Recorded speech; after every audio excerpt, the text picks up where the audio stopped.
Welcome back, ladies and gentlemen, to LCK Summer 2020.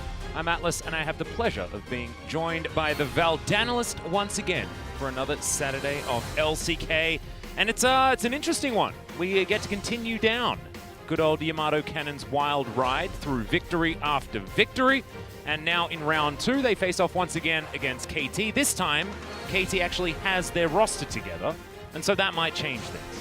Well, we're hoping it does for KT's sake. Otherwise, it might be another 2-0 stomp like it was last time when Sandbox faced off against this team. Sandbox facing off against a team that went on their own gigantic streak of wins in spring, if you remember. Yeah. KT was able to do that. So it's kind of interesting, the two teams. I think they're pretty evenly matched, but KT, after their loss to T1, did not look very happy. No. There's a lot of discussion even on stage that was going on that was a little bit, Monka-esque in my mind. And yeah, definitely didn't look good. And I just wonder where their head is at coming into this match, because if they want to even have a chance at making playoffs, they have to try to do better and at least beat Sandbox. Yes, absolutely. And Tucson making his re-debut didn't look fantastic either. I think having a couple of weeks off definitely didn't do him too many favors.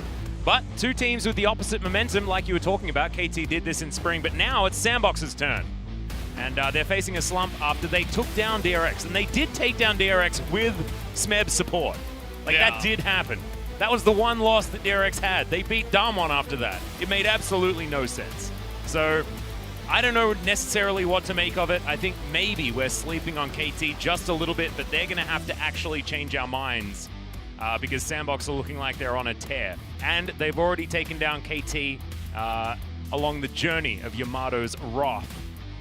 But proceed like sharks. Yamato Cannon emphasized the importance of teamwork once again.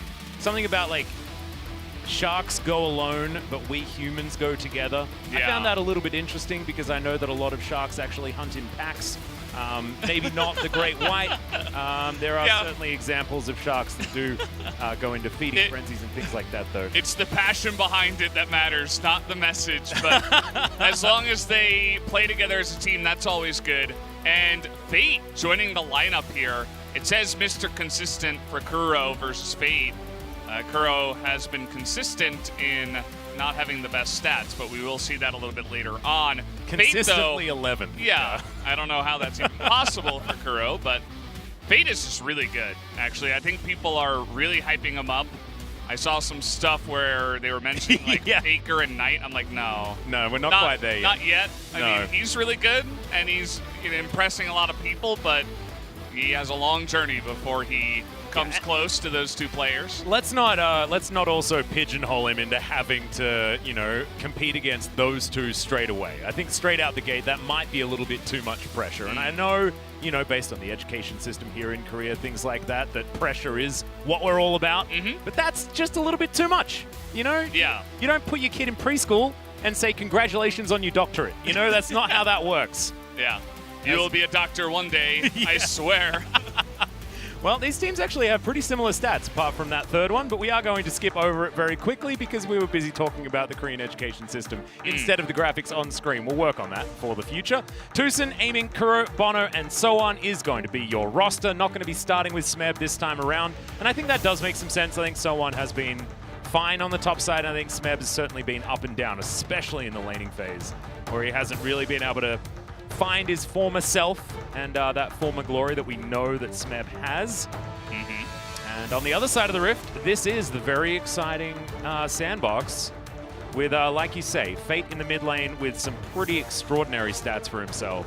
This young gentleman has been getting work done, and I think that Root really has been stepping up. Gorilla just played his 4,000th game, which is he reached 4,000 assists. 4,000th game would have been games. Yeah, that would have had to include solo queue, I think. That would be absolutely ridiculous, but no. Maybe you're from the future and you've seen it already, and you're just letting us know. That's one hell of a career. Imagine getting to 4,000 games. No, 4,000 assists, pretty impressive. But I was talking about Root. His stats look terrible, but he has been picking it up since the win streak began. I mean, this includes their 5 losses against really good teams here in the LCK, so it's difficult. But then you look at the other side at Aiming. Even after their loss to T1, he is still up at the top for all of these stats. I mean, he was up there up against T1, and we had the aiming versus Teddy, CG come out, but now it's aiming versus Root, and he's still up there towards the top. A lot of it is percentage and what you can do with the amount of gold that you do have and stuff like that. We're not actually going to show the Kuro stats here on the screen, so you guys can take our word for it. They're not very good. Yeah, I can let you know.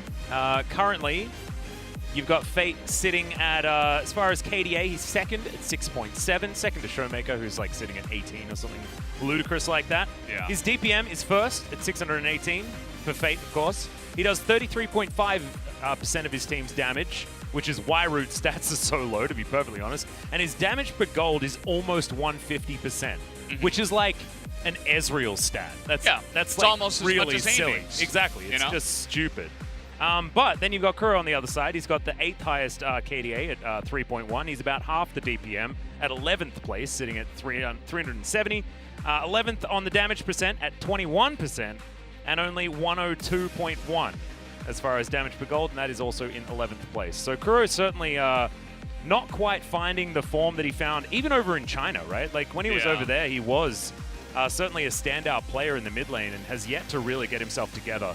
So we'll see. You can see Akon behind them there, and we're going to need to see better out of KT. I know Harai has been able to turn his teams around in the past. I know he did that for Kingzone last year, now DRX.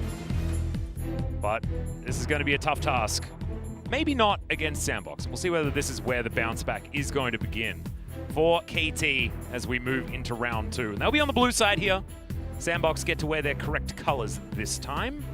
And blue side has been favoring teams a lot of the time. As Trundle is banned, and Karma is banned, and Kalista is banned, and they're coming through real fast. Yeah, I like the Karma ban. I feel like that's the new Varus on red. It's like you can't let them first pick Karma. It's not okay. Top Karma right now in the LCK is 8-0. Her stats on other lanes are also really good. So it's just too good. It's too flexible. It provides too much to your team right now. It's a bit overtuned in pro play, and I don't think we're going to see it for a while here. You know what we will see? Either an Ezreal ban or an Ezreal first pick. That's what we're going to see. Yeah, it's aiming. Set is likely to be banned here because we love banning Set. I can't explain to you or why. Volibear. Oh, yeah, Volibear. And actually, Volibear could be a first pick option as well. Ezreal going to be banned, Volley going to be first pick. Nice work, Vel. Yeah. We always kind of forget about the bear, but then I guess we forgot about the Varus as well. Yeah. He's still around. He's still good, and aiming will be playing him. Senna on this patch right now is 6-0, which is kind of interesting. And so they're going to pick her up alongside of Volibear. Super strange, though. I mean, Ellis has talked about this many times. I don't know whether he's co-streaming at the moment, but he might be. Can't see him on my little list, but that's all right. Probably will be switching it on relatively soon. As Bono... He's taking a little slumber right now. Yeah, little slumber. Yeah, beautiful. There you go. Little sleep. I think I don't think he did the LCS co-stream last night because he was sleepy. So maybe he's just getting some well-deserved rest at this point in time. Likely sleeping. But, I mean, I digressed from my point, which was that Varus was picked as a counter to Senna. Lethality Varus in particular. Yeah. And then people realized that it was just busted good. And now you've got Sandbox picking it into the Varus, which is quite interesting. Yeah, I don't know about that. I mean, like I said, Senna is showing good numbers, but that doesn't take away from what you said and how that does seem to be a counter matchup in favor of the Varus. Kuro's going to play his first game as Zoe here, which is pretty exciting. Zoe is also very successful here. There's a lot of top mid laners in the LCK that are just disgusting on this champion. We have extraordinary Zoe players here in the LCK. You just go down the list and everybody can play it. I mean, Chovy, Showmaker, Faker. BDD? You missed out on BDD, who's like probably one of the best in the world at the champion. Like, obviously, there were too many, you know. Exactly right. I couldn't fit it into one It's not your fault. It's not your fault. There's just too many. Yeah, and speaking of great mid laners on certain champions, Fate showed some pretty gross Syndra play. Yeah. In a good way. And Syndra as well has been far higher priority in other regions than it is here in Korea. Actually, Syndra's generally like first pick worthy elsewhere. but hasn't really seen the same level of priority over here in Korea. So interesting to see Sandbox able to pick that one up so comfortably, especially with Fate there able to wield it. Yeah. And I like Brad getting more and more presence here in pick ban. He gets picked up quite often, and with the poke composition that KT already have here, that can be pretty strong. If you lock someone down, you're going to have Chain of Corruption to follow it up. Olaf in your face. Zoe can obviously throw a lot of her own damage.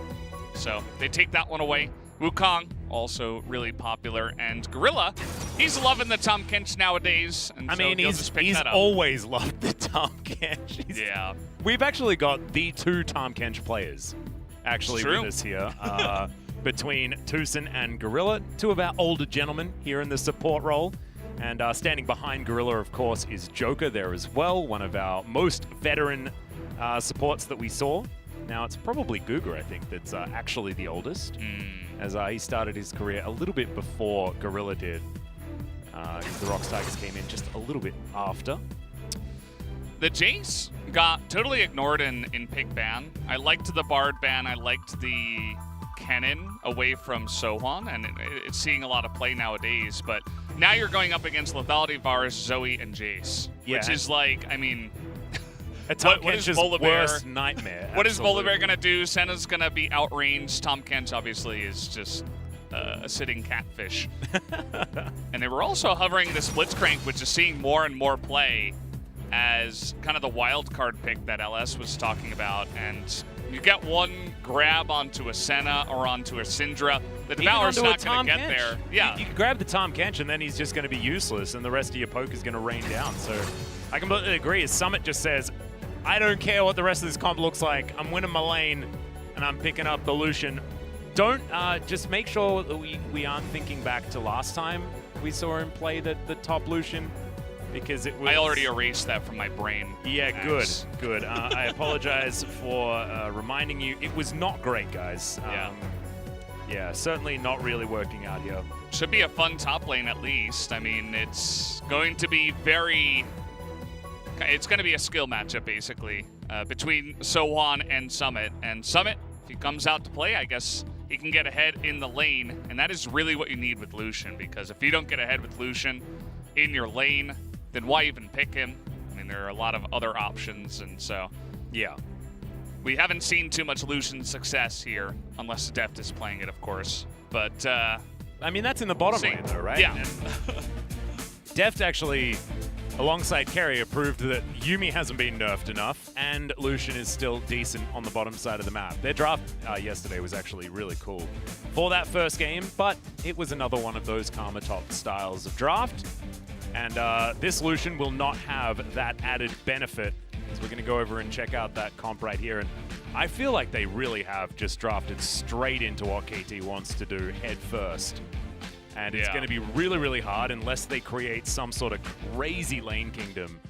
Because the mid game is just going to be poke, poke, poke, free dragons, free anything around the map. Their siege potential on the side of KT is just extraordinary. Even being able to utilize the Blitzcrank to fish for hooks and grab themselves picks where they're looking for it. I mean, KT's comp looks really, really clean. And someone's going to electrocute Jace. Yeah. He's going to be in Summit's face right from the get-go. And this is something I've noticed here in the LCK. I know that LS loves to talk about comps and draft and how important it is, and he's right. But we do have a lot of LCK teams, especially Sandbox, who just love to pick comfort, and they love to pick champions that they've won on previously. And if you look at their draft, it's kind of all over the place. They have a bit of engage with Volibear, but that's not hard engage. I mean, you can run away and kite that guy really easily with what KT have. There's a lot of problems with their comp and their draft, but if you look at the players individually, they're all really good on those champions individually. And Sandbox are just like, we don't care about comp. Fate's going to play Syndra. Root's going to play Senna. You know, down the line. Gorilla's on like his champion that he knows how to play. OnFlake's picked up the Volibear. He's 2-0 on it now. Yep, and it's also better Olaf, and he was a fantastic Olaf player, as we've spoken about many times. So I think comfort is something that we definitely need to add a little bit of emphasis to. I think you're right. As we've got Soan picking up as much regen as possible as far as these runes. We'll see whether the Electrocute is going to be able to help him in this lane against Summit, who is going to have that big test. Like, I find it really rough because you're already on the back foot. You already have to make things happen as the Lucian in this lane, because if you go even, you're losing. And that's just, it's mentally really hard to deal with. Yeah. Our LCK teams love doing that, though. Yeah, right? Putting the pressure on themselves, trying to get ahead early. And, yeah, we'll have to wait and see how Tucson's Blitzcrank is. We have some great Blitzcrank players. Effort immediately comes to mind when I think about Blitzcrank here.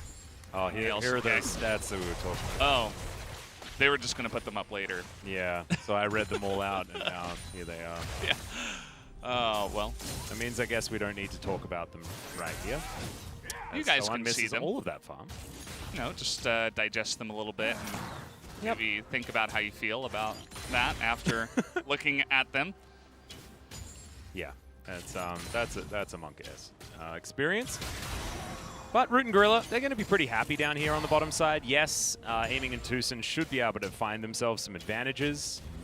But the laning phase of a Blitzcrank isn't super fantastic, never really has been. And we'll see whether the gank setup is going to come in as Bono. He's sinning. He's looking to get down here towards the bottom side and see whether Tucson can land himself a hook. And it looks like Rift Scuttler going to be the first option. As OnFleek up towards the top side, not going to be spotted by anyone, but of course, the Lucian has hard shoved the lane. So no issues there. Summit 0 and 2 is the main culprit for the losses on Lucian on the top side of the map. Yeah. Here in the LCK, we've only had 4 games. He's won 1 of them. Can't quite remember who that was, because I just don't even like talking about top. Yeah, we don't. We don't enjoy our top Lucians here. We, yeah, the less the better, I suppose. And both Olafs, regular Olaf and then Furry Olaf, they just went for full clears into Rift Scuttle, and we're just going to be farming this one out. I feel like the mid lane can get really dicey. Obviously, Zoe and Syndra both have ways to open up fights and look for picks, and you know, with a couple of champions that struggle with hard engage but are great with follow-up, I feel like both Volibear and Olaf could look for ganks there. So other lanes, I think top lanes can easily over-push and try to get too aggressive. You know, the Lucian and the Jace both very good at that, so maybe some opportunistic ganks there. But for now, OnFleek just warding down on the bottom side of the map. Yep, he's going to make sure that that dragon isn't going to be freely taken here in 25 seconds time. Might be where Bono wants to go. Our Olafs do very much enjoy that. There's a bit of a stun comes down onto Tucson. Not sure whether he threw out a hook because it wasn't on screen. Gorilla went down to about half health, so maybe that one actually landed. As Root relatively low when it comes to mana. And they are pushing this lane forward. Bono is spotted though, so no issues there, as the Raptor camp is where OnFleek is. So Bono's going to be able to find himself a bit of control for his bottom lane. See whether he does actually walk into this dragon pit, show himself, as you can see OnFleek moving all the way over there. And he does find that ward. And both of these Olafs are really good at taking the early dragons. I think that Olaf is a bit better than the Volibear. That's one place where he has the advantage over the other jungler. And we see that often with Olaf compositions, where you try to get the first couple of Drakes and just trying to snowball from there into try to picking up a Dragon Soul. But it doesn't always work out. Bono is going to get to work here on this first Drake, though. Oh, culling comes in here from Summit, but slightly misaligned. As he's going to push someone out, and no teleports for either top lane. So that is going to be good news here for Summit. Drake is taken here, though, and you can see KT owning the bottom side of the map pretty comfortably with their original version of the Olaf. Yeah, that's true. Aiming's also going for Manamune on the Varus. It's been a while since we've seen this particular build. Huh. That's very... It used to be standard, but certainly hasn't been recently. Solon is just playing ultra safe. Looks like he's been able to get a bunch more health after the play. Of course, he was forced to flash with the culling after falling behind to the level 6 Lucian, who's going to have a little bit of a lead here. The double Dorans and the longsword for Summit already means that he really wants to put the pressure on in the lane. He's going to delay some of his items to do exactly that. Yep, going back now, we'll see what he can actually afford. If he can get Bilgewater Cutlass here, it will actually be a lot of extra power that Lucian has available to him. Pings out onto the Lucian as it looks like he's sticking around. Wants to have a better back timing as on fleek. Chasing after Toosin here. Eat some honey fruit on the way as Summit will avoid that shock blast. And at least for now, the Lucian is working. He's got a wave coming into him and does have an 11 CS advantage. So being able to shove someone out, definitely reaping the rewards here is the Lucian. Yeah, it's been a pretty slow one to start this off. Even the junglers are just farming it out, and nobody attempted a gank anywhere on the map. Both mid laners just pushing to their heart's content, not really trying to set up any ganks or anything like that. On Fleek is here now, alongside of Bono. They might run into each other. Yep, beach balls being thrown around here. Is Fate going to avoid Kuro for the moment, but there's the force of will. Sky Strike comes in, ulti goes down there from Fate, who is going to use the cleanse. But Kuro's flash now on cooldown, he has to go back home. Bono gets there in the nick of time, no first blood. However, still an advantage to Sandbox. Yeah, I don't know why he flashed. That was very confusing to me. As we look at the top lane once again, Solan is having a bit of trouble, especially with the culling against that Lucian. Still no teleport, and he's just going to have to run up there and probably lose some more CS. And yeah, small little mid lane gank that was not handled as well as it could have been by the side of KT, and they're going to fall behind a little bit in the mid lane as well. So we talked about winning lanes and trying to use comfort on their side. Sandbox are getting a small lead through that, but they're still behind that early Infernal Drake, which is giving KT a bit of value here. Yep, bit of extra power. Mountain Drake going to be coming in next in just under 2 minutes time. There's Kuro here just looking to try and get back into a favorable position in the mid lane. Misses that bubble, but thankfully we've just cruised away from that particular image as quickly as we can. Aiming will deal with this minion wave pretty comfortably. He does have himself a slight lead, but as the dust settles, it will be Root being able to get back up to basically parity. Toosin teleported into the mid lane, does have the unsealed spellbook on his Blitzcrank. And Kuro going to once again get some shove happening. We didn't get to see a replay of the mid lane fight. I guess they said it was, you know, there wasn't enough action that really happened here to make it worth it, as now everybody's going to try to rotate up to the Rift Herald, as is customary here, as is tradition in the LCK.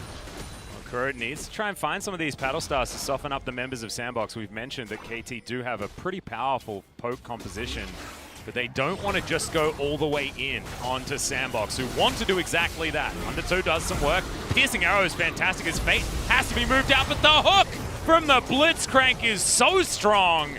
Denies the shield instantly, and Gorilla is just taken down. A very sad Catfish. This is what we were talking about. If KT gets that damage across Sandbox, Sandbox has no way of actually doing anything in these fights. It was so sad to watch them just file through, and they're like, can we please have a chance here at fighting around the Rift Herald? And they have no hard engage. They have no way to really get backline access with their team. Their only hope really is Volibear jumping into a fight, but you could see that their burst damage straight from the get-go from KT is more than enough to shut that down. And it does look like KT's pretty massive draft win is looking good for them, even though they did get a little bit behind early on in the game. If they can continue with this, then they should be in a good spot. Yeah, it's real rough. See where Shelly's going to go as well, as Bono does have himself quite a few camps of a lead. Toosin looking for on fleek, does have vision available, but decides not to pull the trigger. Not quite in position was the rest of KT, but now, this is what we were talking about. I mean, fighting around objectives is so hard for Sandbox, because KT set up position, they just cruise around, getting the poke in, and then things get really dicey. On Fleek is over here, but there's no vision available for Sandbox, and they're going to have to give up yet another Drake. We'll see whether it's going to be Cloud or whether it will be the Ocean. Ocean would be much better if Sandbox want to get back into this game, but it's not going to be that. The only dragons that Sandbox can hope to get are going to be those Clouds. Which I guess movement speed going to be pretty good for trying to get in. Yeah. But I don't know whether that's... it's not going to solve the draft issues that they have as this game goes on. And if it's even attainable, I mean, they got to get 4 in a row here. Yeah. And it's not going to be the easiest thing in the world for them. I suppose that the alt CDR is going to be pretty good for Fate. And even Summit, you know, they get some poke of their own. But I mean, Gorilla to a certain extent as well, being able to get around the map a little bit more effectively could be good. Yeah. And at the same time, though, I feel like the Cloud Drakes are pretty good for KT. We talked about Blitzcrank and his, it's like a super, super low CDR that he does get on his ultimate. Yeah, true. Cloud Drakes. And this is, look at how desperate they are to get into this fight. And then it's like, oh, Summit can't do damage, Fate can't do damage. On Fleek is desperate to engage. Just gets, you know, Gorilla into a bad spot after taking half his health and damage. And that was about that. I mean, they weren't even able to stop the Rift Herald or smite it away or do anything like that, so it definitely was a big loss for Sandbox in that fight. Yeah, we'll see whether Sandbox can continue to at least utilize their lane positioning to try and get something done, because in these sort of broken up skirmishes, that is an opportunity for them, and Summit is crushing this lane, as he's supposed to. On this Lucian, ahead of the clock as far as farm is concerned, highest in the game. Talking about highest in the game, it's aiming with over double anybody else on the map. Ooh. Who's going to get this turret first? It's going to be Lucian and Volibear up in the top side. All right, yeah, that's good news. Fate's also going to come on over here, grab himself a turret plate, but Root's not going to be able to offer anything back. So trying to find an opportunity. Shelly's going to get a second charge into the inner turret before she's taken down. And a bit of a swapsy going to come forward here as Summit with his 25 CS lead is looking to continue the pressure.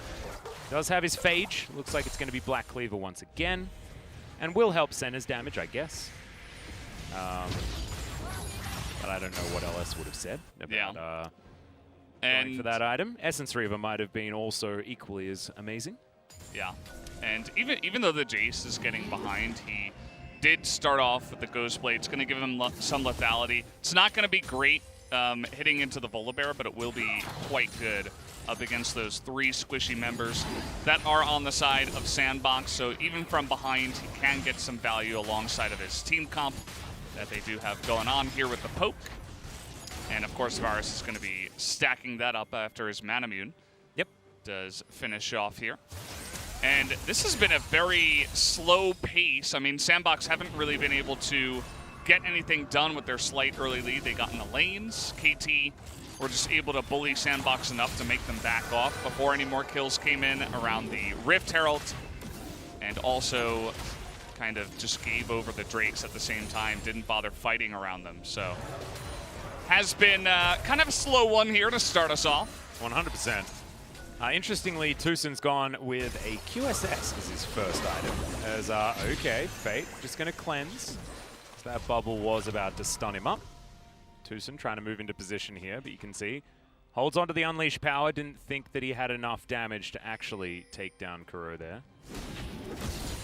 Kuro also has a stopwatch completed, and so would have been most likely denied, as Fate should be able to collect himself this cannon as he flashes and misses it, unfortunately. Just trying not to die instead of getting the CS. I like how Fate flashes the bubble there. Sometimes you see players trying to save it, and then they're like, oh, even if I get bubbled, if I fall asleep under the turret, you know, if I fail to dodge it, then, you know, maybe I'll survive. But a lot of the time what happens is Zoe just straightens him up real quick, and then you're like, oh, actually I probably should have just flashed the bubble. The only thing is that maybe his team would have been able to follow up really quickly, even if he did die, and perhaps get a counter gank going. But because this is the lull state game 1, we will not have any kills. We will not have any further action. It is 100% that right now, as KT are just slowly pulling ahead. And if Sandbox don't actually find some plays, then it'll just continue going like this, and then it'll be a dead Nexus. So I want to see what Sandbox actually have in store for trying to get a fight to actually work. Cloud Drake going to be available in 3 seconds time, and it looks like Sandbox want to fight for it. And Bono actually tanking a lot here as the culling flies in. This is the first fight that Summit's actually been a part of, but already he's down to half health.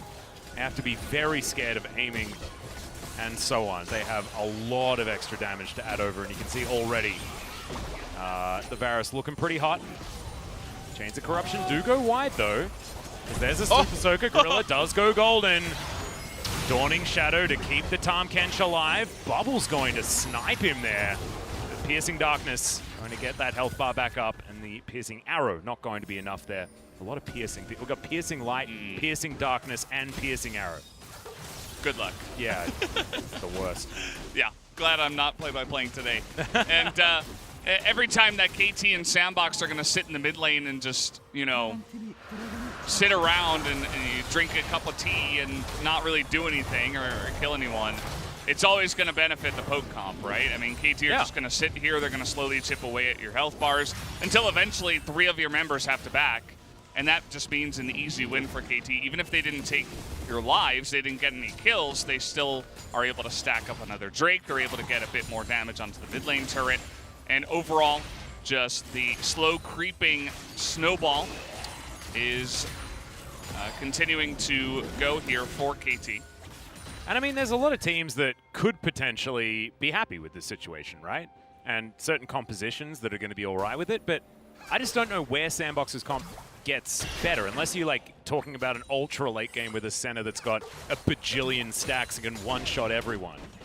I just don't think that that's going to happen, right? And also, when's she really going to be in comfortable range of any of these KT members? Aiming's just going to be raining hell on top of this center.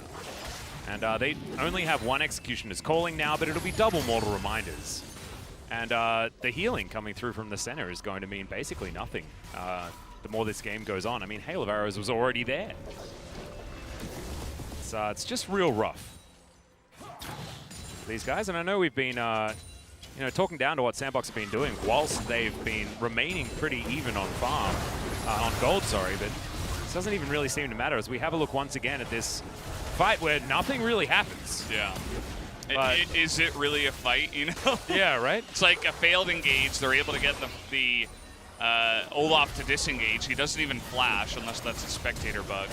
And Gorilla flashed in to absorb the hook. That was actually sick. I didn't even notice. Yeah. I thought it was like a thread the needle. Yeah.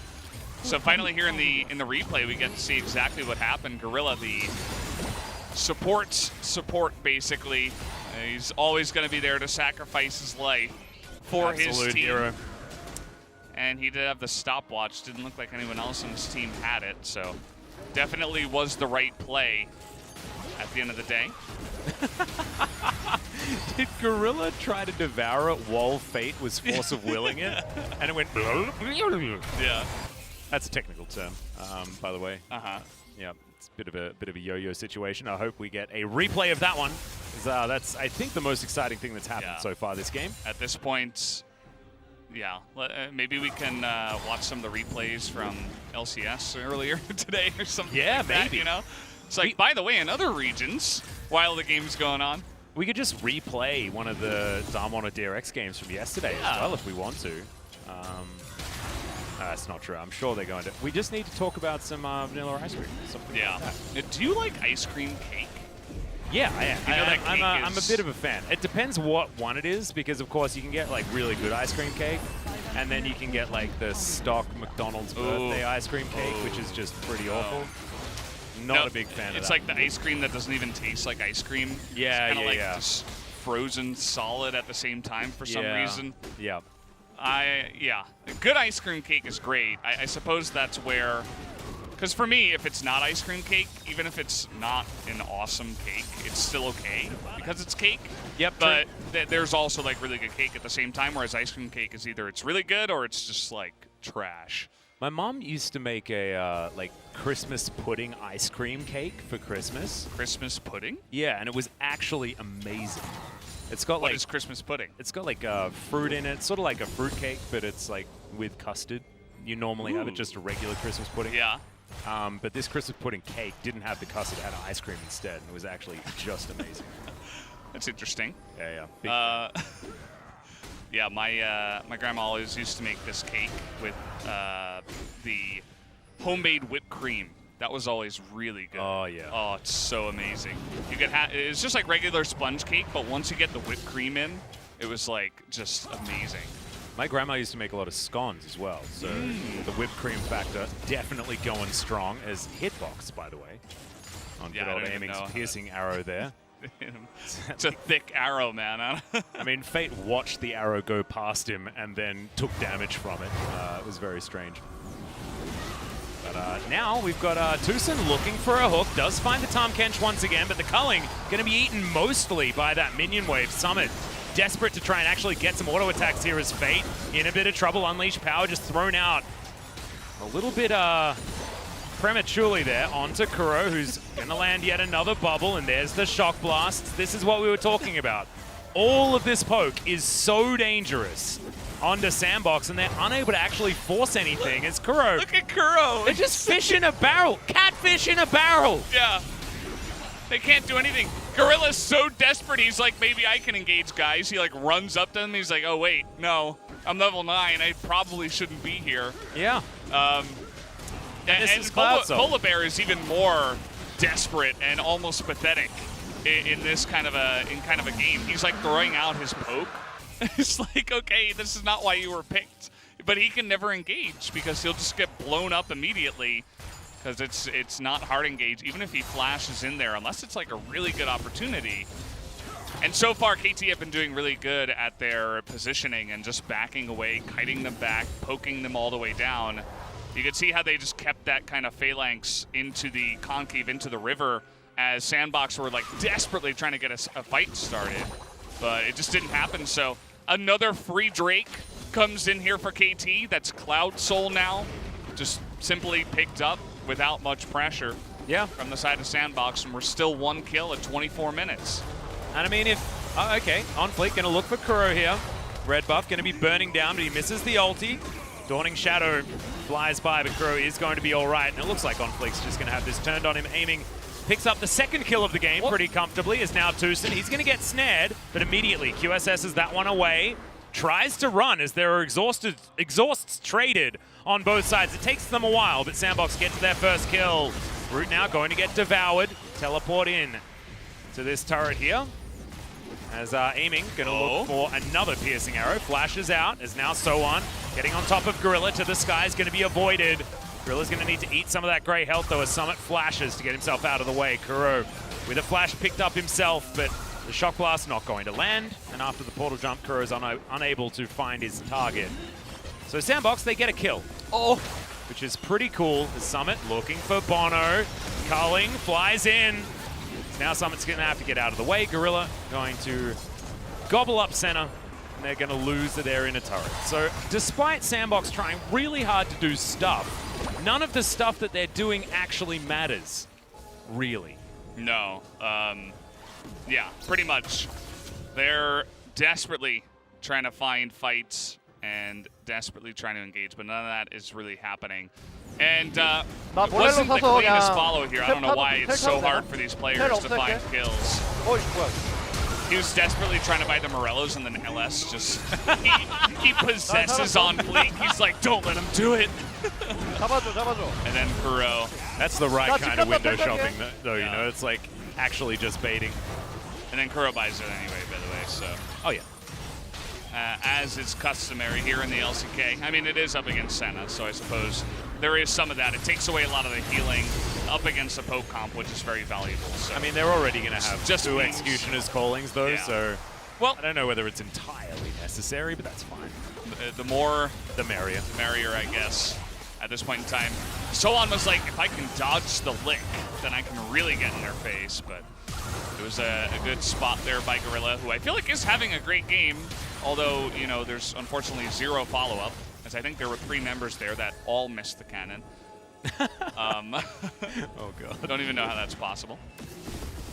Well, I think it's now time for KT to move on over towards a Baron and look to see whether there's any way that Sandbox can actually stop them from taking it for free.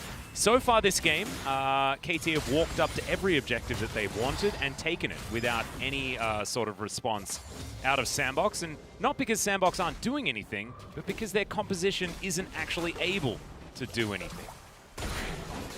Yeah, especially from behind. I mean, yeah, they were able to roll their bit of an early lead that they got into something more, and then control objectives and force KT to come into them in a way, then maybe they could have got it going. They would have had some of the similar problems in their composition, but if KT, you know, didn't handle it correctly and they felt forced into some objectives, then maybe Sandbox could have gotten far enough ahead for it not to matter. But they got behind after the Rift Herald fight where the first kill happened. Yep. And since then, it's just been a little bit of sadness for Sandbox.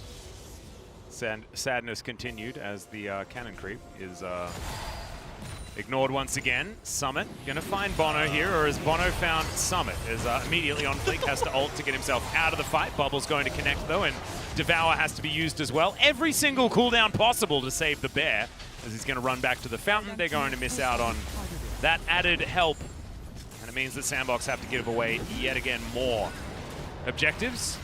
Piercing Arrow will find Summit. Yeah, it's about 30 a health bar, just from one ability that you are going to find very difficult to answer. And as you can see, damage dealt. Yeah, basically what we're expecting here this game. Yeah. Fade throughout his ult a couple times. Summit called in the lane and in the river a couple times, but other than that, they haven't been getting much effective damage, where KT has, in spades, been getting insane amounts of damage. Now we have Elder coming up here. I don't think that Sandbox can just let this one go. And so he might just have one of the last fights in this game if they really try to make a case here. Well, they are at least playing the Dance Dance Revolution pretty well at this point in time against the poke. Root immediately, though, after I say that, is going to take a shock blast to the face. Summit does get over here. Some vision able to be put down here by Sandbox, but they have to avoid the bubbles. And the zoning done here by KT. It's really beautiful to watch. Another minion wave is going to push Sandbox even further back towards their base. Just look at how far up Aiming can walk. There's just no way that Sandbox can actually threaten them here, as Summit looks for Tucson, avoids the hook as there's the culling. Bono just eats it. And they're not really going to be able to do too much, as another bubble going to connect here from Kuro. Having a much better performance here today, as Root will have to go back home. He has teleport. Yeah. As Summit at least patrolling the river here. But now he's 1 versus 5. It's going to be quite difficult. He's so desperate to get anything done. I mean, Right. he's the only person on his team that has any damage in the, you know, quote-unquote team fight. I wouldn't even call it that. Oh, goodness. Okay, here's a Chains of Corruption. On fleek, going to be down to pretty impossible health levels if he's actually going to try and get in there and start something. And this is exactly how KT is supposed to play this composition, right? It's all about denying Sandbox any ability to actually enter a team fight, let alone win it, right? As KT, they're going to start off this Elder. They feel like they might be at a better position at this point in time with On Fleek's health bar. On Fleek still has to stick around, but now the fight might actually start towards the top side. Exhaust going to be used onto Aiming here as the Elder Drake in amongst the mix. Fate's going to find himself a blue buff, but that's not going to be stopping any Elders. I suppose at least it reset. That's about the only positive news I can say for Sandbox. And one way to engage if you have no engage in your comp is to try to surround them. And that's why I feel like Summit is actually doing a pretty good job, but he's all alone. I mean, he's the only one that's able to do anything. I mean, he's trying, and we'll see whether On Fleek can actually make this a 50-50. Gonna have the ultimate, but gonna miss out on that Elder.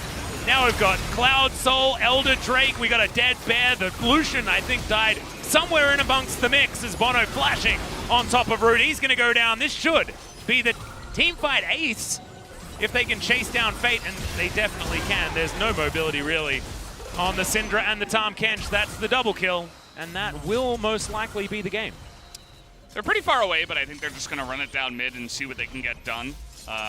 Obviously, tons of damage and some really nice wave clear. So they're just going to push this one in. And I don't know what to say, guys. It was a pretty straightforward game, and we were kind of feeling the effects as actually they're going to send Jace mid and then go at the Baron. They say, well, Volibear's coming up. We got Senna and Tahm Kench and Lucian soon. So let's play it safe. Let's take down the Baron first. And, I mean, at this point, they can essentially do whatever they want, so... I mean, right now they should be discussing what they're going to do in Game 2, to be honest. I think this game is well and truly over. As we're going to have a look at this fight one more time. And it's just such an uphill battle for Sandbox. There is just nothing that they can really do against so much poke. Zonfleet's a bit late. If they got the Elder, yeah, right? It maybe with, like, Root and Fate, maybe they could try to poke back a little bit, but it just feels like a little bit too little too late. You would have lost Volibear pretty much immediately, like they did in that fight, and all that extra damage just makes all those squishy members even easier to kill with the Elder. Very straightforward. I mean, it took Sandbox like 2 minutes to try to find an angle to even contest the Drake pit, okay? So the fact that they even got close, I suppose, is a win in some messed up way. Yeah. You also have to remember that Aiming locked in the Varus first pick. So Sandbox knew that KT was going to draft poke. And look, Aiming has done absolutely anything that he has wanted for this entire game. That was pick 1. Yeah. It's face up, about as face up as he can get. Yeah. So a little bit inexcusable here. KT are just going to crash down these inhibitors. Sandbox are going to continue to have absolutely no options as the hook is going to miss from Toosin there. Does get taken down to his passive shield, but as you can see, there's just no real answer from Sandbox. Summit's going to be lit on fire, sent back to his fountain. We do have a pseudo-engage here as finally Aiming's going to go down. Gorilla eats some gray health. Toosin very low. As KT are going to kite this one out. They do manage to take both Nexus turrets and 2 inhibitors, but it looks like Sandbox have staved them off for the minute. Yeah, I mean, OnFleek found a very strange flank, and it was actually really effective how he was able to ult into the back line and get that fight started. And if they can find some kind of engage, it's not so bad even from how far behind they are. Of course, Syndra and Senna are going to have a nice amount of burst damage at this point in time. As you can see, it was all Tahm Kench getting the Volibear into the back line. And when you have no hard engage, this is about as good as it gets. The Abyssal Voyage straight to 5 members. Gorilla, he has played a huge sacrificial role for his team in this game. I feel like if Sandbox would win, I might even give him the player of the game vote for it. Oh, 100%. I think it's if Sandbox somehow managed to find a win. I mean, maybe there's a absolute mega play out of someone that'll get them over the line, but if you're just judging on what's happened in the first 34 minutes, I mean, Gorilla has looked pretty good. His Tahm Kench has always been good, right? But in this composition, it doesn't really matter, unfortunately. This Kuro is going to miss all of that farm. But, I mean, is farm necessary at this point in time? Well, Fate's almost dead. Oh my god, that shock blast would have been the death of the Syndra. Now it's 4 versus 5. As, okay, yeah, well, very much 4 versus 5, as someone's going to be able to lock down that kill. Summit does a fair bit of damage there with the culling, but it doesn't really matter. This inhibitor should go down. Oh, Gorilla! Oh, damn, they are just fishing for catfish. And what was that? Ultimate on fleek doesn't even really seem to matter here, as it's a double kill for Soan. Kuro throwing bubbles around, just having a good time as the bear he's getting out of here.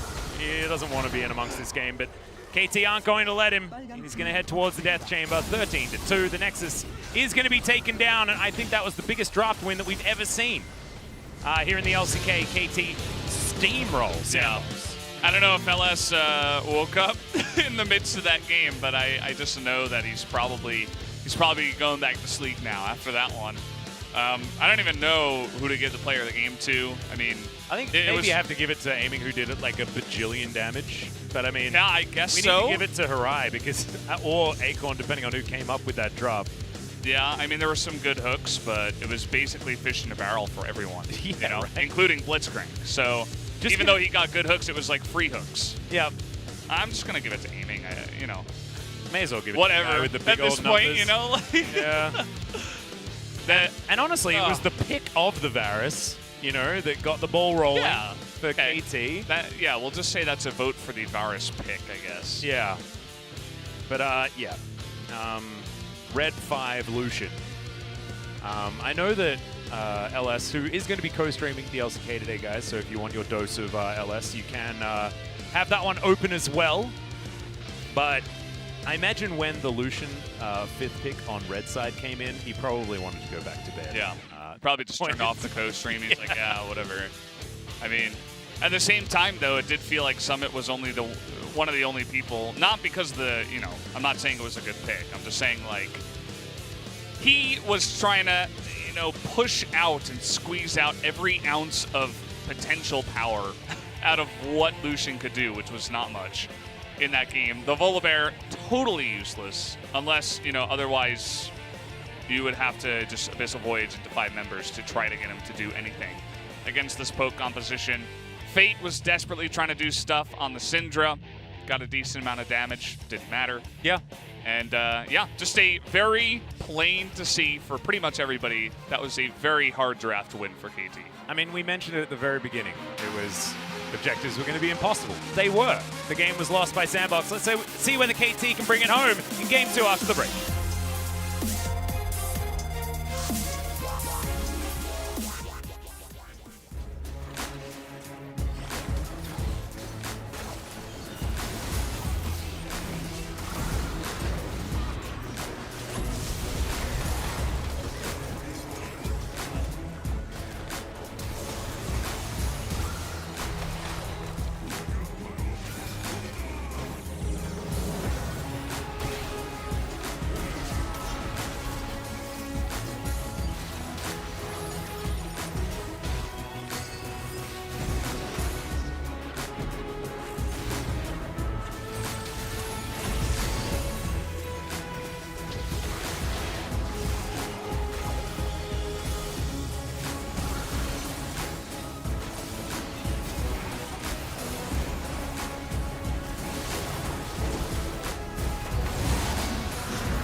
와도 없고. 나 신드라 포킹 맞았다. 완피. 그래 15초. 미드라인 가고 있어 이거. 피 없어, 피 없어. 그래 신드라 개피 신드라 개피. 신드라 개피. 밀자 이걸로. 타고자. 신드라 개피. 타부터 타 좀 타봐. 나 신드라 땄어. 아 오케이 나이스. 나 그랩 3초 그랩 3초. 나 원호고 피 좀 채울게. 미드 오면 안 되냐 얘들아? 나 가줄게 미드 가줄게 미드 가줄게. 미드 가는 게 나을 것 같은데. 그래 신 글래치 잡아. 나이스. 언다이네. 볼배 찐다. 끝났다 이거. 죽일 사람. 못 죽이겠다. 오호 빠른데. 제발 죽일 사람 준영아. 죽여 가자. 와 나 진짜 세다. 나이스. 뭐야, 왜 이렇게 좋았다. 좋았다. 다음 판 잘해보자. 막타 대결. 막타. 아 내가 했다.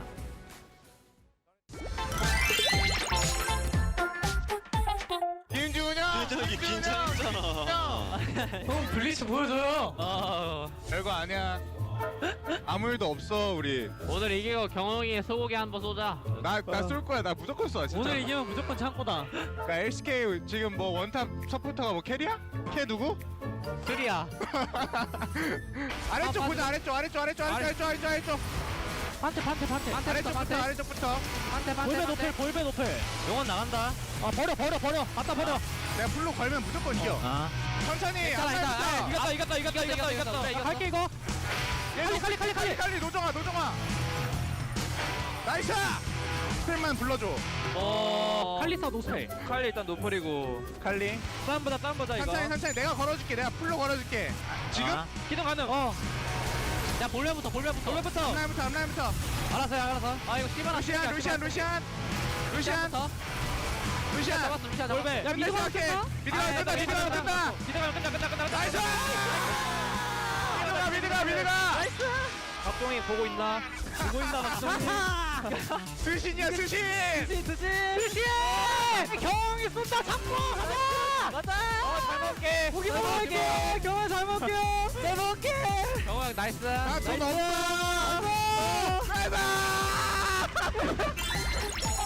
불좀 꺼줄래? 나게. 긴장하지 마. 걔 괜찮아. 긴장 좀 해? 조금요. 긴장 좀 돼? 아니요. 오늘 재밌게 놀자. 제대로 놀아보자. 파이팅해. 네. 오케이, 파이팅. 얘 봐줘. 얘 스페인 모르겠다. 나이스. 여기까지. 노릴 줄 몰랐네. 일단 미드 밀면 나쁘지 않아 이거. 할만하거든? 그럼 밤용 때 쌈 보던가. 나 초식에 있어. 내가 뒷값 볼게. 나이스 뺏었고. 야, 보자. 아, 진짜 다 버렸어. 세나.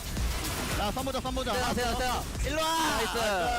나이스. 유신으로 스마 싸움 줬다. 야, 짬만 이기면 돼. 괜찮아. 용 필요 없는 거 알잖아, 건보야. 이거 내 쪽 지키면서 파이팅 해야겠다. 어떻게 된 거지, 써? 먹고 빠지는 거지 이거, 얘들아. 관문을 빠지자. 싸워도 돼. 되나, 그냥? 먹고 빠져 일단. 먹고 빠져. 아니, 싸우자, 나 진짜. 싸워야 돼. 먹고 빠져. 먹고 빠지. 야, 렉사이. 야, 봐봐. 아 이거 5대3대 그냥 아, 오더 들어주자. 아 얘네 2명 잡았어 근데. 리시 혼자다. 리시 혼자다. 나 한번 노래 볼게. 미드 나온다, 이번에. 건보야, 너 조심해. 너 보여. 건바. 바로 쌈 부르든가. 우리 집 터지고 있긴 하고. 빨리 먹고 얘네 리콜 끊을 거야. 사인은 와 볼래 아니면? 집만 끊어도 돼. 오케이, 나 갈게. 막아봐 이거. 와줘. 막을만 한데? 세트 치자. 미드 뛰어볼게. 미드 뛰어. 엑서스만 남았고 얘를 백도 압박 좀 느끼겠다. 애매. 한번 천천히. 나 추징에 있거든? 좋네. 빼야 될 듯. 빼자. 끝낼 거다. 이거 세트 때리거든? 세트 못하게 해야 돼? 야, 세트 텔타봐. 가볼게.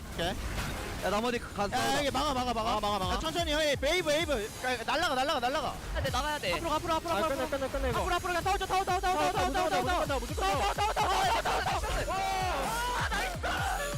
와 진짜 다행이다. 아, 끝났다. 미안하다.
was KT Roaster versus Sandbox Gaming. Start of today's analyst task. Today we'll be joined by Subin Yoon and Victory and Pon. And this is the season with the translation. And first, let's take a look at their draft. It's a rematch after a week, so it's pretty obvious that both teams knew each other pretty well.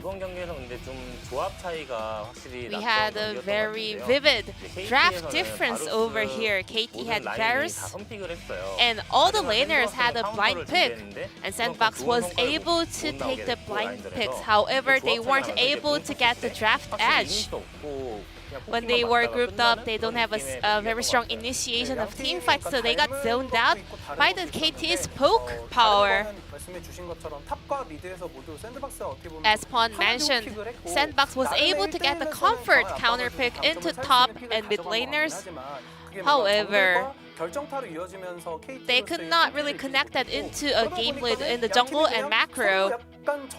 In result to that, they were having a very obvious 5v5 group up positioning in the mid and late game, but KT was able to utilize their edge with the poke damage. And the first kill was so important today, and we had that happening around the Herald. Watching it, the minion wave onto the bottom lane, Varus has a very strong priority in the early phase. So both of the support went back to base, and Varus also shoved in the wave and rotated to the Baron. Tompkins also casted his ultimate for the Herald try. However, KT was one step faster because they had all the information, so it was hard for Sandbox to push out of the Herald because they don't have much power ability in this kind of 4v5 skirmish. They got completely zoned out by the power level difference on the side of KT Roaster. Looking at the matchup in the top and mid lane, Sandbox should have gone for some of the ganks in the early phase of the game because their laners had the later pick. But Sandbox, they were just looking for a standard team fights for the mid and late game, which was not a very favoring situation for them. Sandbox couldn't contest for any Drakes, and then watch over here. It was an elder timing, but it was so dark around that for the vision of the red side. So Gorilla was first to walk forward to face check the vision around the elder Drake. He had no choice but to just walk straight into the enemy face because they had no vision at all. And Tusin actually had the double of Gorilla's vision score, which kind of shows some of the one-sided vision situation for Sandbox versus KT Roaster game. In summary, Sandbox had to utilize their red side opportunity, getting the counter picks into mid and top lane and utilizing it with the jungler in the early phase. Pon thinks that Zoe won lane, and that was so critical for Sandbox because Syndra was the counter pick, the later pick into Zoe. Even the Fate had some pop-off game in that pick, today was not the best day for him. Let's check out the player of the game on the side of KT Roaster. All 5 members were doing a great job, but aiming on Varus got his first POG of the split. Aiming the solo carry of KT Roaster finally got his first POG. We did not witness a lot of kills in this game, but it was quite obvious that aiming had a huge lead starting from the laning phase. Aiming never let the priority go away, and he also didn't die once. He also went for a very early tier build, which means that he is looking for a very consistent laning phase. Aiming picked up half of the POG votes. And we had some split votes over here, which indicates that all 5 members were doing a decent job. Especially, they were really controlled and calm around the Baron this time around, which reflects that KT is having a really nice macro decision as well. Now it's time to move on to game number 2, KT versus Sandbox. Thank you so much, Jisun, as usual, for the analyst desk translation. Subinyun also has an adorable bow in her hair. Looks absolutely fantastic today. The drafts, however, not looking so good on the side of Sandbox. No. I think I'm glad that every member of KT got a vote in the player of the game. Yeah. What that means is that actually it's the coach that deserves the player of the game, because that was just absolutely a travesty when it comes to the pick and ban. And so now, the gentleman that you can see on your screen right here are going to have to fight back from adversity. Yeah. To try and avoid the R5 Lucian. Yeah, and once again we see that comfort is not the way to win. You know, you can pick up a couple of comfort picks along the way to making a strong draft, but if you do not make a strong draft along the way, you are generally going to lose up against KT, who had a really strong draft and had an identity, and all worked really well together. They were talking about vision score. I mean, there was no way they were going to get anywhere near the pit or put down any kind of vision at all. And so Zoe will be banned. Zoe picking up another win, by the way, is doing really well here in the LCK. Varus and Ezreal also do make sense. Do like the bans here from Sandbox. Yep, Sandbox getting rid of 2 of the biggest tools in last game, and just Ezreal, who is very strong, especially in the hands of aiming. KT looking for their final ban here. Don't know whether they really care too much about Volibear or something like that. We'll see what they do decide to take off the board. Aphelios is something that they have looked at in the past, but Syndra is going to be the priority here and will be removed from Fate. Especially with Zoe no longer an option here for Kuro. As Sandbox, let's see what their first pick is going to be. Could be the Volibear, could also be the Aphelios, and looks like Aphelios is going to be their decision, at least at the beginning. Trundle. Oh boy. Trapdle. Yeah, Trapdle coming. Trapdle first. And we see it sometimes, the teams fall into the trap on the red team, but this time on the blue team. Sandbox are going to first pick it. Trundle has been falling down a little bit in terms of win percentage, even though his priority has remained relatively stable here. Slowly falling off as teams begin to realize that he doesn't do much, but I suppose people like it into Aphelios, so they're saying, you know, we can pick Trundle first. If they want to go Aphelios, we can get some more poke and range up against that. As KT's going to say, well, we're going to start off with Lee Sin, the priority here. Yep. See what the next pick is going to be. They could try to pick something away, like the Aphelios, but I don't know whether they need to. I think with Ashe still available, there are plenty of options, and Set is up as well. Not going to be heading into the jungle this time around, but could be support. If they pick it, I think Sandbox can easily take Aphelios. So they're going to take Aphelios instead, but imagine Aphelios into Lee Sin and Set. Would have had a fun time against those 2 guys running into it. And this is what I was talking about. You see them pick Aphelios, you already have Trundle. You throw down pillars, you send out your arrows. Unfortunately, they don't have Senna to go along with, or not Senna, Syndra to go along with it. But, I mean, there's going to be a lot of other options that you can throw into the mid lane that will have range on this Aphelios. I like the Ashe pick, and they are going to lock it in. Yeah, I like Ashe a lot in this instance. Do you just take a support alongside it is now the question, I guess. Timothy. Well, feeling fishy. Kenshin's could come out again. It's absolutely something that you wouldn't put past. It's Sandbox. It's a really safe lane, and even though it doesn't have a lot of range, it has a little bit of poke, and obviously the main reason we're talking about it is because they always love to pick for comfort, especially Gorilla, and so they will pick that one up, as KT might just respond with an immediate Yuumi.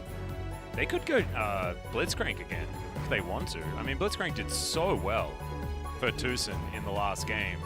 But this would be fun. I mean, it's another hook champion, basically. Use Bone Skewer instead. There's another one. Yep. Death sentence. Yeah, so he is going to pick that one up. It's something that we see every so often with the Aphelios. You have that lantern for the extra safety just in case. And yeah, it's not half bad. It's not going to be like a Nautilus or anything out of Tushin. They want a little bit more utility and a little bit more protection for their Aphelios up against all that poke, so I don't mind it here. Yep. I actually like it more going into the Trundle. He only has one pillar. Yeah. You respond with your one lantern, and then the Aphelios can do Aphelios things, hopefully, for KT. They're going to ban away the Wukong that we saw banned in the second round last time around as well. Which is interesting, if I can take the voice of LS for a second, because they would welcome a Wukong into their composition, another champion that goes directly into Aphelios. But, I mean, it is going to be hard engage alongside of the Ashe and Trundle, so they're scared about that. I can tell what they're thinking and the reasoning behind it. And let's see what else they decide to ban away here. Lucian. Maybe we're heading towards a Jace fourth pick on red side. We haven't had either Set or Volibear get focused at all here. I mean, the two jungles are picked, and the supports, I suppose, in Set's case. Yeah. It's not every time that you see them totally ignored here, but let's see what it's going to be. Are they going to hold the counter pick? The OG Kuro pick. This is fantastic. We have 3 Aurelion Soul players here in the LCK. It's BDD and Fly and Kuro. And this would be a fun one, but not going to happen, as it's going to be the Kennen for Soan. Yeah, they let him get his Kennen, which is pretty interesting. Now, it's going to be hard to go directly into Sandbox with all the range and the disruption that they have already.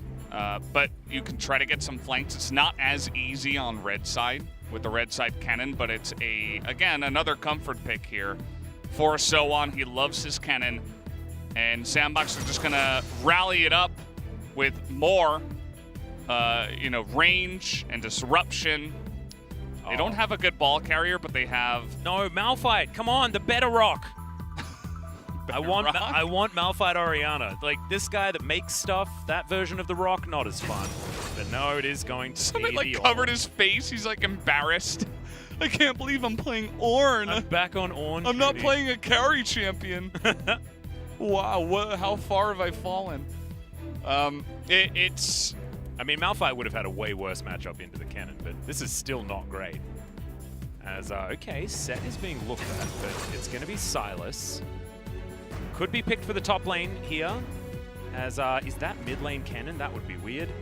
Yeah, it's probably just going to be... Should be mid lane.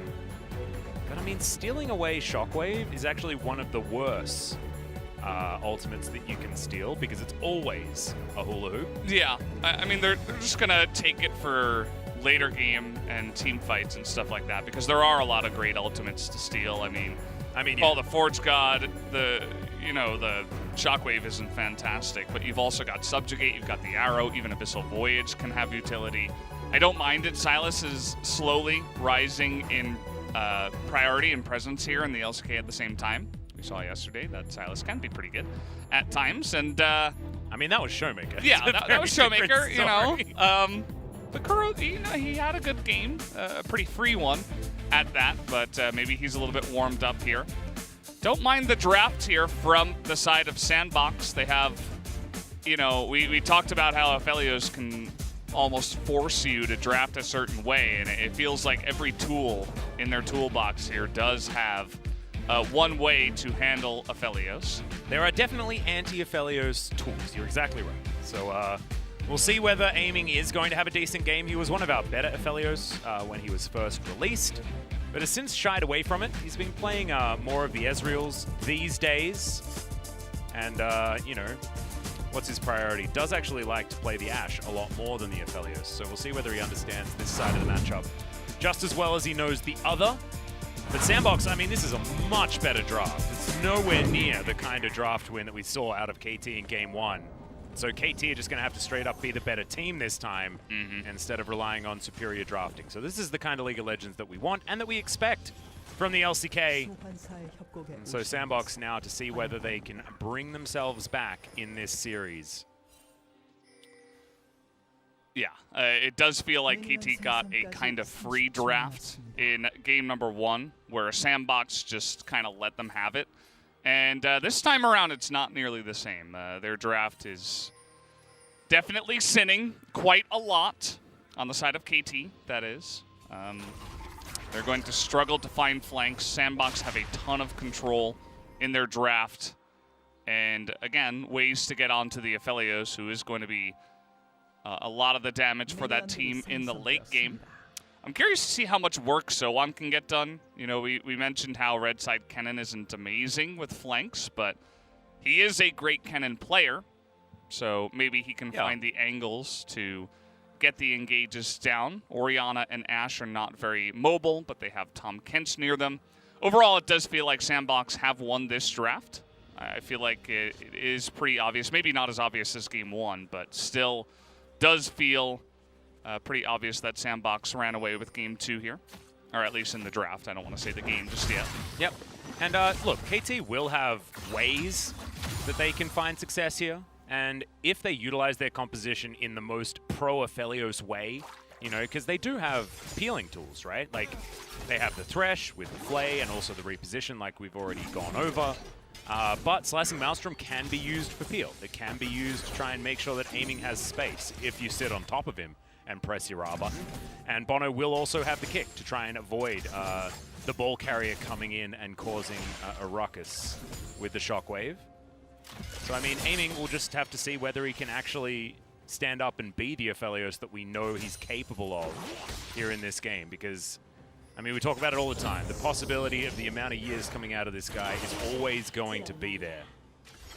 But whether or not Sandbox can keep him down is going to be the question. And this time, they've got a draft that isn't just an insta-lose, which feels good. Yeah, should be a much more even game this time around.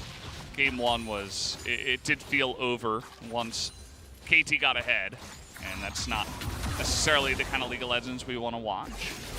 It's a very slow one. Yep, aiming, having to deal with these minions underneath his turret for the minute that you can see will be able to even out the CS very nicely up against Root and Gorilla, as we are panning all the way. Wow, that's a pretty damn value. Coming out of the old Hawkshot, I believe that we were following. Yeah, always good to know where the Lee Sin is in case you want to stop him from sinning early on. And so far, Bato has not looked for any gank opportunities. He's just farming out his jungle. Notice that On Fleek came up to the top Scuttle Crab first with that knowledge from the vision that the Hawkshot gave him. So he was able to say, okay, he's going to path to the top side, try to go onto the top scuttler. So why don't I beat him there, and then I can go to the bottom side where he's not. That way I can get both scuttlers and get a nice little advantage here in the jungle matchup. Yeah, really nicely played actually out of On Fleek. We will be able to deny all of that. Now down towards the bottom side, considering some sort of dive based on what the pings we're looking at, but On Fleek's not exactly going to be sticking around. As Gromp is going to respawn, and On Fleek will be able to take that one away. I believe it's a trade. No, it's not actually, as Lee Sin decided to go for the back instead. So Gromp on the left-hand side is going to be still up. And so On Fleek already a bit of a masterclass here in the jungle. As far as how to get around, avoid the Lee Sin, cause some troubles. As, all right, there's the abduct onto Fate as Kuro dealing with that clockwork wind-up. On Fleek in the right position to try and defend his Orianna, who is relatively low, but has been mainly able to control this mid lane and continue shoving forward.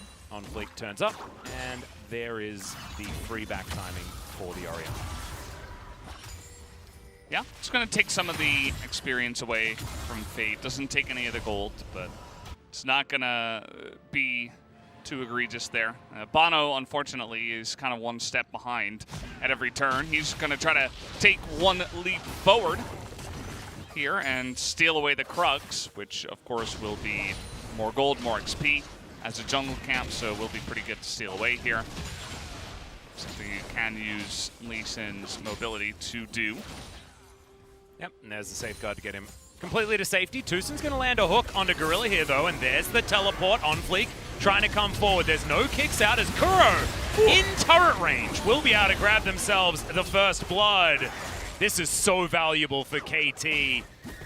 As Kuro was struggling in the lane, now KT with their Aphelios comp, able to get themselves a slight advantage. Yeah, that Q out of the Lee Sin Bono was something else. He was able to just get it in between multiple minions and champions and stuff and really squeeze through and get that extra bit of damage to make sure that that kill was secured. So nice little play there. And yeah, kind of just exploded from those teleports. They didn't try to make any play onto the Infernal Drake early after getting the kill, which is kind of interesting. We're just going to let that one go for now, as here is the replay. See Gorilla and Root moving so far forward to try to force this one here. And they knew that Bono was also in the jungle, and that Q able to skirt all the way across, catch the Tom Kench, who was out of position. No exhaust, no flash, as Gorilla does go down. Yep, I'm really glad that Aiming had his Ashe/Varus weaponry available as well, pre-6.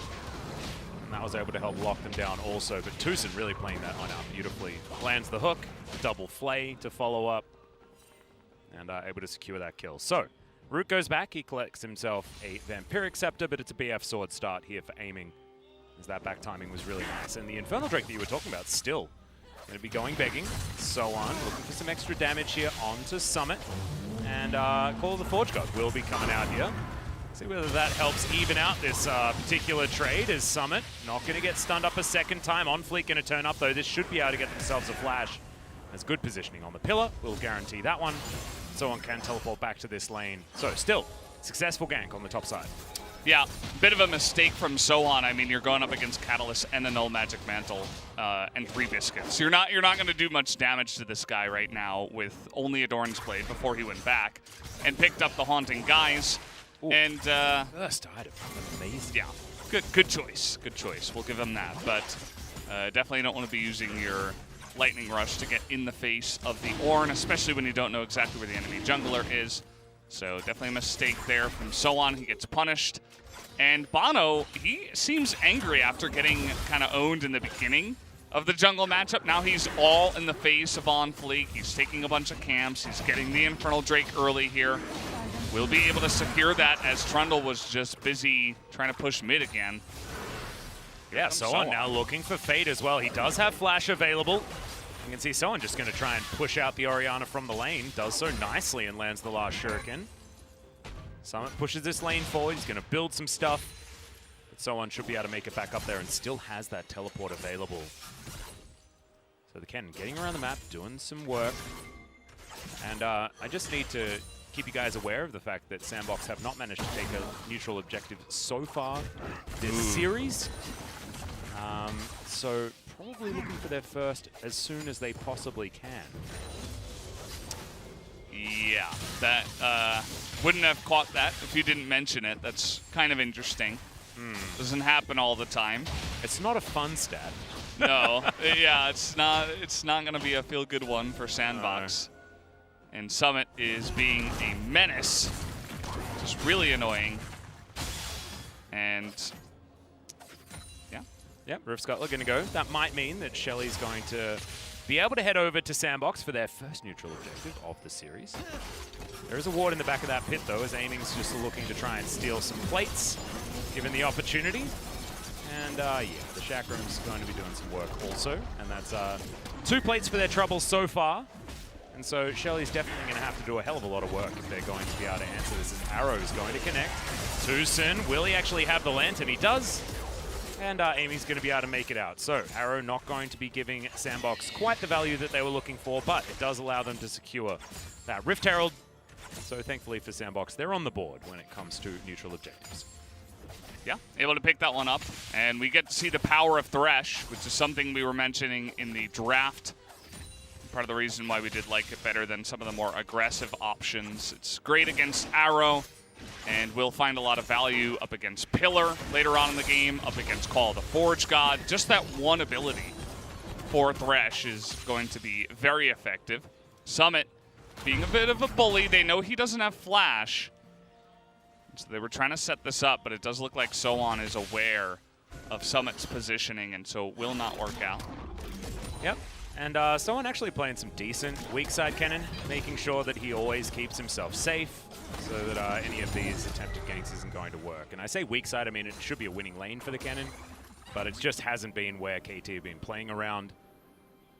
And Bono now thinking about preparing for this Cloud Drake that's going to be up in 2 minutes' time. KT moving on in. And we might need to give that ward on the red buff a name, because it's been there for a real long time. Summit going to light Soan on fire, preparing for a potential teleport. His aiming is snuck into this brush. Tucson looking to come down as there's the Moonlight Vigil. Root going to get taken down very low, but Tucson very, very close to landing that hook. Hair's breadth away from the wings on that particular Soraka Ash skin. Bleak moving on in here. Not going to be able to take down that ward, as you can see. A lot of control given over to KT on this bottom side of the map right now. Yeah, it's kind of confusing. I mean, the Ashe should have a lot of fun, but you get confused once the kill comes in and you get behind, and the Tahm Kench doesn't have any summoners to exert much power in the lane, and then the Ashe isn't able to do it all by herself up against those two members. And generally, you don't want to target the Ashe because it'll just get devoured, as here we go. All right, yeah, Bono finds a kick onto Fate for some reason. Did he mess up Kick Flash? He must have. May have, yeah. Because that would have been a kill. I think he just pressed it too late, or no. The Flash came out of Fate. Yeah, right. So maybe he was predicting the flash, and he's like, well, I'm not going to flash myself. Let me just get the flash. Maybe not wanting just to trade flashes, but having the necessarily needing to, as Root's going to get devoured eventually. The box comes in, Root escapes from it, but unfortunately for Gorilla, he's not going to be able to. That is 2 kills now for KT, both of them onto the Catfish bottom side. Yeah, Gorilla at least able to save Root, who was desperately out of position there. That's the second time they've been caught by the same member's teleport. They should have the timer on that. They shouldn't be as far down the lane as they were. And they got punished for it 2 times in a row here, as there is a lot of pressure by the side of KT that is being exerted onto this bottom lane. Aiming just gonna be given all of the money. Tucson isn't even sticking around. That's a teleport. Aiming should be able to grab this. As now Fate, after teleporting in, is looking to see what he can get done. Tucson, very, very low as Aiming. Moonlight Vigil comes down. Fate, it's a 1-for-1 trade, but make that a 1-for-2. As Sandbox do answer. So double teleports invested. They lose the turret. Don't know whether we're typing worth in all chat, but if someone can get a bunch of plates up here, then maybe, just maybe, KT might be all right with this. And they do walk away with a decent advantage when it comes to the gold. But, yeah, going to be closed just a little bit. Sandbox looking for their first dragon of the series. It's a lot of gold that's split between 3 members down on the bottom side. Aphelios got all of the gold. He even got the individual turret gold for the First Blood turret down there. Yeah. As Tucson was very selfless, gave it all over to his AD carry, Mr. Years. And that was definitely a good idea. Maybe if the Drake was something a little bit better that's not just one singular Cloud Drake, it would have felt a bit better for Sandbox, but they get the Cloud and it's like, okay, yeah, whatever, you know? They're still feeling not so good after that one. Even Kennon's able to get a lot of value on the plates up in the top side in the free farm. And double teleport used by Sandbox, so does feel still like a pretty nice win here for KT. Yep, we're going to have a look at this team fight once again. The Shockwave was pretty good there onto Tucson to guarantee that kill. But like you were talking about, Mr. Years only able to get that 1 kill in return. He didn't flash. I probably just assumed that he was dead, right? Because Forge God, pretty decent range. As look, I think as well, I mean, now we've got Mountain Soul coming up as an availability. This could be a bailout for Sandbox. If they can stabilize this game, stack up a few of those, I mean, think of the value that Ornn and Trundle will have, even Gorilla to a certain extent, on this Tahm Kench. He's going to be very happy with that one to try and mitigate some of the damage coming out of Mr. Aphelios, but same can be said over the side of KT. wanting to deny those defensive stats from the more tanky players on Sandbox. Look at the 80 carry difference right now in terms of gold, 1,600. And that's really, you know, it's the 2 ganks that came in that gave the CS advantage and also opened up all those plates for aiming. And the fact that all of that gold was individually given over to only aiming and not even shared by Tucson. No jungler was down there. He just took all of it. And we'll see how he'll be able to use it. I mean, he's trying to move towards his second item for now, but definitely stacking up the gold with the most here in this game. Oh, hook gonna come in. That's a great box kickback, and that's a very easy kill onto the Trundle. Call of the Forge God does basically nothing. Aiming. He's sitting on Tristana and Ashe/Varus. Or Cogmore there, or just doing a lot of damage here. Maybe I should just call it Infernum. Yeah. I think LS calls that one Tristana. A lot of people call it. I think it's Flame Jinx. Jinx? Yeah, I think it calls right, it Jinx because like the rockets. I feel like each of them can be 2 champions at once. Pretty much, yeah. Arrow, you're gonna That was confusing. hitbox? Well, wait, that was his own arrow. Never mind. God, it's hijacked. It's Silas. That would have 100%. Yeah, if it that just looked really funny. Oh, triggered. And Scouting arrow. yeah, they're trying to desperately scout into the river for Shirley, who we all know is not nearly as cool as Shelly. I mean, she is very late to the party. Yeah. You know, too late, not even fashionably late. She gets there after all the plates are down. Shirley has a lot less value than Shelly does, specifically because of the plates. And they just went in there and, you know, gave their jungler's life over desperately trying to scout for that objective when they could have just given it away. Struggling to talk. Yeah, got there in the end. After some of the, you know, the slow starts here in this series. Oh, for this next Mountain Drake fight, KT are well and truly prepped. Leandri's is done. They've got Super Soaker for Kuro, but most importantly, the first 2 items are completed for aiming. And I mean, this Runan's, the current form that Root has right now is just double daggers. It's a huge lead for aiming. We already mentioned it based on the gold, but you can see what it's done as far as where they are, as far as their item builds.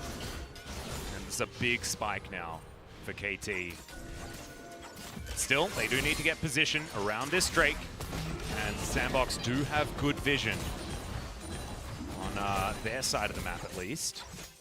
So I'm going to push up. Tucson looking to clear. Now with 40 seconds to go, it's a possibility as Bonnet.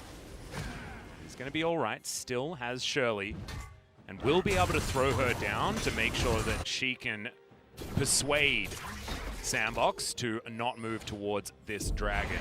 Yeah. And this is what normally happens with Shirley, the second Rift Herald, is that you throw it down and you're able to chunk out mid-tier 1 and hopefully take it. Damn, the Leandri's Burn is actually doing a lot of work there on the summit. Yeah. Fair bit of damage there. As really the card awesome. is actually taken, wow. It's a really awesome item decision against Summit specifically with the Abyssal Mask, right? He's going to have a lot of health and the MR, and you can just slowly tick him down as here we go. Arrow attempted to be avoided there by Soan, but look at that. They're able to peel, and they have a Lantern to get him out without taking any damage. The Cannon going to be able to wrap around, look for a flank, and Sandbox want nothing of it. KT will be able to lock down the first Mountain Drake of the game. Tucson still able to scout forward, aiming, not going to be offering his damage here as Soan got himself back towards the turret. Call of the Forge God coming through from the Silas. Is Gorilla going to save on fleek for now, but Soan flashing into the backline, not quite the connections that they were looking for, as that was a decent shockwave, but not enough to actually secure any kills, and Kuro able to abscond his way out of there. And KT, they grab themselves a couple of kills and a Drake, and they save their outer turret mid lane. They claim the outer turret mid lane for themselves on the other side, and it is only good things for KT Rolster. Yeah, and Sandbox just looked kind of lost in this game. They're like, well, our arrow engage didn't work, so I guess we're just going to give away the Mountain Drake. Affiliate is just too strong. And then they're all like, let's try to get value in the mid lane, but then they see Kennen. They're like, oh, we're kind of trapped now. As Call of the Forge God, the Silas pick ends up getting a lot of value here. And then everybody's just running away with their tail between their legs after the double knockup from Kuro and his own Call of the Forge God. And it was a fight they were not going to win once Aiming got into position as well. He is just unbelievably fed. He's already moving towards his third item. And Ash is, we'll see what she picks up. Oh god, hasn't even been back yet. Finally does go home. Runon's is complete, so we're sitting on finally. so much gold for that fight. That's it's just poor planning, to be honest, out of the 80 carry from Sandbox. They just look a little bit off today. You know, they did look better up against the weaker half of the LCK. And KT was one of those teams that they actually 2-0'd, if you guys do remember, in round 1 only a week ago. Yeah. But KT do look like they have turned a new leaf after getting totally bopped by T1. I mean, that was not close. It wasn't, but actually, I felt like Tucson was having a really off series against T1. He was, yeah. This time around, Tucson's looking amazing. Currently, like, I mean, the Blitzcrank was good in game 1, but honestly, the draft was just good. This has been some fantastic Thresh play. I'm glad that Jonah Strong came to. He's listening. Yep, just move on over, check him out here. But this has been some vintage Tucson play. You have to remember, you know, like when they did make it to the spring final, I believe in 2017, 2018, it was off the back of Tucson having a phenomenal season. This guy is certainly able to perform. That was when he was alongside Kuro, actually. Him and Kuro both fighting for MVP, as it was known back then, for that particular season. It's good to see him playing well. He's gone to McHale's, as Aiming decided to take teleport into Ash, which is ballsy, to say the least. But now Tucson, with that item completed, no cleanse required. Yeah. Tucson's whole job, straight from the Thresh pick, was just to save his allies, and that's why the McHale's is great against this kind of a pick comp, especially the Ash arrow more so than anything else. Yep. And he's got Lantern for everything else, basically, to reposition the Aphelios, who doesn't have too much mobility. And they are just going to be a two-man wrecking crew. Not to mention everybody else on their team who is pretty, you know, pretty fed. They're doing pretty well for themselves right now. Yep, Dash Cannon completed by Soan to augment the Leandries that he's already put together. We'll see whether that's going to be third item Void Staff. That would certainly mean that his job against Summit will be much easier. Yeah, Dash Cannon. Dash Cannon? I've been calling Protobelt Dash Cannon for a really long time. Why is that the first time I've noticed it then? I don't know. Active I'm not listening a very needs good some work. listener, yeah. I don't know. Maybe you just hear differently from this side of the desk. Yeah, maybe. Or maybe I've said so many stupid names for stuff that it sort of just washes off. Yeah. Which is probably good. We can see Might of the Ruined King is done for Root. He's got a pickaxe there on top of his first couple of items. Might be an Infinity Edge that he's able to put together next. But Aiming, instead of having just a pickaxe, he's got an entire Phantom Dancer. And a hell of a lot of crit. Yeah. As Root, just going to be chunked there a little bit. Doesn't have enough chakrams to make the Aphelios look like the 200 years that we know he can be. But my god, the AoE is doing a lot of work. Volley going to be avoided there with a swift Lantern Ride coming out from Tucson. As Bono fishing for some Qs, and Kuro finds a Super Soaker onto Gorilla. He's a catfish. He's born in the water. He'll be absolutely fine. Hook gonna go wide. So on, flanking position available, but Sandbox have themselves set up in their phalanx. The minion waves haven't really been dealt with here on Sandbox's side. Fate off to the edge. He's looking to contend with the cannon, who's able to find his way in. Now, Mountain Drake going to spawn. Hook fished for, but avoided by Sandbox. We're grouped up as 5, ready to get in here. I'm going to get tagged. We're just going to immediately start this one up. Positioning of all of Sandbox is well known here. As I will see whether we make it a 50-50. Box comes through, though, as Moonlight Vigil is going to come down. But Summit throws the ultimate the wrong direction and is actually CC'd before anything else can happen there. Or that was that actually, the hijacked one? Never mind. That was Kuro. I'm getting You're getting troll. owned by Extra Silas troll. today. Oh, man. And they're not even both using it. You know, it's Yeah, like right. only one person using it. Oh, man. Sandbox do look a little bit defeated in this one. They're desperately trying to find an angle to fight over Drakes, but they're giving so many of them away. And you mentioned how much value they could have gotten for their team if they had picked up, you know, 1 or 2 even of these Mountain Drakes, but they're not even being given a chance to hand it over. And even though the Mountain Drake Soul will be delayed, this does mean that 3 Mountain Drakes will be given to KT because Sandbox took the Cloud. And everybody can get their fair share of resistances. The only one who doesn't really have it just yet is Kennen, who looks to be going for some penetration first before a defensive item. But you got Zhonya's ready, you got Death's Dance that's coming in the pipeline for Aphelios. You have the Lee Sin, who does have a nice amount of resistances being built alongside of the Merc Treads. And eventually these players are not going to be very killable, even if you get a good engage down. I mean, who are you going to pick off at this point? You've got Lanterns, you've got Mikhails, you have so many ways to get out of the engage from Sandbox now from KT. It's fighting uphill in a big way for this team. I really want to just give player of the game to So-On for his item build. Look at that. Goes back. So smart. Third item, Void Staff. Even Summit going to get cut down by this guy. He knows that he's going to be fighting the front line a lot in this game, as Fate going to have to use his flash once again. Q almost lands there from Bono as well. Is now Baron going to be started? And remember, this is Aphelios. He eats through Baron so quickly. As Kuro, he's got himself a Shockwave. So-On, nowhere to be seen right now. Sandbox definitely have to worry about this cannon. Oh yeah, his flank is really scary. There's Summit. All right, Arrow gonna pierce the heavens. Looks like outer turret will be claimed here though, as Shockwave pulls back only Tucson. Hook is going to connect onto his opposite number there, and he has to go golden. Good double knock-up, but aiming not exactly gonna take too much damage as now Kuro looks for the backline. Shockwave onto one, as there goes the cannon. And look at all of the years coming out of aiming. He's not exactly the main one in this fight, but he's still able to tidy up. Summit, I mean, he's pretty tanky, but it does not matter. As yes, they managed to take down Tucson, but the rest of the team gets obliterated. Aiming, even able to find the Gravitum, and now Root's going to be dead. That's the ace. And KT are looking at a 2-0 to answer Sandbox here in round 2. Mr. Years just straightens him up there at the end, thought that he could get away, but then aiming showed Root what was up, snipes him there with the perfect gun duo to come in. And it's a great flank. I feel like Sandbox kind of baited themselves into this one. They did not clear out the vision behind them. They were very far down the lane.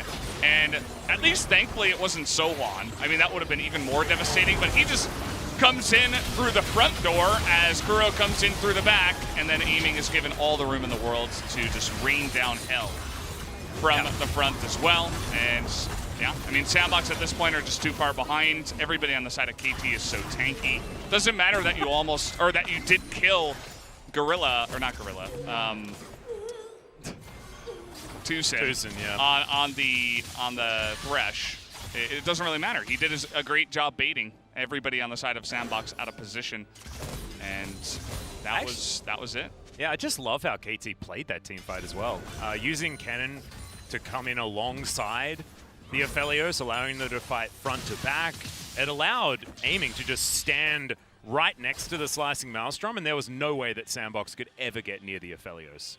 So used as damage, but also as that peel potential as well, with Kuro coming through for the flank and actually finding it.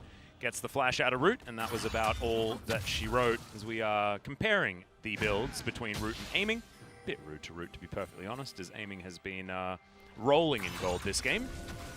As KT, they will just be moving between the mid lane and the bottom lane. So-On dealing with this one pretty comfortably, as aiming also very happily removes the inner turret in mid from the map. Chain Lash, not really going to do too much, but Kuro has himself called the Forge God. Hook is going to connect. Tucson not going to take the ride. It's now KT getting moved away from this area, but Mountain Drake is going to be live. This will be Mountain Soul, and there is no response from Sandbox. They're going to take this opportunity to finally get the outer turret in mid lane. So congratulations, but still close to 10,000 gold behind. Mountain Soul now means that there's, I don't think, a team fight that Sandbox is going to be able to win. So they're going to set up the Fnatic Brush. Maybe if aiming walks into that by himself. Maybe. Oh, yeah, maybe. Maybe, you know? He might even be able to survive. Yeah, I don't know. He's got Death Stance and Mountain Soul, so Mr. Years. it's going to take a lot to take him down. Yeah, we're just going to push in here with the Baron buff. They don't... Wow, that hurt. Yeah. Again, there's a lot of disruption on the side of Sandbox. I think they're lacking in damage at this point. Oh, that's an on-hon. As Okay. Kuro? Never mind.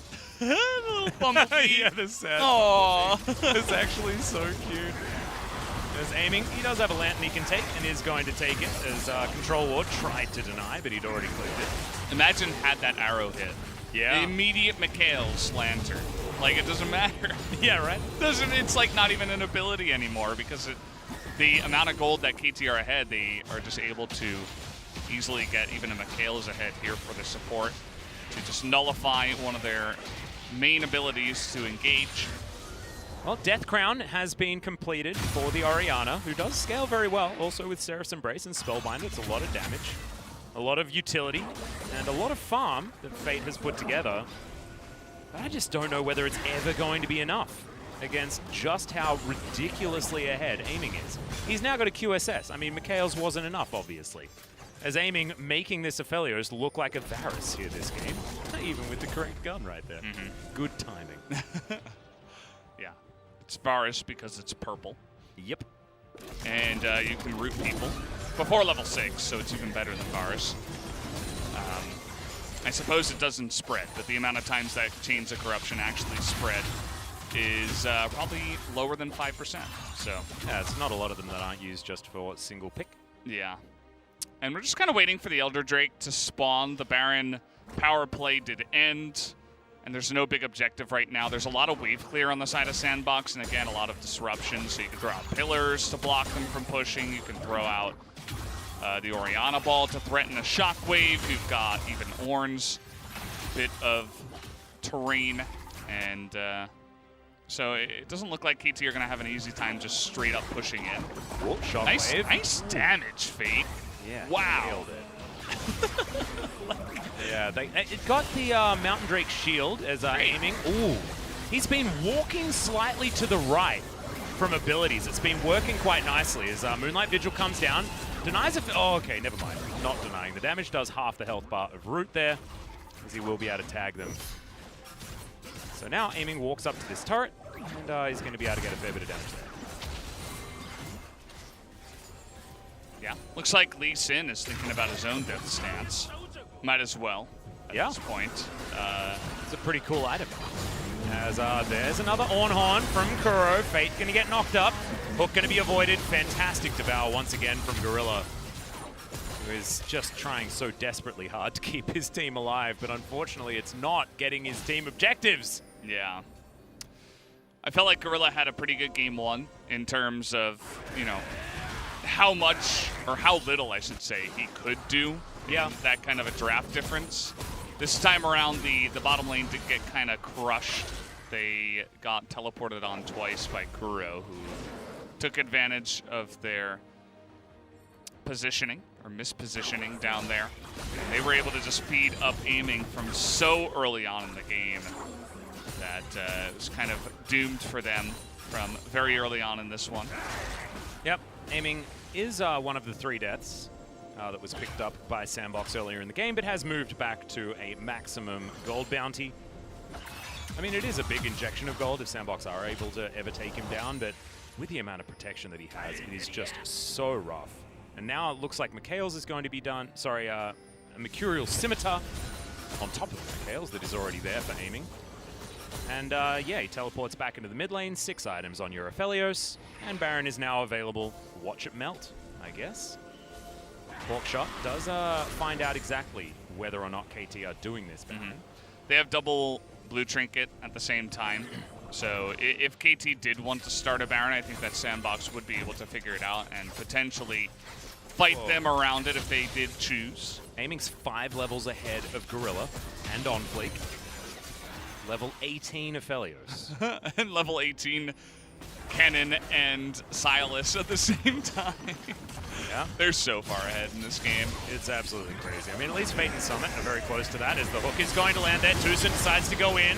as Bono is going to tag up Root. Immediate exhaust will deny a lot of that damage as Root's trying to kite this one out. Kuro goes golden. Moonlight Vigil does basically nothing as Summit buys so much time as Tucson finds Fade. He is going to go down, but aiming's going to show him how many years it's going to take them. There's the slicing Maelstrom, but look at Gorilla. He tried just so hard to take care of his AD carry, and in the meantime, aiming's just going to shoot Summit to death. USS is complete, but Flash on cooldown now. And aiming, yeah, I mean, I think he took some damage there, but eventually with his double lifesteal, he's going to go back up to full. And now we're going to see whether KT can just win the game. Yeah, they're going to try for it here. They don't have any Baron, though, and their minions are pretty low, so they're just going to get smited out. Yeah, well, Summit going to take a lot of damage here. On Fleek dies as an afterthought, as aiming. Just going to get to work on these turrets now. Only one Nexus turret remaining here as KT look for the 2-0. As Summit, yeah, he's just going to get pile driven. And 8-1-4. Aiming, I think he's looking at back-to-back pogs here. Fantastic performance out of the KT AD carry. And this bounce back after their loss against T1 that looked incredibly hard on KT. This is going to mean a lot to them. Harai comes out with a smug smile. Going to be very happy with how his boys played here today. Yeah, that was devastation. That did look like a different sandbox. Game number 1, an unfortunate draft. Game number 2 was definitely sandbox looking a little bit down in the dumps from game number 1.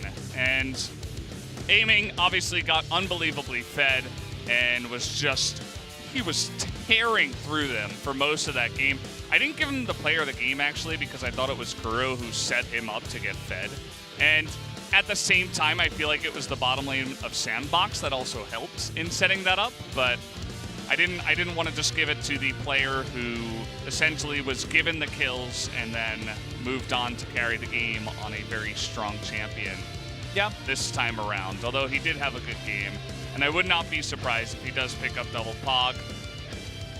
I think it's between him and Tucson personally. I think Tucson also had a fantastic game.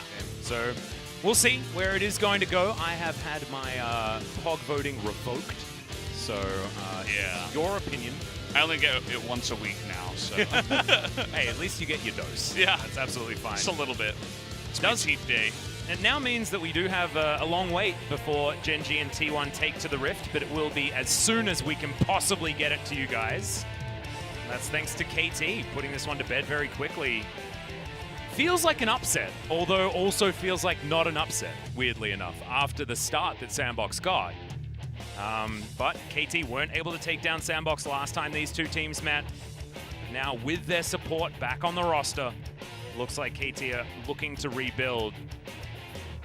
As it's the very middle of the season, and there is a chance that KT can do once again what they did in spring. They were able to go on that dream run where they just took everyone down in front of them.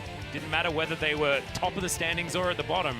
That rampage was definitely very impressive out of KT. Didn't get them through playoffs or anything like that, but did certainly hold them up pretty well towards the end of that season. So looking forward to seeing whether they can do it again as a KT that do look much better than we saw previously.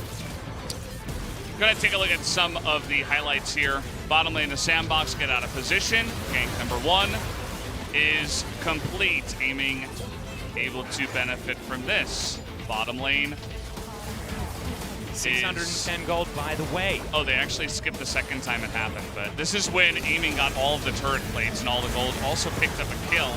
Decided to hold on to his flash because he thought he was probably gonna die anyway. They got pretty far behind, and Kuro made himself look like the better Ornn in this game. Yeah, he really did. Silas R5 actually did get a lot of work done up against this composition. And yeah, from there they were very far behind. Every single time Sandbox managed to get flanked. Like every single fight it feels like. They got flanked here by Kuro once again. Comes in with a nice teleport, is able to just corral them up, gets a big ultimate in the back line. Yeah, that was 2-man ult plus flash out of Root at the same time. Yeah. Generally, the shockwave for Silas can be sometimes difficult to land, but if you have less fear from being ahead, you can kind of just run on in, to 5 members and get a very nice ultimate off, and that was just kind of 200 years there. Yep, and have a look at this fight. This is actually probably one of the best that Sandbox could have hoped for, to be honest. But This is a very forced engage from KT too. Yeah. They were ahead enough to have it not matter too much, you know. But I mean, aiming wasn't touched, right? Like, he just walks into a shockwave and doesn't care. Bit of jungle combat between good old on fleek Bono. But ultimately, it didn't really matter as Summit has to flash away from the AD carry. They're like, yeah, I think we can end. Let's end. Let's go. 오른 노플이야 오른 노플. 나탈 Or no flash. Let's go mid. 사람들 노플이야 이거. Trying to no 그냥 오면은 flash. 둘이 생각해야 될 듯. 비비는 거 나 하면은. 탈진이야 탈진 괜찮아. 오면은 비벼 In 그냥. fact, no flashes at all. 천천히 for 끝내 그러면. Sandbox. Yeah, they're saying like take it slow. Even if they try to 싸워. get in, we can just fight them. 성형 죽는다. 아 죽어 그냥. 보십시오 하나. 라인 있거든. 라인 타워 All 타워 of the 타워. Leandri's burn is just so satisfying to watch. 바람이 오줌 들어가라. I feel like I've been groomed. 죽여. Summit, yeah, nothing that he can do. Yeah, He may as well try. 나도 너무 급해. there you go. Flashes the KT rollster right in their face. And that was, again, a lot of damage. Aiming had some pretty sick stats before today's games. He just boosted those numbers even more. Yeah, it's very, very impressive. Especially with the numbers that he was putting up before Aphelios even had his time to come online. But they were handed so many objectives. That first Infernal Drake was uncontested. The second Drake was taken by Sandbox, but it's just a cloud. So who really minds about that one? I believe that was Shirley that they were able to pick up as well. So not exactly high value there. You iterated exactly what that's about. So Sandbox, yes, they were able to get some stuff this game, but not too much more as Tucson gets it! Oh, there is a god. Absolutely beautiful. Kill participation at 15 at 100%. And big old vision score, but he was able to just keep aiming so safe and start all the fights that he needed. Yeah, I mean, this one was kind of playing up against Tom Kench bot, but that was Gorilla unfortunate positioning. Tucson did have a fantastic game. And we'll see here once again how he sets it up. His hooks were really on point, and it's good to see that Tucson is back because he is such a key member of this KT roster. You can't have a KT with success without a Tucson who is on point, and he set up so many of these picks. He played a really great Thresh, especially from ahead. Yep. And the final votes was 7 out of 12. 4 did vote for Kuro, so I wasn't alone And there. only 1 for aiming. Yeah. So, I mean, this Probably is, media. I feel like LS has like sent some leaflets around just to say that don't give the player of the game to the champion. Which would have been what happened if I had have got my wish from what I stated at the end of that game. He did do a hell of a lot of damage, and aiming did utilize what Tucson gave him very, very well. But I mean, that's what he's supposed to do as an AD carry. And Tucson's back was very, very strong that game. So will be really cool to be able to have a chat with Tucson after he took a few games off when he was not feeling so well. Yeah, I'm curious to see what he has to say about his whole journey and coming back to the LCK and stuff. Yeah. And it's going to be a bottom lane interview, so some good synergy expected here in the interview. And I feel like we get to talk to Aiming and Tucson a lot when the team does win. I think that KT has sort of built around this bottom lane performing. Aiming has stepped up his performance better and better as the years have gone on. I think when he was with Afrika, he didn't look as good, anywhere near as good as here on KT for 2020. So excited to see what they're going to be talking about, and I hope that they are asked a little bit. I hope Caster Jung gets in there and asks Tucson about how his recovery was and things like that. And guys, we're not going to have to wait too much longer, as I think we're going to be heading to the interview very, very quickly. In fact, right now. So let's throw it over to G-Sun. Thank you very much, guys. Let's hear from the bottom duos and KT roster. How do you feel, Aiming? I guess the mic is not working. Hi, we're back. Okay. Bit of a mic issue, so we're going to try and switch that one on. What? But, Tucson where was the synergy? Yeah, I don't know. Right? Well, why didn't he just hand him his mic immediately? Tucson was like, what do I do? He's been handing him lanterns like all day, so he's like, nah, man, come on, we're off the It's rip my now. mic. You have to do it yourself. Yeah. Yeah, I'm just going to have a peer on over. Yeah, I think we're getting ready. We're getting back to it. Sorry about showing you the back of my head there just for a second. Very clean. But here we go. So G-Sun, take it away. 일단 저희가 연패를 계속했었는데 Yeah, we were on a losing streak So I'm glad that we were able to stop it right here and got a win. 그렇겠죠. 네. 자 그리고 옆에 And 투신도 Susan, 일단 되게 first off, 좀 최근에 아파가지고 yeah, I've been having some health issues, so 이겨서 너무 다행인 I 것 thought 같아요. that this might be a little bit hard, but I'm happy that we were able to get a win. 어떤가요? 얼굴은 딱 How 좋아 did the 보이는데? recovery go?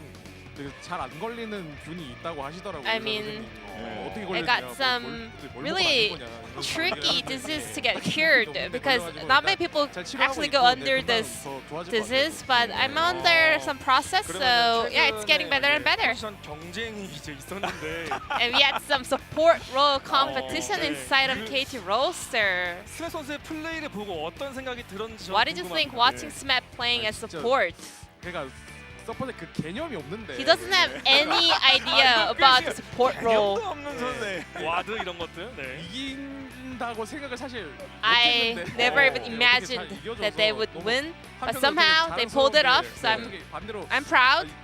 But at the same time, I was just so flustered to see him winning without no basics of support role. 뭐 나 오늘도 이 경기 좀 너 좀 아쉽더라 블리츠 이런 소리 And 하는데 after game one, Smap 이 경기 보고 was 바로, saying like, 아, your 못 blitz is 뺏겠는데 not 이런 that 소리 하더라고요. good. So I was like, what? But yeah, I mean, it's good. Everything is so entertaining going on over here in the KT roster. 오프들에 그도 오면 뭐 종익이 형 긴장해. 그리고 무슨 Yeah, 뭐 스신, especially in the 뭐 mic 스신 check, 이렇게 막 계속 they 얘기 said 나오니까 that 나는 신경 먼저 brace 뭐 yourselves, 어땠습니까? Susan, 이기면서 because 좋긴 한데. the support competition is on. CS 안 먹는다고 사실 뭐 만만한 포지션 아니거든요. I mean, 그렇죠. supports. 사실 We don't 다른 farm 선수랑 CS, 경쟁도 but 많던데 this is 지금 not an 팀원들이랑 easy 경쟁을 position. 하고 있어서 지금. Well, 자리가 좀 I have 위험한 to be 상태인 것 competing with the opponent supports, but right now I'm fighting with my teammates, so it's a little bit weird. 에이밍 선수도 한번. 에이밍 선수는 야, And aiming. 한번 해보니까 어땠어요? 네. What was different between Smap and Tucson? 서포터랑 이제 해봤기 때문에 I've been playing with a lot of different supports. So whoever comes with me, it's all just the same. 점이 있었다면 뭐가 있었을까요? What was the Smap's characteristics as support player? 재밌고 Smap is a funny guy. 봐가지고 He has a very wide insight of gameplays, and also we had a very great atmosphere with him. What about Tucson then?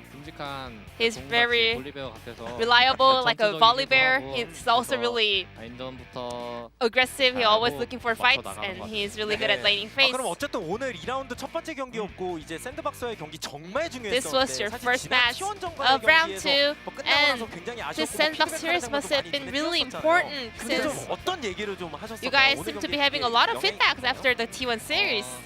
이제 한마음이라고 이제 다 같이 들어갈 Well, 때도 다 같이 we 들어가자. have to be on the same page. We have to go in together whenever who's going in. 가지고 이제 게임을 했던 So being on the same page was the main theme of our performance today. Varus, Zoe, and Jace. The poke comp was real. 첫 번째 세트 이거 평가 괜찮을 수밖에 없는 거 How 아니에요? did the players rate the performance in game 1? Because we had the poke comp. The opponents had to invade and go for an engagement, but we didn't let them get the range, so we were able to just one-sidedly zone them out. Tucson, you are showing a great performance on Blitz and Thresh today. And you landed your hook every time. How was your performance today? About the blitz pick, I was not pretty ready or expecting it to come, but we had the right situation for blitz. So game number 1 was not that clean. I'm not really that satisfied, but game 2, yeah, I did land my hook quite well. What about Pyke, another hook champion? It's also a really viable and good champion, but compared to other picks, it is not really that a promising pick, so that's why we are not having a lot of Pyke games coming in. Your next match will be up against DRX. And KT Roaster managed to get a win away from them. Well, not with Tusin though. But it's you guys versus Steph and Kyria. What's your resolution in regards to that series? Yeah, I actually have no experience of winning them yet. So this time around, I also want to get the dub against them. As a challenger, I want to walk away with a win. What about you, aiming? 일단 스맵 평가는 이겨봤지만 I did manage to take them down with Smap, but I did lose to DRX a lot with Tusin. So if we lose game number 1, maybe Smap will come in to sub Tusin out. Tusin, what's your thought on that? Will Smap sub in instead of you? I mean, we got the DRX killers over here. So we're just always ready. Once again, congratulations on the win up against Sandbox Gaming, and wish you the best of luck in the DRX series coming up. And this will be the end of the interview with Aiming Tusin from KT Roaster, and I'm gonna pass it back to our casters. Thank you. Thank you so much, G-Sun, as usual, for the translation of the interview. Fantastic to hear from Tusin and Aiming. So glad that Tusin's back, because he's hilarious in these interviews. So happy to have some fun, and we'll see whether Smeb, the DRX killer, is going to come back Support for sub. that series. Just nutty. I don't know. That's going to be a big test here for KT, but thankfully for them, they skipped their way up the standings to stop this sandbox run. Both of them are equal when it comes to the match score after this one, but KT do get themselves a little bit further ahead when it comes to game score, so not too bad. And we'll see whether they do make it back to 5th place, because 4 and 6 ain't much different to 5 and 5 that Afrika is sitting on, and could certainly be rough. Of course, Afrika took part in the first round 2 match up against Damwon. Not much of a match. Slaughtered. Yeah. Yeah, it kind of just looked like a beatdown rather than a actual competitive match. And guys, we are going to have a break. It's going to be a long... It's going to be like a 50, 45-minute break-ish. Yeah. But we have T1 versus Gen.G up next, so you do not want to miss that. So make sure you're hanging around. Exactly. You could probably fit in a game of solo queue, something like that, maybe a TFT match if you're that way inclined, and then you could come back and we'll have the spring final rematch for you. Remember, T1 were able to get the better of Gen.G, but Gen.G have looked better since that particular loss against T1, and we'll see whether they can solidify themselves in the top 3, or whether it's T1 fighting back. See what can happen in about an hour's time.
Welcome back, ladies and gentlemen, to LCK Summer 2020. I'm Atlas, joined by Valdez, the Valdanalyst, for Gen.G versus T1. This is a big one. Of course, the last time Gen.G played, it was against T1, and it was a loss. One of their only 2 losses that they had for the first round robin. They lost to Dragon X as well, but that was the only other one.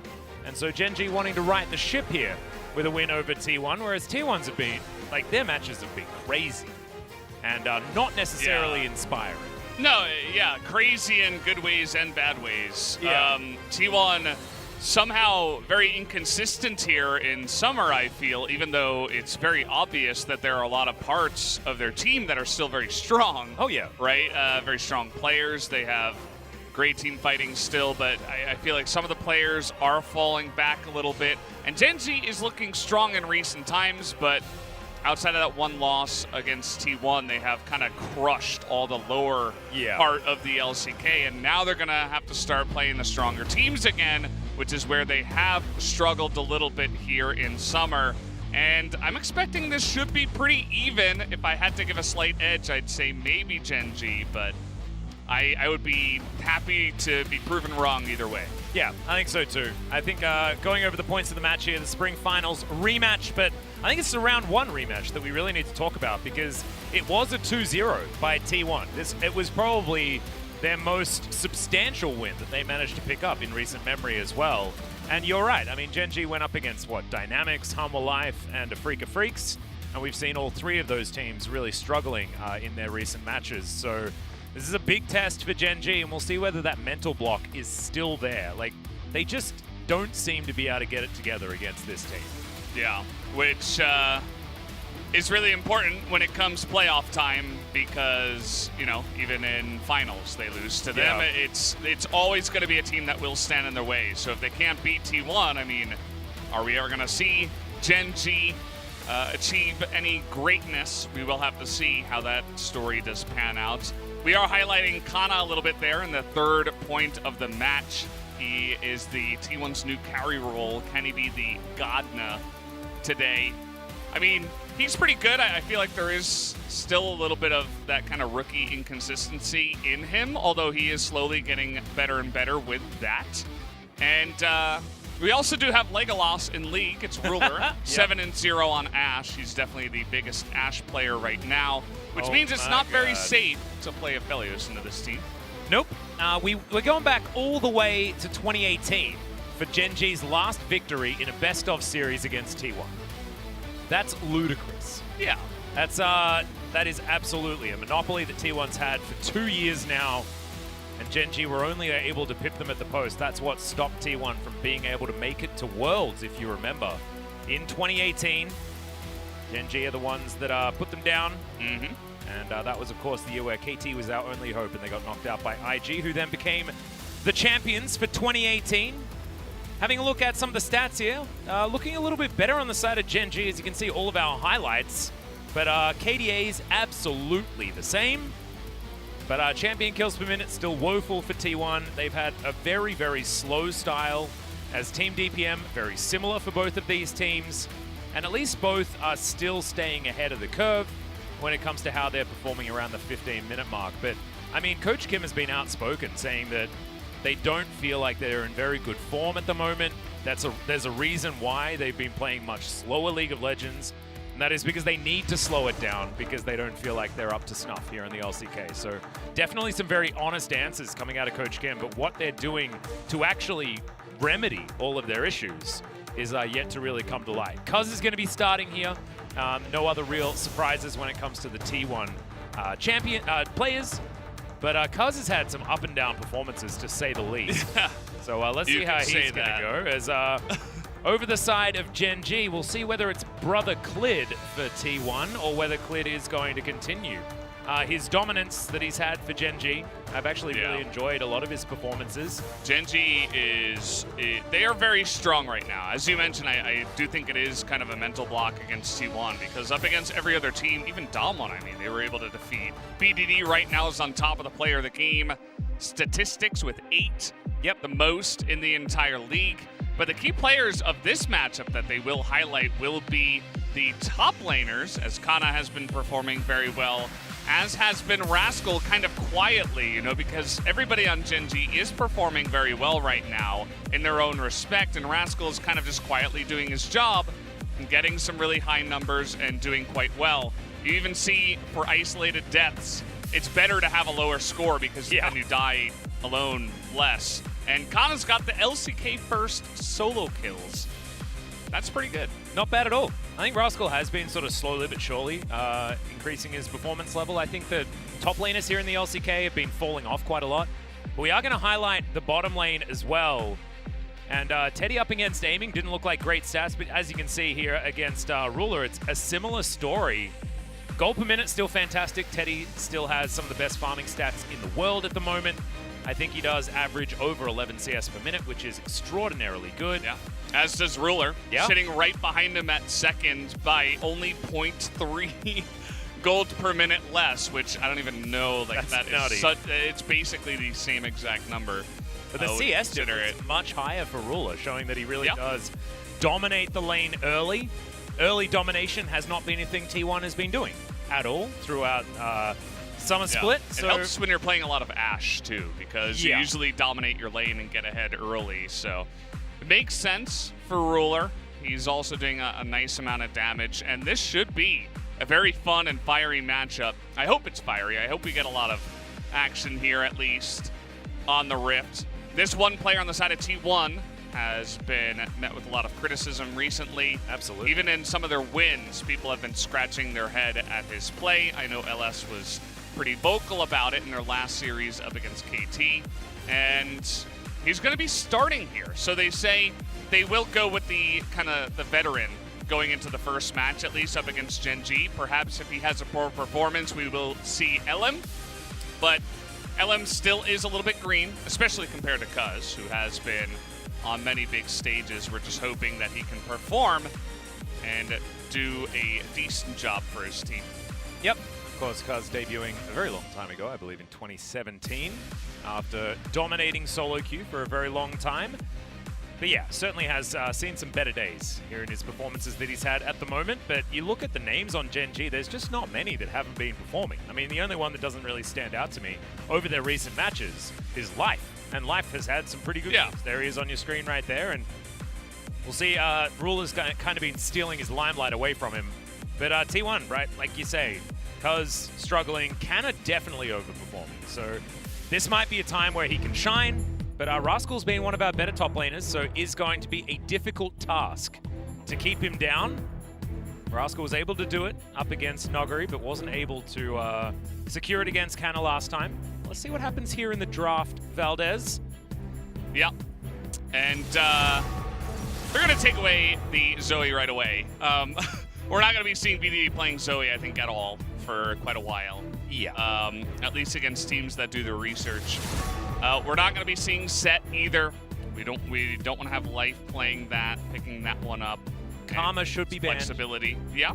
Karma, Varus, I think are pretty obvious ones that are left over here for Gen.G. Although they're going to go for Azir. Interesting. Faker, of course, fantastic Azir player, but it's the most played for BDD at the moment as well. I don't know how many losses he's suffered, but it can't be too many. As actually has fallen on Azir a couple of times. Stats for T1 looking a little bit better in the Pigeon Man department. As there is Clid's very cleanly Sin being taken away, and I'm glad that we can say that once again, right? Like, Clid had some pretty woeful performances earlier on in the season, but has since really come back to the powerhouse status that he is. 80 carries completely left wide open here. As Gen.G thinking about whether they need to ban the Karma. I think you have to. I don't really want to see it here. It's a hard decision. They're going to ban away Olaf instead. Yeah! There we go. I just don't even know what to say about that. I mean, I guess... It's a throwaway, right? And you can understand why, because there is so much power left available. Ezreal first pick, Volibear first pick, Karma first pick. There is like a bajillion different options. And T1, they really like going for Kalista straight out the gate. So there are a lot of different things that Gen.G can try to deny, as Karma is going to be locked in. You'd assume that that would come in there, but what Gen.G get in return, we'll just have to see. Volibear, Ezreal, probably the tier list picks. But we know that Ruler does like heading towards the Ashe when given the opportunity. Yeah. So they can prioritize something else instead if they want to. The Volibear has been seeing kind of average results, even though it has had a ton of presence here. In the LCK, it gets picked very, very often and even banned a lot too. The Ezreal comes in here. Teddy's Ezreal is pretty insane, so maybe Ruler didn't want to just let him have it. His Kalista is also really insane, so maybe taking the Ezreal covers both of those bases because you can kind of dance around the Kalista and not really get in her range by taking the Ezreal and playing up against it. And Teddy's Kalista might just be good enough. Yeah, they're just going to go for it here. Yep. It's not been a priority for Ruler at all, really, the Kalista. He's played a couple of games on it, but otherwise hasn't really headed over there, whereas T1 do like to prioritize it over anything else. The mid-game potency. And Trundle being considered now. Not exactly the greatest position for a Trundle pick. Jax. Okay. The old Jax blind. The Jax blind, when there is still a lot of powerful picks left available, and I mean, it's not generally something that gets flexed, right? It's not something that gets picked early because it's generally used as a counter pick, which is why you were talking about how it's a blind Jax. I mean, I see this and I'm like, is Effort gonna play Jax? There's no way, right? Like, I mean, it could be funny. Yeah, I just like go off the deep end when I see it this early, but it'll be interesting to see. I mean, maybe Kana's just been practicing it a lot. He played one game of Jax. I don't know if seriously Effort would even ever consider it, obviously, but I mean, Cuz's win rate on Jax is actually very high historically. He's played 8 games, 75% win rate on that one so far. So yeah, I guess 6-2 ain't bad. I guess that it should be going into the jungle then. That's actually something I didn't even consider. So thank you for that. We'll have to wait and see, though. I guess it can be flexed, as the Karma can. We're seeing more bans coming in here. They say, well, it's definitely not support. Tarek's going to be taken out. Silas currently getting very popular once again in the LCK. So they don't want to let that one go through. Currently 2 wins on Jackson solo queue at the moment for Cuz. So it does lend itself to that being an opportunity at this point in time. But can also, like you say, be flex top lane. No worries at all. Yeah. LeBlanc banned away from Faker, name a more iconic duo, as the old Tarek Kalista is going to be denied. Silas, what's the answer here? Because it might be, okay, they're going to ban the Kennen. Yeah. Kennen very popular nowadays too. The AP Kennen and the Dash Kennen, as you so nicely mentioned, can be used to great effect. We saw Renekton for just a moment. That was scary. I got a little bit spooked by that, I'm not going to lie. Now Aurelia being looked at. Certainly an old favorite of Rascals, but instead BDD going to move over to the Orianna. Looks to see whether some orbs can be attached to this bear as he decides to launch himself into these team fights. Could be an option. Yeah. Effort's giving a little smile. He's been watching some barrel play, and he's like, oh, maybe I'll consider some Pantheon. They hovered it, but not going to go for it just yet. I mean, they could play Jack's top lane and then go, oh, okay, never mind. It's going to be the old duo. This is one that Gen.G really loved, which was the old Rakan alongside the Kalista. Oh, no. Don't, please, guys. Come on, this is, this would make it blind Jax. I don't know if this is serious. Also, Graves is 6% win rate right now. He's 1-15. He did win a game. As, okay, this is an Akali, so that's going to be locked away. So it is going to put the Jax in the jungle, but now Akali and Karma can continue to be flexed. So for blue side drafts, I do really like this. Still holding their cards pretty close to their chest. As now Rascal still theoretically blind picking, but picking into magic damage. So I guess there are some changes that he can make here. Renekton. May as well just Renekton. No, When the in doubt, Nico. Renekton. Okay, no, Nico's coming in. So a lot of AoE lockdown here from Gen.G. They can get in there and be a nuisance. Rascal actually mentioned the fact that he hadn't put very much time into Nico whatsoever when he picked it last time. Also didn't win that game, so we'll see whether this is going to be better this time out. Yeah, a very curious draft here. Definitely not much of the norm. This does mean that Kana will be hopping up onto the Karma top, which again is 8-0 right now. Yeah, Karma is real good. Yeah, she is enjoying a lot of wins from the top lane. It's super safe. You can't deal with her. She can build so many different builds. She can be flexed everywhere. And the Nico will be up there to attempt to put on a little bit of pressure and, of course, offer some really fun AoE damage in the team fights. But that is also a ton of AP damage on Gen.G's comp. So we'll have to wait and see how that one does go. Yeah, just a really short-range comp coming out of T1 here. They spike super hard in the mid-game, as Ardent Sense are not exactly going to be giving the Kalista too much this time around, but their ability to dive and activate all of that CC is going to be pretty dangerous. However, you look over the side of Gen.G, and they do have sort of a lot of counter, you know? You utilize the Pop Blossom if they dive on top of you, get that big shield, and get all of that lockdown, and then you can layer a Shockwave over the top of it. Plus, Ruler is going to be very safe with life alongside him on this Tahm Kench. It's not like the Tahm Kench picks that we saw from Gorilla in our previous series. This one might be a better time for the Catfish on the bottom side of the map, as we'll just have to see whether Gen.G have dealt with their mental block and whether they have found a draft that they want.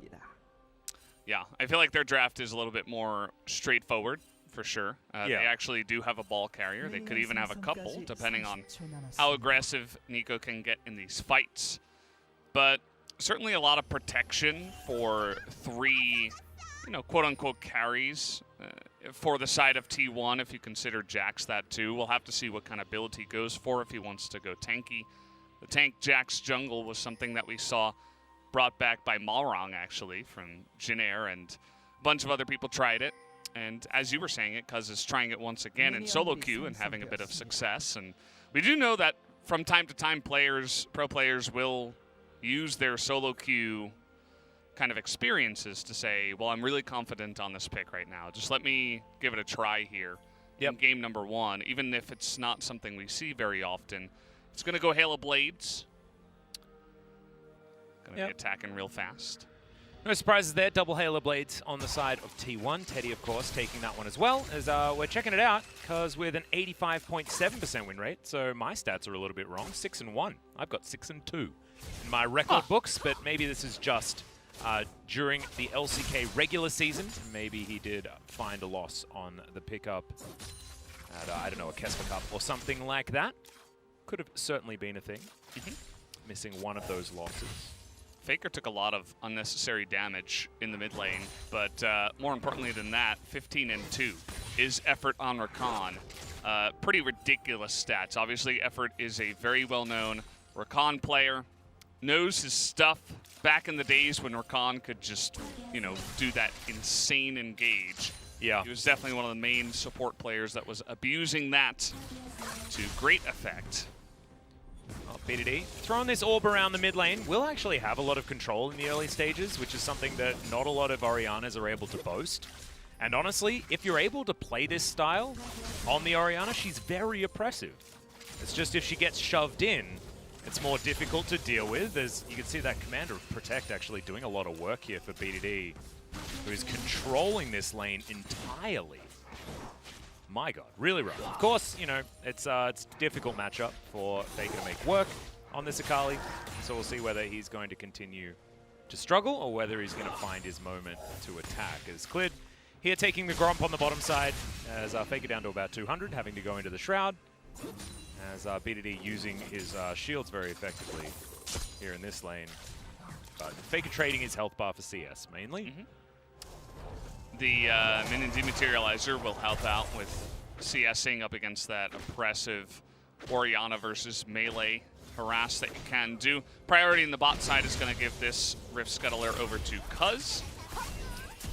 Yep. And yeah, I mean, this top lane probably not going to find too much action, as this says the guy who doesn't die and solo kill machine, Kana. Yeah. That's one way to say it. He rarely dies, 10th amongst top laners. That's why his KDA is so darn good. Knock up there onto Ruler, but he's going to be fine. No Devour even needed there out of life. And teleports picked up all over the place here on Gen.G. Triple teleport coming out. Quadra available with the Unsealed Spellbook that Life has available to him. So Gen.G are going to be able to be flexible around this map. Not to mention the fact that Abyssal Voyage exists. Ooh, Life not going to face check effort here. They know exactly where he is. You can see that Ruler not quite able to find priority. As, there's the ward, goes into the brush. Is now cleared, looking for Canna. Doesn't have his ulti, but Canna's going to run all the way out. And Flash now on cooldown. Successful gank already as Rascal. Blooming Burst for a fair bit of damage. Yeah, you got that enhanced route down onto him. And I think it's a smart flash from Kana. If you're a top laner and you're trying to learn when to flash, he's probably a good player. Oh, this is so sneaky. As Rascal going to throw his clone away, but that is a brilliant snare. Because going to be thwarted. Clid was right nearby, so just waited for that one. Take a look at how he is backing when he's set up the freeze, when it's pushing into him. So he's denying a bunch of CS away from Rascal. They're both probably going to TP up to that lane anyway, but he might be able to deny a couple of CS worth of XP, which can mean all the difference up against the Nico. Faker still taking his abuse in the mid lane after taking all that unnecessary damage over in the enemy jungle before the lane even started. So has to handle that. Yep, dealing with it for the moment. Teleport back here for BDD. And okay, effort. He's already roamed in, and BDD gonna get exhausted ignited very early. So down to half health before this lane even really starts. Lost chapter complete, but doesn't have a corrupting potion or anything like that. As the last time we saw Jax, it was Peanut's loss versus Clid, in fact. So Clid pretty good at jungling against Jax's, apparently. It was the same matchup too as Gen.G versus then SKT, which is quite interesting, as Life might be dead. Yes, he's going to get stunned. Grey health going to be eaten here, as the flash is all they're going to get. Ruler wanders back and is asking why T1 are slaughtering his catfish. It's because going to start off the Cloud Drake. That's going to be the first one that we'll see here. Yeah, Faker's not having a fun time in the lane. They're trying to get some extra work done in some other lanes due to that. And we saw the roam out of effort, which was really nicely timed on the teleport coming in from BDD. Wonder if Faker was able to call that one over, as I think everybody can just, well, okay. I mean, there are potential hops over that wall. I think they were just hiding. Yeah. It's like, no, we didn't take this. Yeah. Mountain Drake going to be the second one here of the game, so Ocean or Infernal Soul. Going to be up for grabs. As Rascal winning a little bit in farm. Pretty happy about that, but Canna is on the immovable object that is the Karma. And it's the first time that he's played it so far this season, but I have a feeling he's going to be able to make it work, guys. Pretty good at that particular pickup, as that's the Devour needing to be used, as Ruler trying to offer the damage back onto Teddy. Actually trading very nicely, opted in for the Sheen. And they trade back exceptionally well. Life's timing on the Devour really strong. Yeah, waited for the exact right moment, rather than wait until afterwards for when the Grand Entrance could come in. So it's definitely a nice little trade there. Ruler able to get slightly ahead with this itemization. This top lane, I don't think we really need to look at it too much. I think that Nico will have, of course, the pushing advantage as well. This is gonna look a little bit silly. Yeah. May as well press your R button though. Sometimes it's just what you want. No summoner spells invested. And Ruler didn't actually have a flash or anything like that, so maybe mistimed an arcane shift cooldown or something like that. Perplexing is Snare going to miss here from Rascal. And yeah, everything going to miss from Canna as well. So no harm, no foul. Clid just going to poke out the eye of good old Shelly here as BDD. Set up in good position to make sure that Gen.G should be able to take down Shelly. But I'm already proud of T1. They took the first Drake. They haven't been doing very much of that. That's good, I suppose. BDD most gold in the game. He's just CSing the best here to pretty much no pressure outside of that time that the gank did come in from efforts. Yep, he's the one that's been putting on a lot of the pressure, actually, as you pointed out earlier. He also got that plate in the mid lane, so that's why he is ahead of Teddy, even though they are on similar farm. Also a plate going down to Rascal here in the early game. Yep, so plate apiece in the top and mid lane. And Gen.G actually looking really comfortable here so far. T1, a little bit more onus on them to make things happen in the mid game, given their composition that they've put together. And you might see Jax and think late game, but it's jungle Jax, so not going to be getting quite as much money. Yeah, maybe like late yeah, game. Epic uber late game. When Nico and Orianna and Ezreal are also all full build. Yeah. So they're going to have a little bit less effectiveness there for sure.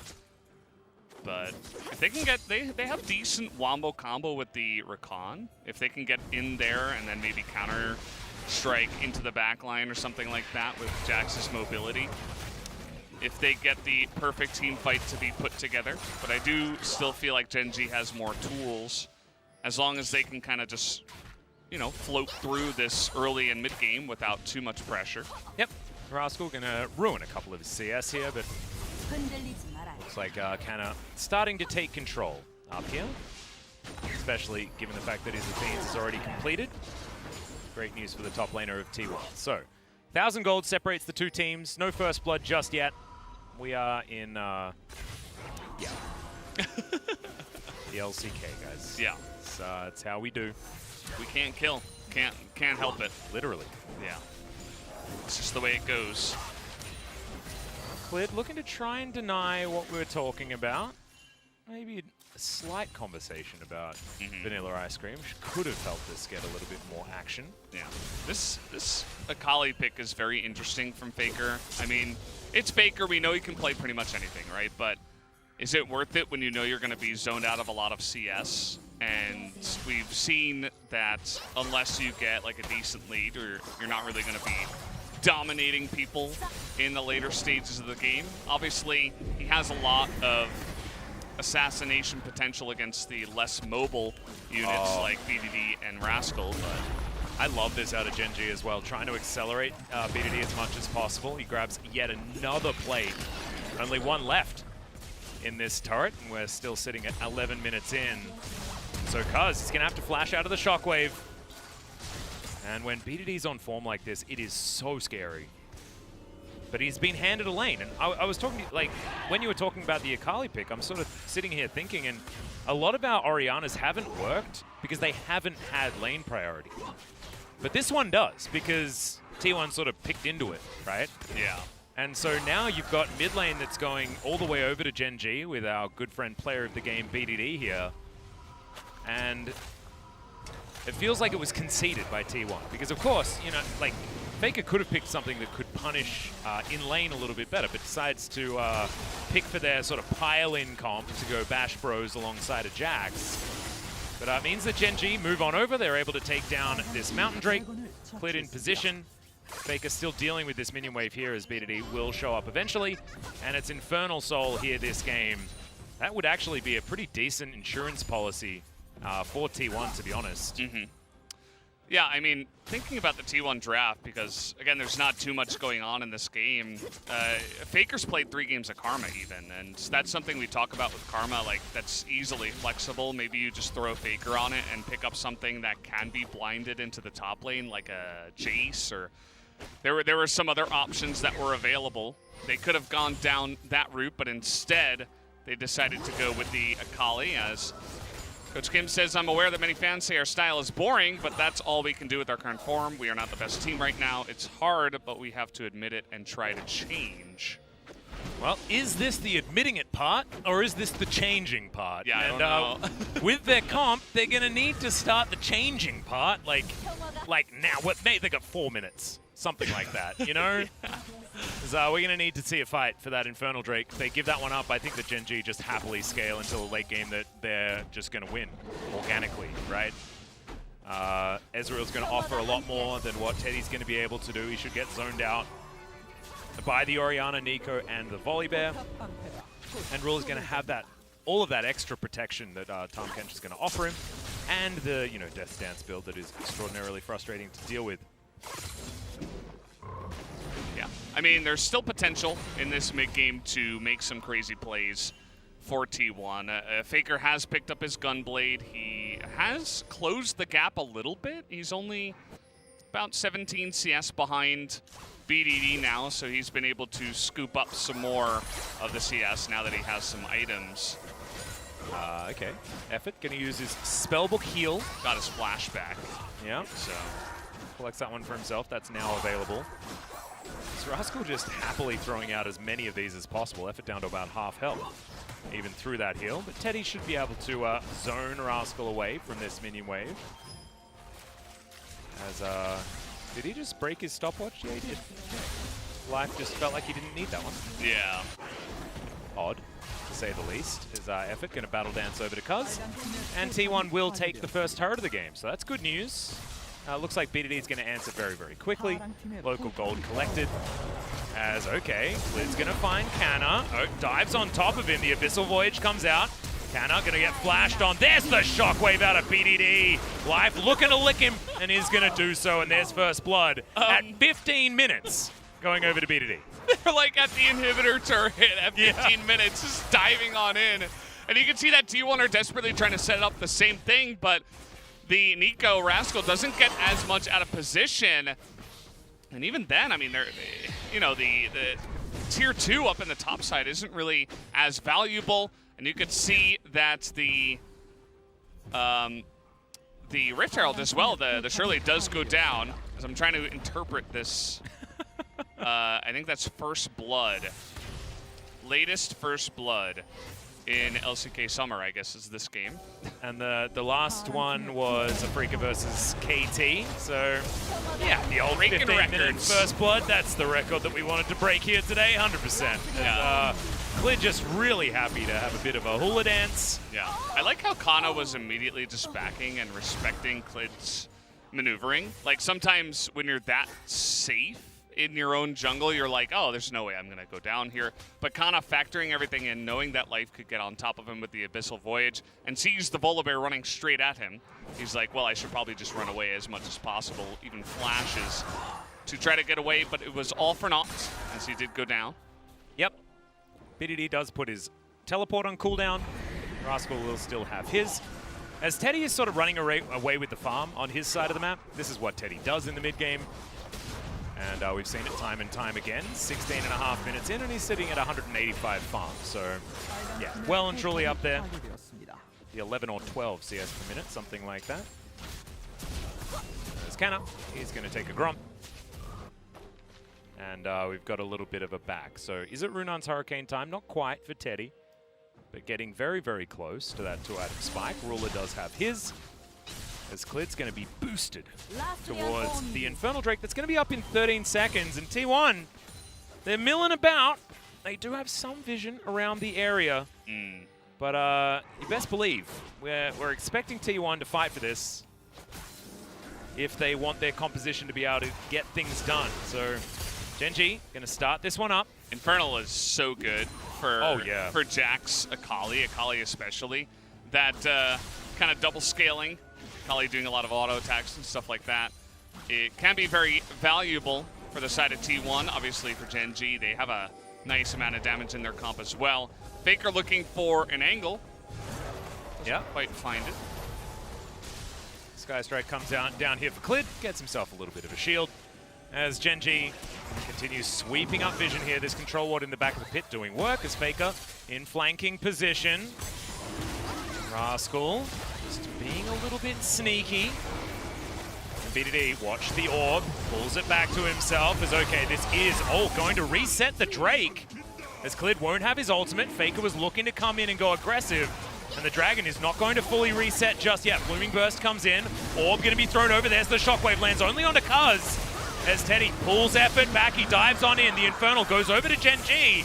As Effort goes golden, Rascal just zoning with the Pop Blossom.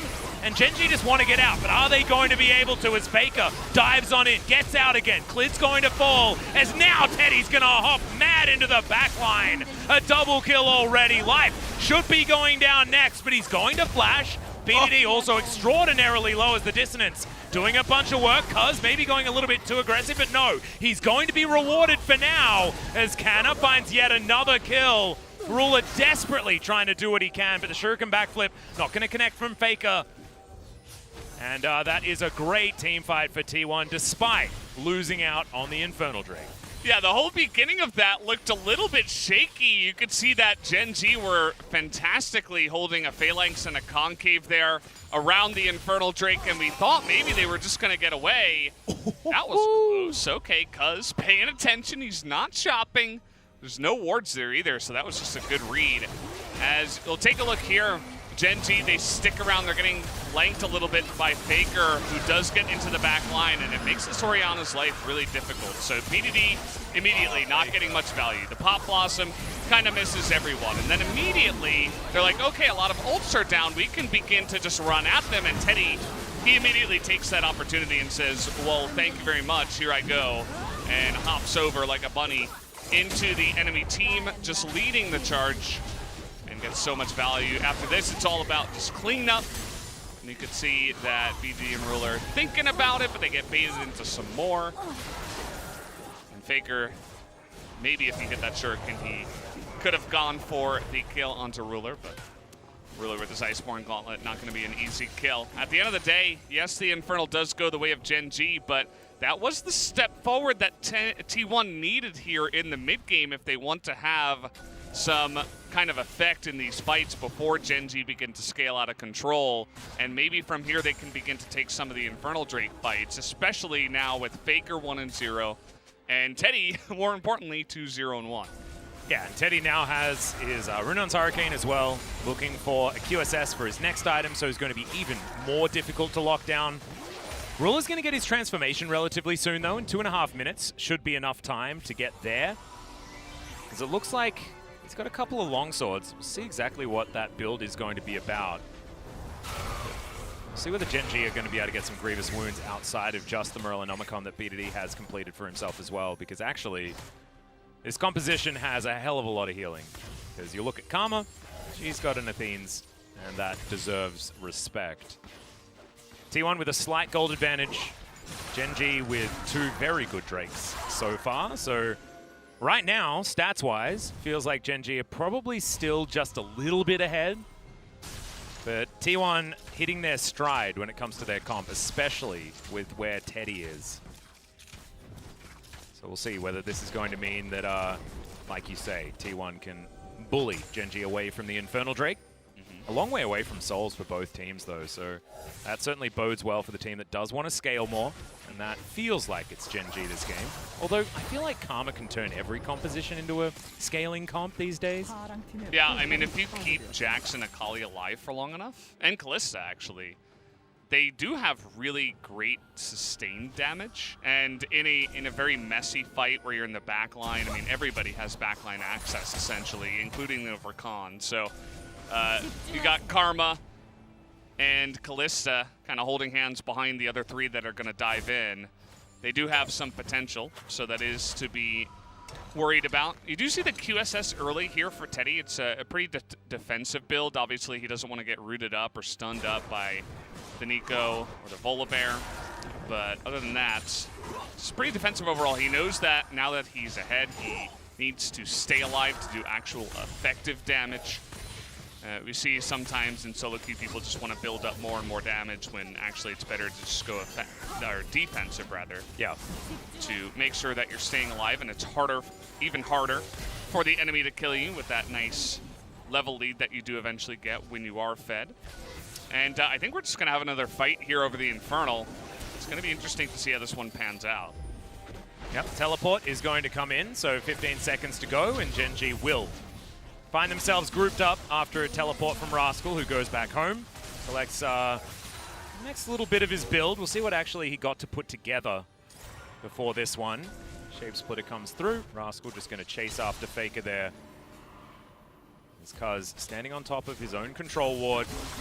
Gen.G trying to be in position. Is Effort going to get snared? They're not going to get punished too much. Gen.G will be able to grab the Rift Scuttler for that added vision, and now this Drake is going to get started again. T1 a little bit late on this, as Rascal looking to control them. There's the Fate's call from Teddy, but it's not exactly what they want, as Faker diving into the pit. Clid going to be in position as there goes Effort. Gets a great knock up, as it is going to be Clid that locks down another Drake. Golden goes most of Gen.G. The health bars are so damn low as Faker wants to try and tidy it up, but he can't quite get there, and Teddy was eliminated way too early. In goes Cuz though, and BDD is going to fall, and Cuz is kept alive for so damn long. Teleport from the Ezreal, he will have full health, as Clid is gobbled up, and life will keep him alive. Faker trying to go aggressive, but in the meantime, Ruler finds the backline.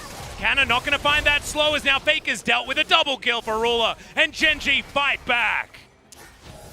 Nicely done by Gen.G to get in there. I really want to highlight Clid, that amongst all the craziness in the team fight, he's able to win the Smite fight, and every single Infernal that goes their way is going to be so massive for their team, especially when they can deny it away from T1. Ruler able to stay alive, returns to the fight with TP, and now he's 4-0 on the Ezreal, which is just insane. And this one gets messy really fast. This is what I was talking about. The T1 comp, it's always going to hit your back line. BDD. I was watching the Drake that entire time, but BDD wearing his own orb, flash shockwaves, and gets 4 people. He's basically saved his team there, because it could have been a lot worse. You know? There was 100%. so much backline access. T1 was coming from 3 different angles, and then BDD was like, nuh-uh, I'm going to try to deny you of that. And then T1, I think maybe they didn't even notice that Ruler had left, and then they're trying desperately to help Faker, but everybody's too low that it's like, well, can't really do much for you, so he eventually goes down. They give a double kill to Ruler, who, by the way, completed Death Stance now and is basically unkillable with the Iceborne Gauntlet on top of it. I don't know what they're going to do to get this Ezreal. They have a lot of backline access, but it's 4-0 Ezreal with Tom Kench and a big Orianna shield because he went Seraph's Embrace. So yeah, Effort going to get slowed as Ruler just chasing him down. 3 members of T1 running away from good old Ruler right now. And that's a worrying sign, if ever I've seen one. However, the rest of Gen.G was in the area, so you can understand why some added respect was given. Teleport into the mid lane just to stop Gen.G from freely being able to take this Baron. Unfortunately, T1 not able to move this minion wave towards the outer turret. And that map control that Gen.G have had for what feels like this whole game is going to continue, at least until this mid-outer is going to be taken. It's only 1 turret in the lead here for Gen.G, but you can see how important that particular one is. The Shape Splitter once again providing vision to Gen.G, who make it very dark around the Baron. Now look to continue. Effort. It's going to have to be really careful. This is getting real dicey for T1. True Shot Barrage. Big shields. Don't worry. Can it? Has everything available with the Mantrid Inspire. yeah, we'll have to see if they can actually get anything done now after a pretty devastating team fight. But again, there is very many ways for T1 to try to outplay, even from behind, but it becomes increasingly difficult when there's already so much survivability on the side of Gen.G.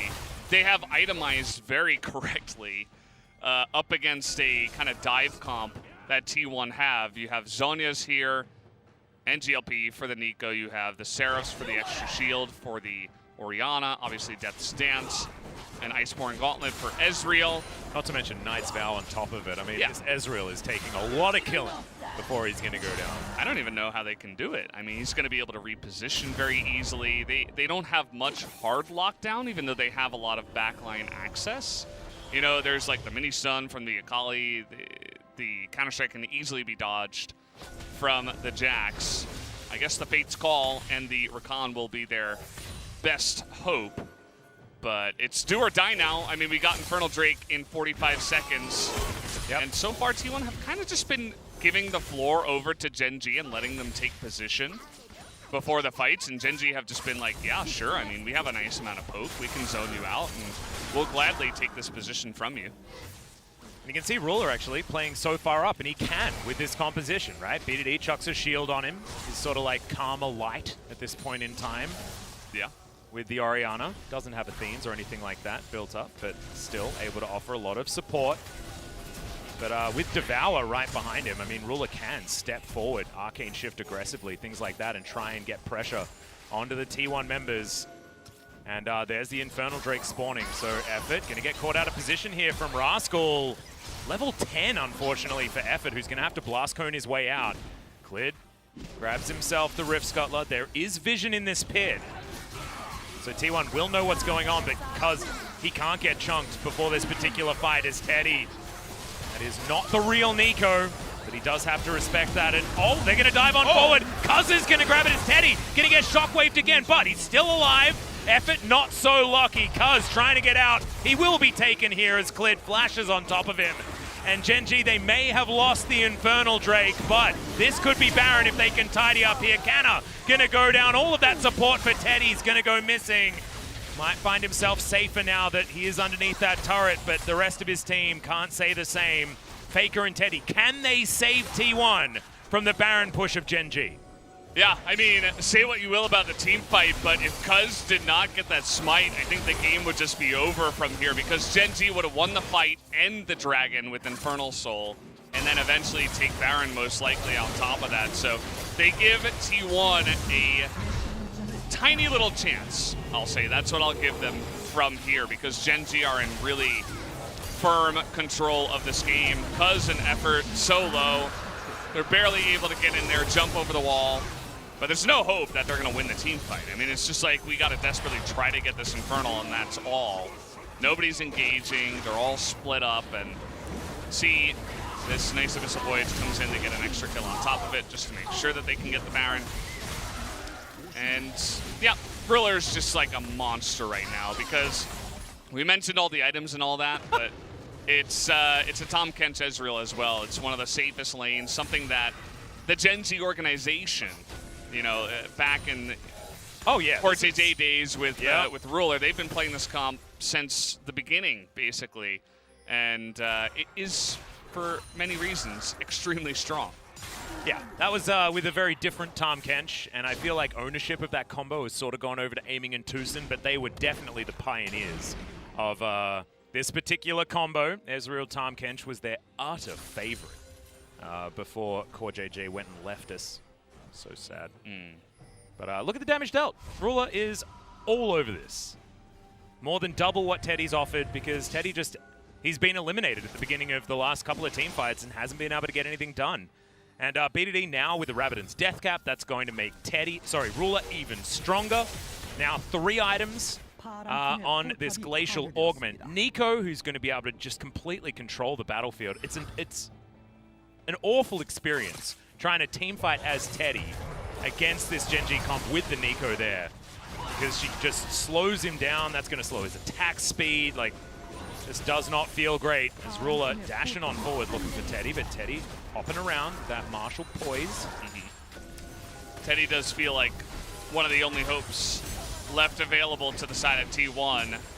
Sakali, again, we questioned the pick, and it's, even if it got ahead, I wonder how much efficiency it would have gotten, effectiveness in this game, how well it would have done.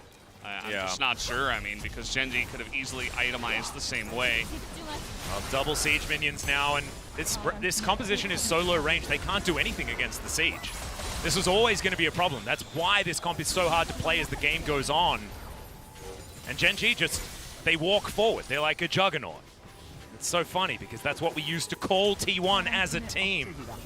Doesn't feel the same way anymore as Clid moving down towards the bottom side. Ruler just inside the T1 base. And it just feels like T1 don't have all that much left to try and hold on to this game. Cuz tagged by the W there from Ruler. But it's just it feels so easy for Gen.G just to walk on over and take anything that they want, as the Baron eventually is going to wear off. It's not a bad power play in the end. Now Rascal throwing around his Super Soaker. Teddy slowed down, and there's the Fate's Call. T1 looking to try and put on the pressure, as there's the Devour, and life Not going to be too worried as Faker immediately goes golden. Pop Blossom finds no value. There's a good flank from Cuz, and this might be the team fight Teddy can look for. Ruler still extremely healthy as Teddy understands that he has to take this game into his own hands, but can't quite make it work. Cuz going to get kited there by Rascal, as it's just Cuz an effort to try and hold on to this one. Faker also getting himself back to base, and Gen.G hold themselves together and are able to take down yet another inhibitor.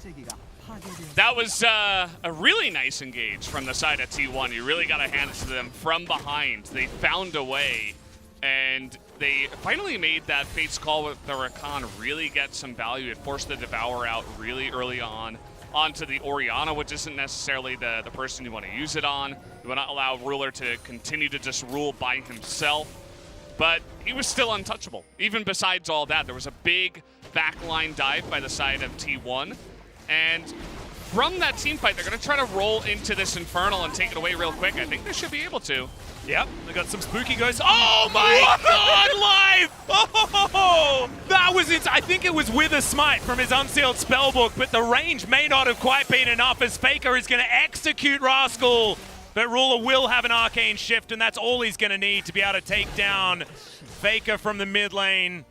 Gen.G just stealing that Infernal Soul from right under the noses of T1, and if it wasn't over already, man, that's got to do it now. Yeah, that's a really big blow to the game and also their mental in this one. I mean, that's not going to be easily taken down. Now the 7-0 Ezreal has Infernal Soul. On top of everything else, they're going to try to get him here. Well, there's the Fate's Call. Ruler says, no, doesn't really want to have anything to do with that, as Teddy's going to get tagged. Effort looks for the charm. He's going to charm up Ruler just for a little while, but he decides that he wants to go aggressive after that. Remember, this is with an Infernal Soul. You can see him proccing his brilliant shockwave out from BDD.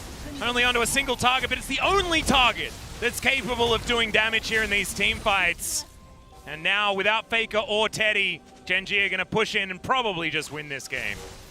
Yep, that should be it. We do have the Super Minion, although they're going to try to make their way in here with 3 members and hold the Phalanx, but we'll see what they can do. Cuz looking for the counter-strike, but does not get it. There's the ulti from Klid's going to shut down the turret. It's going to get deleted, and the Nexus is going to follow suit. Effort finds a grand entrance to knock up onto the bear, but immediately he's going to go down. Faker has respawned. He goes golden, but now it's Ruler. Triple kill instantly. That's the Quadra. A delayed pentakill in the end for good old Ruler. Actually, no, BDD managed to get the last one with the shockwave, but still, damn good play out of the AD carry from Gen.G, and they do strike back and find that coveted win over T1. Remember, it's not been since 2018 that they could do this, and now they're 1 game away. That was a really big game. I think it starts from the draft and some of the choices. I mean, Jungle Jax and Akali, that kind of assassin-y play where you try to dive into the back line. I think that teams have kind of figured it out and have found ways to draft against it. I mean, we saw Ezreal Tom we saw the Ezreal at least in the first rotation. Tom Kent is quite popular nowadays. I think that's something that T1 could have easily read and said, well, probably assassin comp is not going to work. But they had some moments where we were like, hey, maybe, but then eventually Ruler just got too out of control and it wasn't going to happen. Well, the problem is that the Drake snowball really started it off, right? Like, if T1 had have kept the lockdown on that area and made sure that Gen.G weren't able to actually get into that comfortable position, then it would have been a different story. But unfortunately, T1 just still too slow in the early stages of the game and can't make these mid-game comps work. Like, if you're gonna only play for the late game, at least draft for it, right? Like, they just couldn't do it. And I think conceding mid lane to BDD just so comfortably was a big mistake on the side of T1. And that's not Faker's fault. That's the fact that he's playing Akali into Orianna, right? Yeah, it's like, if you need to get ahead, you probably shouldn't get something that normally always gets behind. Unless you have specific plans to get it very far ahead, which they tried the bot lane dive. That was kind of opportunistic. It didn't really seem like something that was really going to work against Ezreal Tom Kench, right? I mean, a little bit frustrating the more I think about it, as Ruler is going to do nearly 1,000 damage a minute in this game. That is absolutely absurd. Yeah, so close to grabbing that. Is just about 36 minutes is what it took Gen.G to win this one, and they do have a slower moving composition. I think one of the, I don't know, I guess less good performances out of Gen.G was the Nico top lane. I felt like there wasn't one pop loss that was able to work unless you count it out as zoning. It wasn't really the heroic effort from that champion that we've seen. It's like a zone bot. Yeah, it was basically a zone bot. it. Yeah. But we'll see what happens, guys. As T1 have an opportunity to fight back after the break.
야 미드 간다. 미드. 나 뺐거든. 나 하고 있어. 나 실드 없고. 가도 돼. 가도 칼리 노플. 칼리 가자. 칼리. 못 피하지. 미드. 얘들아 가자. 아직 안 끝났어. 나텔 10초. 라칸 노공에 아칼리 노플. 나텔 8초. 아칼리 타워 치자. 나텔 7초. 나 아칼리 아칼리 들어오면은 8초. 플래시 큐 해줄 테니까 스타 잘 봐줘. 네, 3초. 바텀 라인 돈다. 나 여기서 말할게. 아칼리 2초. 나 아칼리 돈냐 있어 정민아. 나 이번에 먹어주지 마. 오케이, 나 이거 타워 말할게. 쳐줘. 타워 먼저 아칼리 이재원. 아칼리 볼게. 타워. 끝내. 넥서스. 저희가 봐주는 중. 아칼리 천천히 할게. 들어오는 것부터 잡아. 아칼리. 죽여. 야 뒤에 잭스. 펜타각인데. 펜타. 펜타 열심히 줘. 아니 형 끝날 때. 끝날 것 같아. 나이스. 김준영. 긴장했잖아. 형 블리츠 보여줘요. 별거 아니야. 아무 일도 없어 우리. 오늘 이기고 경홍이의 소고기 한번 쏘자. 나 쏠 거야. 나 무조건 쏴 진짜. 오늘 이기면 무조건 창고다. 그러니까 LCK 지금 뭐 원탑 서포터가 뭐 캐리야? 캐 누구? 쓰리야. 아래쪽 보자. 아래쪽. 아래쪽부터. 볼배 높을. 용원 나간다. 버려. 갖다 버려. 내가 풀로 걸면 무조건 이겨. 천천히. 이겼다. 할게 이거. 칼리 노정아. 나이스. 스펠만 불러줘. 칼리사 노스펠. 칼리 일단 노플이고. 칼리. 싸움 보자 이거. 천천히. 내가 걸어줄게. 내가 풀로 걸어줄게. 지금? 기동 가능. 야 볼배부터. 앞라인부터. 알았어. 아 이거 씨발. 루시안. 볼배. 야 미드 생각해. 미드가 뜬다. 끝나. 나이스. 미드가. 박동이 보고 있나? 박동이. 수신이야. 경이 쏜다. 잡고 가자. 잘 먹게. 고기 먹을게. 경아 잘 먹게. 내 먹게. 경아 나이스. 나돈 없어.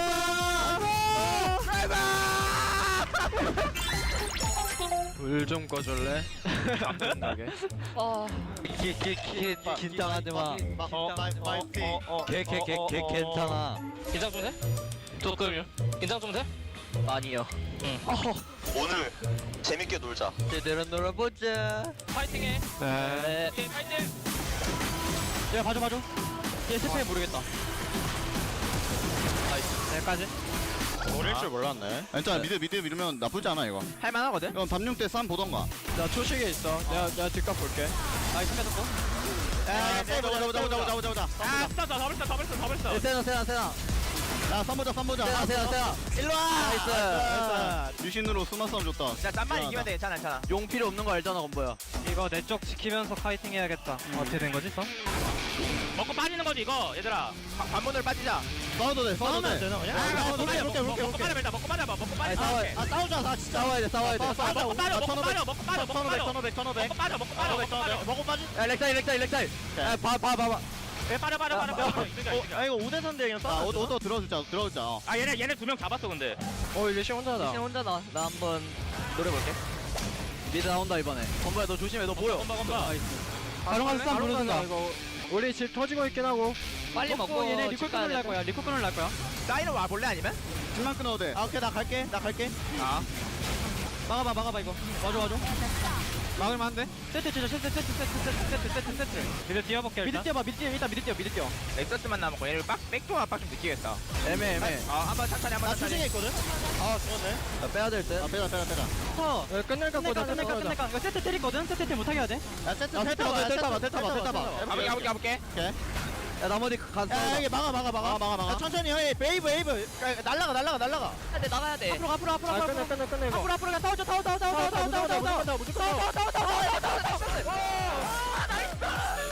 와 진짜 다행이다.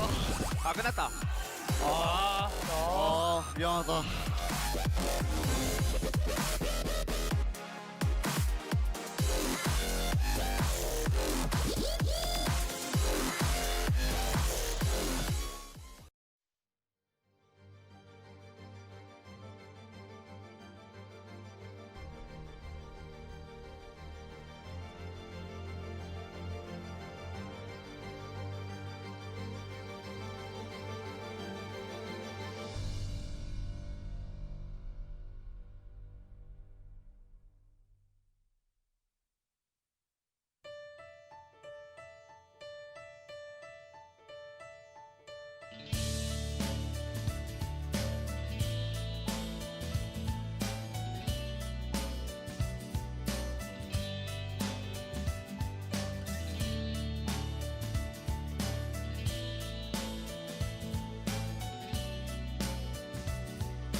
Welcome back everybody to the analyst task. We had T1 versus Gen.G game number 1, and Gen.G walked away with a game 1 victory. So close to getting their revenge. Gen.G took Karma. T1 took a Karma in a very early phase of the draft, and Gen.G answered it with Ezreal. It was really interesting to see Israel in a very early phase of the draft, but watching the game, it was totally understandable. Ash is really good at prioritizing the laning phase and snowballing with the pressure. But T1 on the Jack's pick in the jungle, they were looking for a very late game power spike. So Gen.G figured out that maybe the early game pick, Ash wouldn't be a superior pick here up against T1, so they took Israel as an answer to T1's comp. Gen.G definitely went through a lot of preps and they got the ideal composition to face T1. Orianna has a very hard matchup up against Akali because he was having a very strong laning phase. And Jax didn't really seem relevant in this game. He was not showing any of the power spike all throughout the game. Let's take a look at this dragon fight over here. Gen.G had to be really cautious using their teamfight engage skill onto Kalista. We also want to point out the item build from Ezreal. A lot of players actually rushed to the Muramana to hit the Muramana stage really fast, but Ruler this time around, he went for the Iceborne Gauntlet first. So he didn't really have the power spike in this fight. Orianna had to use his ultimate in order to secure the dragon, and also Rascal failed to find any target with his ultimate, so T1 was able to get a win with this team fight. T1 was really smart, utilizing their power spike in this phase of the game, so the game was up in the air at this point. And it also seemed like T1 was having the control with this game, a team fight win. However, we had a huge turnaround fight with Ezreal and Orianna. Whenever Jax comes in, a lot of players actually get flustered, but BDD was so clean and calm, utilizing his ultimate. And with this chain CC, Jax couldn't utilize and take off his flash.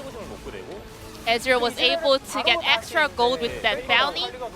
And Faker was looking for a kill onto Ruler, but this weird flash ult, or maybe ult flash combo, went wide.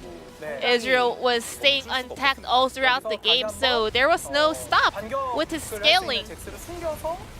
Jax was having a successful bait play over here, but Ezreal came back with TP with his Iceborne Gauntlet.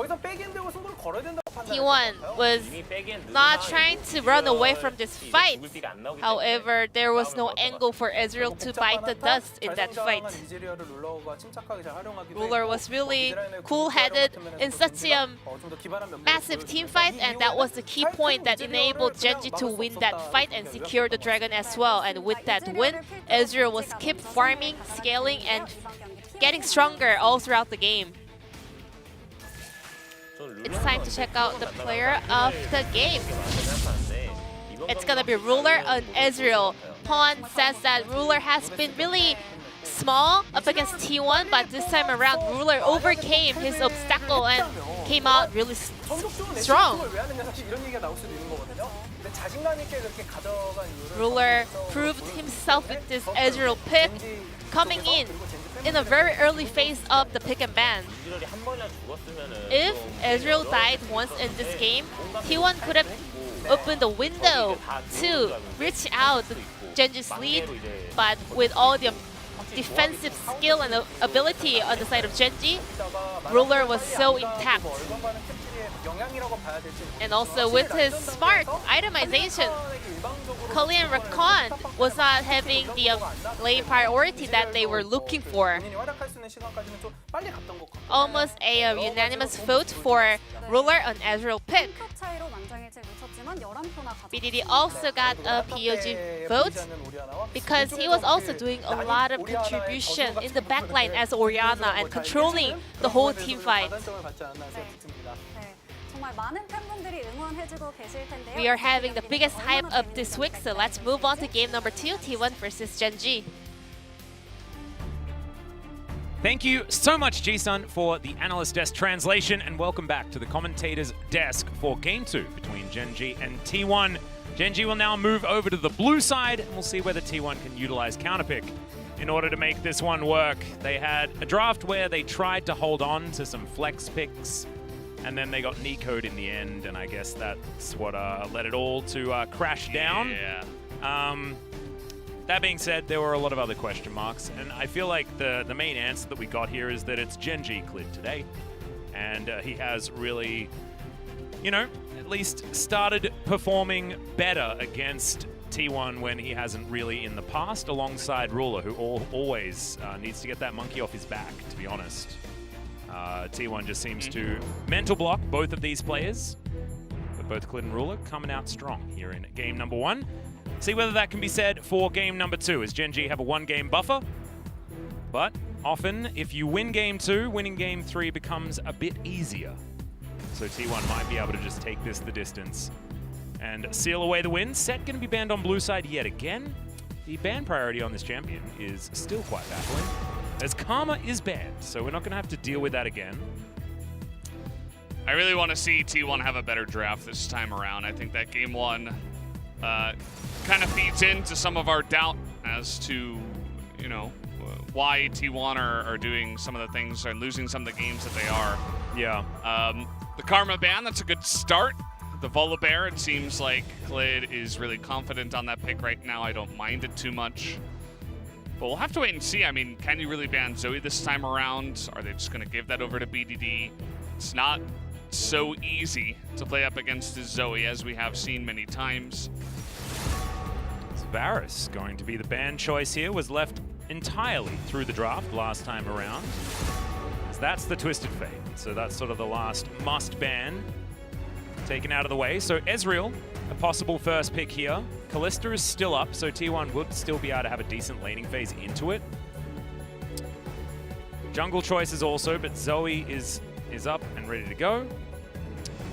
Yeah, I don't know. I think I would have liked Zoe or Ezreal more. But yeah. Gen.G seem really confident as Ruler gets the high 5 as he picks up Kalista here, which is quite interesting. I mean, Teddy's a great Ezreal player on top of it. I think that's a pretty good answer already to the Kalista, which generally denotes that you're going to go for a more aggressive team alongside of a pretty aggressive bottom lane that Kalista naturally brings in. And Olaf is going to be banned here. Sorry, picked. Yes, picked. Yep. I thought that Ezreal Zoe would have been a pretty fantastic lock-in here for T1, but Olaf Ezreal will take 50% of a good choice over 0. So Ezreal will be taken away. Didn't really need to be locked in right there, because of course, not likely to go into a solo lane. Clid is given a lot of nods. He's one of our premier Lee Sin players. We see it very often into the Olaf. We're going to have to wait and see because Zoe seemed pretty obvious here for BDD. If it's left available, I think he'll always play it. It is 20-9 right now. The 69% win rate is doing very well in LCK Summer. And BDD, a fantastic Zoe player, and that is the Lee Sin that was banned in game number 1. So Gen.G, definitely a higher octane draft so far, but the mid game should be very, very, very scary for T1. You pair all 3 of these together, and you get a pretty frustrating combo, as this could be Faker's Nico, and he is going to take that one away. So not sure, it could still be flexed up to Canna, but Faker is probably the best Nico player that I've seen on the Rift. Yeah, as you mentioned, the flexibility of it does give some doubt to Gen.G. They can't just say, okay, it's definitely going mid.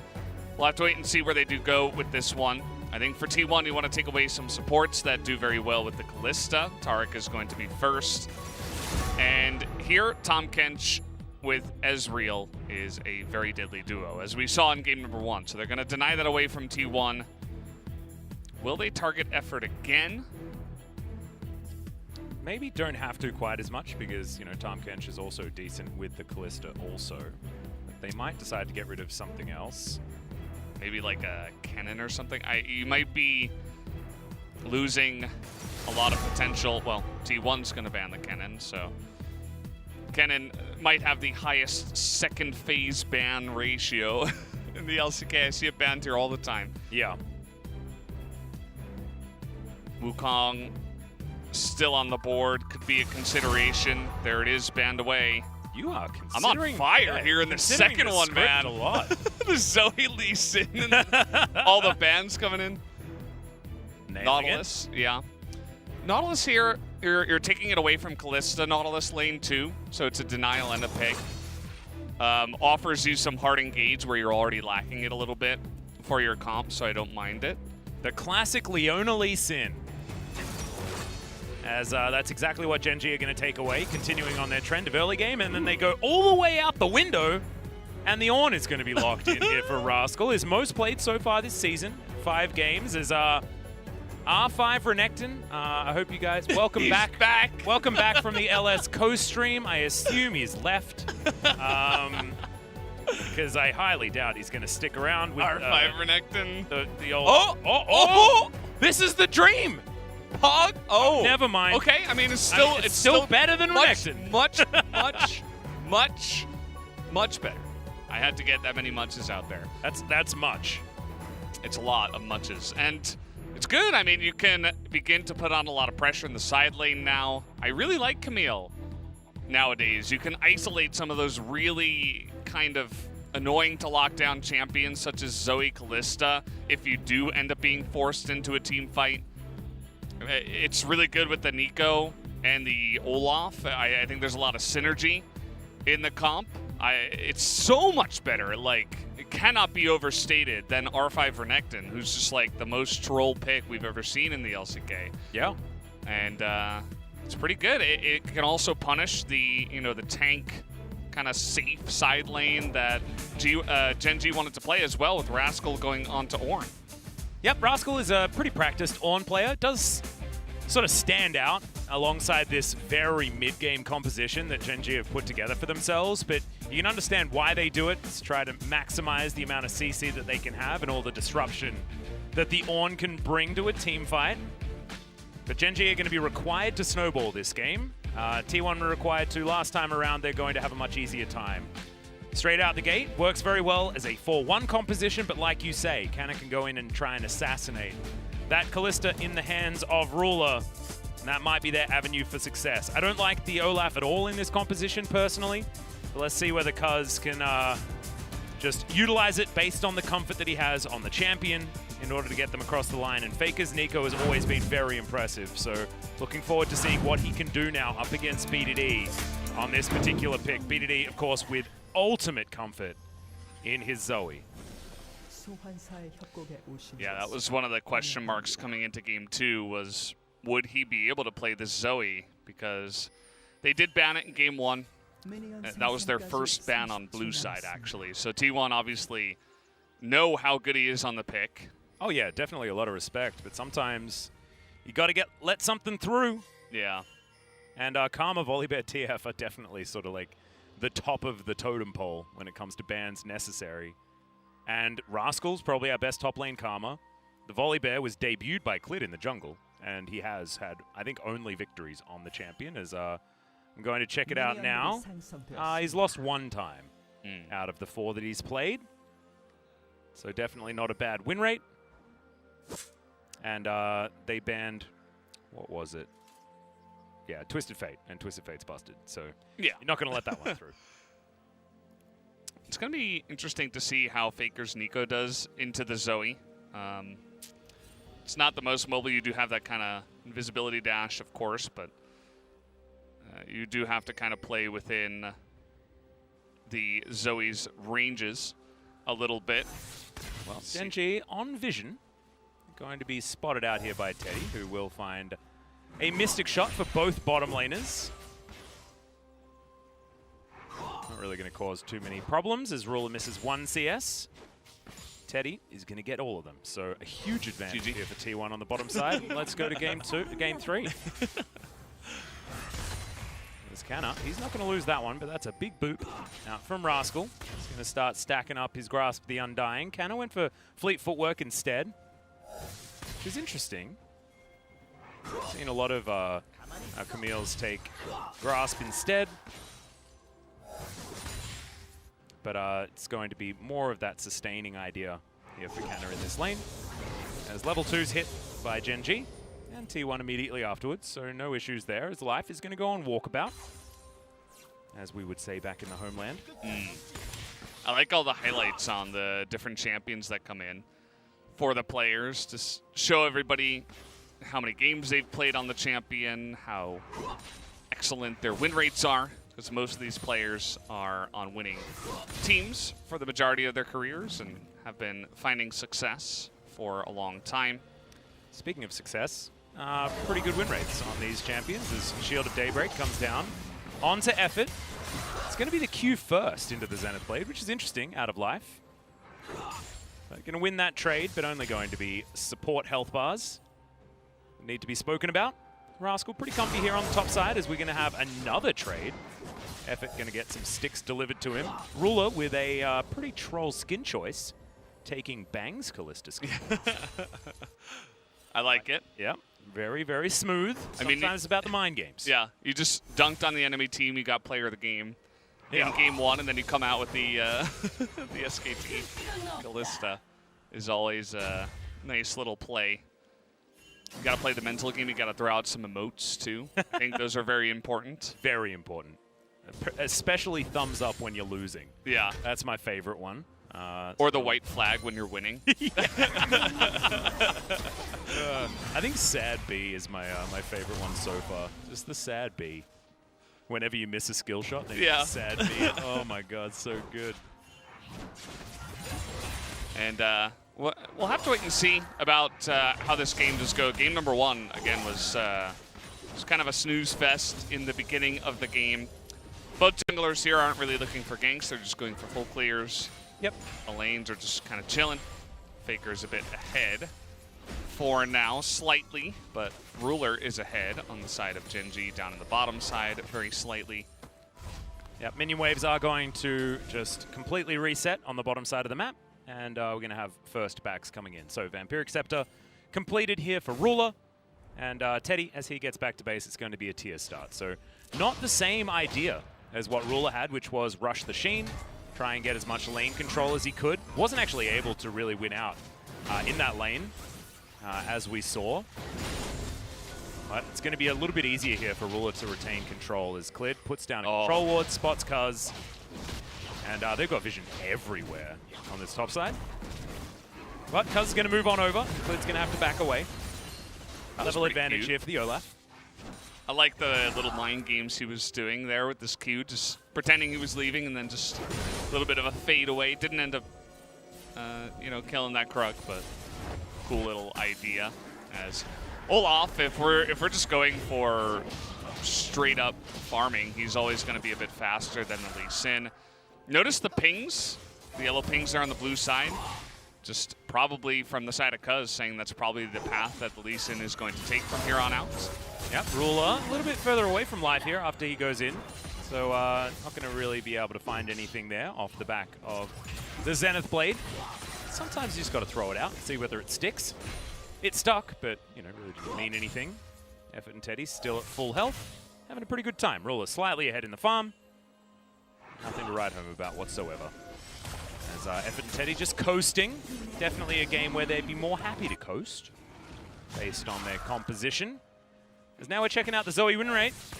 Zoe Lee Sin win rate, which is 6-1. Wow, very specific. But only loss was for Gen.G. Yeah, and this is something that we talk about a little bit here, the mid-jungle duos that do come in. Obviously, the ability for the gank setups to come in for, we're just getting the word that they lost up against Damwon, I believe, with that duo, so that's the one loss. A lot of people have lost with a lot of things against Damwon. Yeah, but the gank setup is just really great from both sides, so I think they have a lot of power together. Clid taking a nice little chunk there. Cuz is already level 6. Yeah, so. He's a big boy. It's only going to be like a camp, I think, before Clid is going to hit level 6 for himself. So he wants to get over to his Raptor camp, take that one down as quickly as possible, as we've got Cuz just getting rid of this control ward. It's the Shield of Daybreak, actually, as Ruler up against this wall. Exhaust comes in. Cuz has to vacate the area. That's a lot of poke damage onto Ruler as he backs away. And now, Clid does have that level 6. Now can come over and try and contest. As you can see, the mid lane, Faker frantically trying to push this one in. You can see all the chess pieces falling into place, but T1 looks like they're not wanting to try and fight over this one just yet. And I thought that maybe it could have been an opportunity with how much damage was dealt to Ruler there, but just eats through his potions, utilizes the Vampiric Scepter, and he's going to be back up to relatively high health pretty quickly. As level 6 gained by Ruler, life can be so much more aggressive now. Oh, and Cuz is going to be spotted here on the top side, I think, by Rascal. Puts the ward in, and that's actually a big trade. But this is a scary Olaf. Rascal may actually have to flash here. Does. Blast Cone going to be utilized, so Lee Sin deciding that he'll go home at that moment. Interesting. Zenith played very close to putting life right underneath that turret. Neither side was confident enough to just run at the dragon. Now that Rascal had to flash away, you can see that T1 are setting up for this, but it's a 3-on-2 for now. Yep, Ornhorn comes in. It's going to be a big knock-up. Ragnarok, remember, is on cooldown, and Cuz just going to be eliminated. First blood goes to BDD. Kick back. Pop Blossom was about everywhere as Faker's going to be able to grab the kill onto the Ornn, but in goes BDD. That's the double. That is why you ban this champion from this mid laner, by the way, as Faker, he's not going to be tricking Clid this time. Remember, they played next to each other for a very long time. And that is going to be 3-1 in favor of Gen.G and a much earlier first blood than game 1. Yeah, oh man, this is just out of control now. Gen.G gets such a massive advantage from that. They pick up the 3-1 and also the Rift Herald here very early on. Olaf might just try to run at the Drake, but he's on vision now. There's the Fate's call. Effort taking a lot of damage. Depth charge. Doing some work here, but the Ignite's ticking down. Oh my goodness. Aftershock, still such a good ability. The Flash was held onto here by Effort, able to dredge line his way out and cleared. Nice little smite there as Cuz just walks on over, tries to offer an axe to the situation, and isn't going to get any joy. Losing a lot of time doing that too. He's not going to farm his camps. I think he could have just assumed that that one was going to go the way of Gen.G, maybe even just try to run at that dragon, but that was also taken away because Effort kind of just got caught there. There was a lot of priority in the bot side for Gen.G, so maybe they would have been able to rotate over to the dragon. But we're going to take another look at this, and they say, well, Rascal's low. Maybe we can just do it, but he takes so much damage from the swipe from the Rift Herald, Cuz does. And then, of course, the perfect kick from Clid denies the damage onto Rascal, most importantly. He's able to lock up Kana, and everything kind of snowballs, and that max range Q from BDD with his own flash, able to pick up the kill. The guy is just unbelievably good on Zoe. And the coaches don't even overreact. They're like, yeah, I mean, you gave us Zoe, right? Like, you're not out of the woods yet, Gen.G, so I like that they're not overreacting. It's only 1,000 gold. As the dust settles, this Infernal Drake has been up for a really long time. As Effort's checking out the river. It's down a ward there, pretending to be a Rift Scuttler, and it looks like Clid's just going to hop his way over, try and grab this Infernal Drake BDD with some lane control.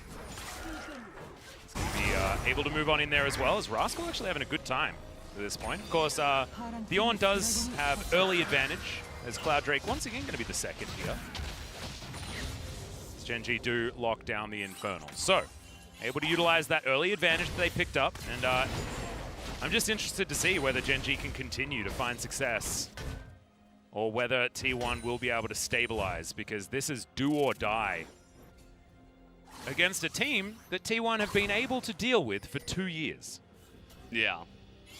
But this time around, Gen.G are in a really good spot. BDD gonna miss on that one.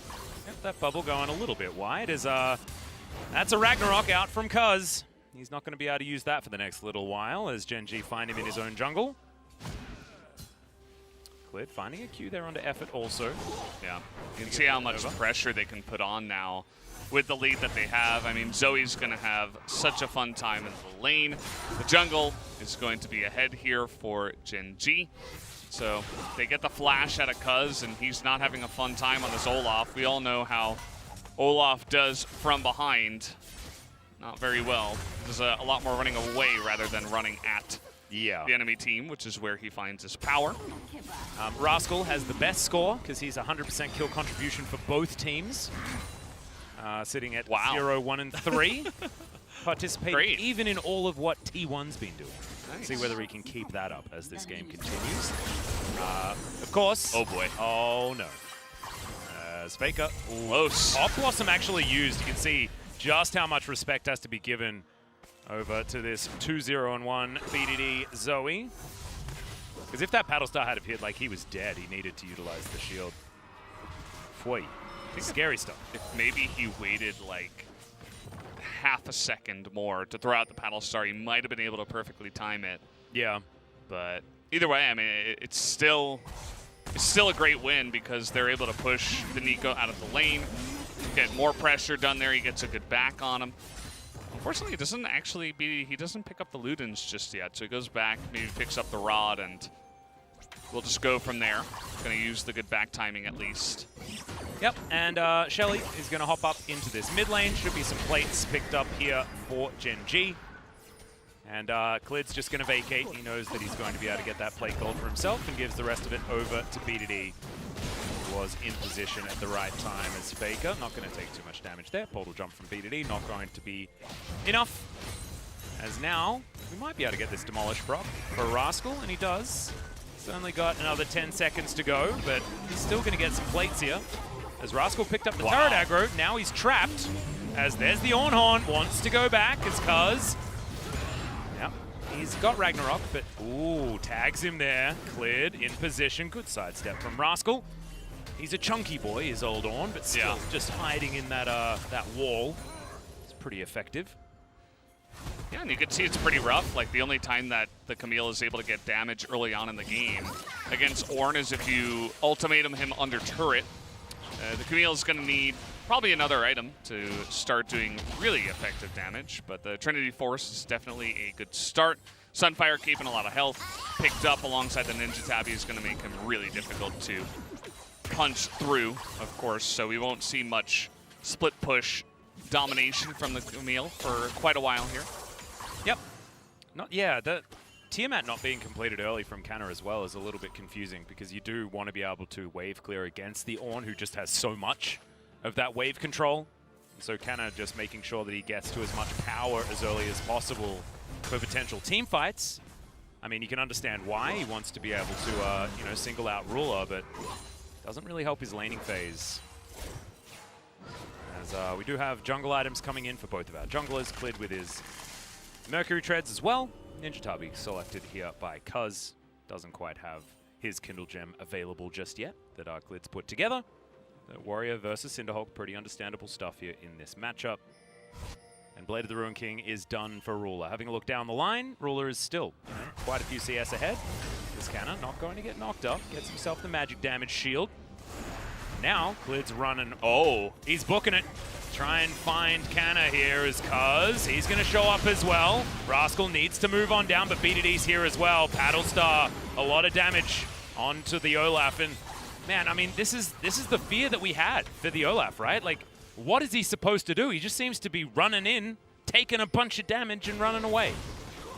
Yeah, he was at least able to get the jump onto the Lee Sin, so it looked a little bit better, as Clid did look a little bit off guard, but BDD was right there to eventually help him out, so didn't matter too much. Faker was busy going back and trying to push the lane and maybe try to get some priority around the Cloud Drake that is up here. I feel like Mountain is going to be pretty strong for both sides. I feel like a lot of people already are building a lot of resistances, but we'll have to wait and see which one does spawn. Seavon are going to try to use this moment to get some priority onto the Drake. Bit scared though in their play, as you can see. Cuz in position, fake Cuz moving back towards the mid lane that is just going to be taken down. Fake Cuz. Yep. As our Faker well and truly a Faker here in this game. Shirley going to move towards the inner turret now, and this is all about creating control. As, yeah, Cuz doesn't have Ragnarok, by the way, guys. Solar Flare comes in. That's the kickback. Faker trying to answer it here as Portal Jump from BDD. Dodges out of the way of the Pop Blossom. The Olaf is taken. The bubble lands onto Faker. Shirley charges forward. And T1 are going to be able to make it out alive, at least for Faker and Effort. But it looks like the Dragon's not going to be so lucky. I think that was a little mistake, actually, from BDD throughout the GLP that he picked up and broke the sleep from the Sleepy Trouble Bubble. I think he had Faker lined up. Faker didn't even flash away after getting slept, but got woken up, thankfully. Not that BDD needs any more farm at this point. I mean, it's 2-0-2. Yeah. So at least he's got that going for him. And Gen.G once again kind of running away with this game, even a bit earlier than game number 1. Do you see that Kana is slowly getting some power up against this Ornn and beginning to win some more trades, so Rascal is going to back off for now. Rascal does have the Bramble Vest now completed as he misses out on a cannon creep just here. But you're right. Kana at least able to have some spare time with that outer turret. Faker now with his Super Soaker complete, looking for his Zhonya's. As many on-use items as possible, please, seems to be the thing, as we're going to locate the Olaf and that portal jump, guys. It's just really clean stuff. Now, watch this. He sleeps him, and then he wakes him up with GLP. Yeah, weird. I think that probably Effort would have stepped out farther to block the Paddle Star anyway on the second watch, but at the end of the day, BDD wasn't really able to get much effective damage after that. Barrier picked up here by BDD, and Faker taking way too much damage here. Pop Blossom going to be utilized. There's the Paddle Star. Faker, more sparkles. There's the last auto, and BDD gets the solo kill. Avoids Kana here as well, as finally the ultimatum comes in. BDD eventually will fall down, as I think an Olaf died in there somewhere, not entirely sure, as Kana gets a great stun, but Clit seems not worried at all. Ruler's going to move on over and picks up the kill here from the top laner, and I think, guys, it's looking like all she wrote. BDD beginning to flex a little bit, says, I am going to win this mid lane matchup hard. I'm not even going to take a little step back and, you know, just play it safe with my lead that I got going on here, as we do have more action now. Yep, Teddy is going to have to flash over. Q not going to be followed there by Clid. Holds on to the Lee Syndrome just for the moment. Now Rascal pushing on forward to about half, but he's a big tanky Ornn. It's going to be fine, has level 13. So his Forge Fire Cape is completed. Just needs to put together that Abyssal Mask. And he's going to have those doubles that he was looking for. Want to get to the next level though, as we're going to watch BDD's perspective one more time. I'm going to go for the kill. 잡았다! Got him. 천천히 봐줄래? 천천히 봐줄래? 수면? Watch me, watch me. 둘 다! 제발! Get them both, please. I 야, say 이 빠졌다, that. 이 빠졌다! You guys got him. 나이스! I say that a lot in solo queue whenever I try to, you know, make a play, but then I die. Please kill him, please. Please get him. Make it worth. Legitimize my sacrifice. Yeah, exactly. He did give, who got that kill? I guess it was... Was it Olaf? Olaf. Oh, Because Faker was dead. That's an absolute disaster if that happened. Yeah, I think he got the shutdown. I don't imagine it could have been Faker.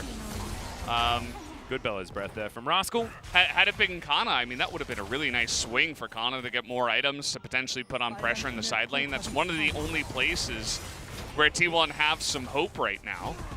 I really hope Rascal is putting together a Trinity Force with the random sheen that he has. As there's the Ornn, looking for Kana, gonna get the knock up. Oh, here comes We have a Searing Charges. Oh no, I know that's a T1 skin, but that is not a T1 player. As Ruler is just hand-delivered another kill. Buzz and Teddy. Undertow's gonna miss. Clid comes in. Q's even gonna land. No joy here for T1. Yeah, that was, I feel like Kana's feeling the pressure to really get some value in the side lane, but Ornn, he's an assassin, man. And let's see how he can get out of this one. Yep, Faker looking to try and lock him down. Does have the Pop Blossom flash used by Rascal to get out of the way, but he's gone the wrong direction, guys. Look at his team. And we're looking for a Baron as T1 are going to split. Faker still looking to try and take down the Ornn. I don't know whether they're going to quite have enough here as Rascal doesn't have teleport or anything like that. Teddy going to move on over as well, the Baron. Not going down too quickly, but there's a lot of sticks that can be put into this objective as eventually the Ornn will fall. He's down for another 40. As now Cuz trying to get on in there. This is dangerous now. Teddy no teleport though, so they won't have the Ezreal for this fight. And look at all of these sticks. 45. Just insane the amount of damage they're going to have. It did go down to 300, but there was no Olaf in the pit. As Effort's going to go golden, the Trouble Bubble not going to be collected. Flashes to try and get on top of Clid of all people. As Ruler moved out of the way, and oh my god, the chain CC. As now Ruler trying to hold on to his position, not able to. Teddy's going to be able to lock him down. Clid trying to escape and does so for now. BDD at full health, the Mystic Shot doesn't land. Bubble sails by majestically. And the Baron now only on 2 members of Gen.G. And I don't know whether it was worth it. Well, I think it is. I mean, at this point, they did kind of feed Teddy, though, who is beginning to get more and more scary. He doesn't have the Tom Kent in his back pocket, but he is going defensively building here. And they do have the Mountain Soul that is coming up. So just like that, that's a nice little swing in terms of not exactly gold for T1, but they get a lot of their gold onto a very important member alongside of a very important Drake as Effort sets this up beautifully.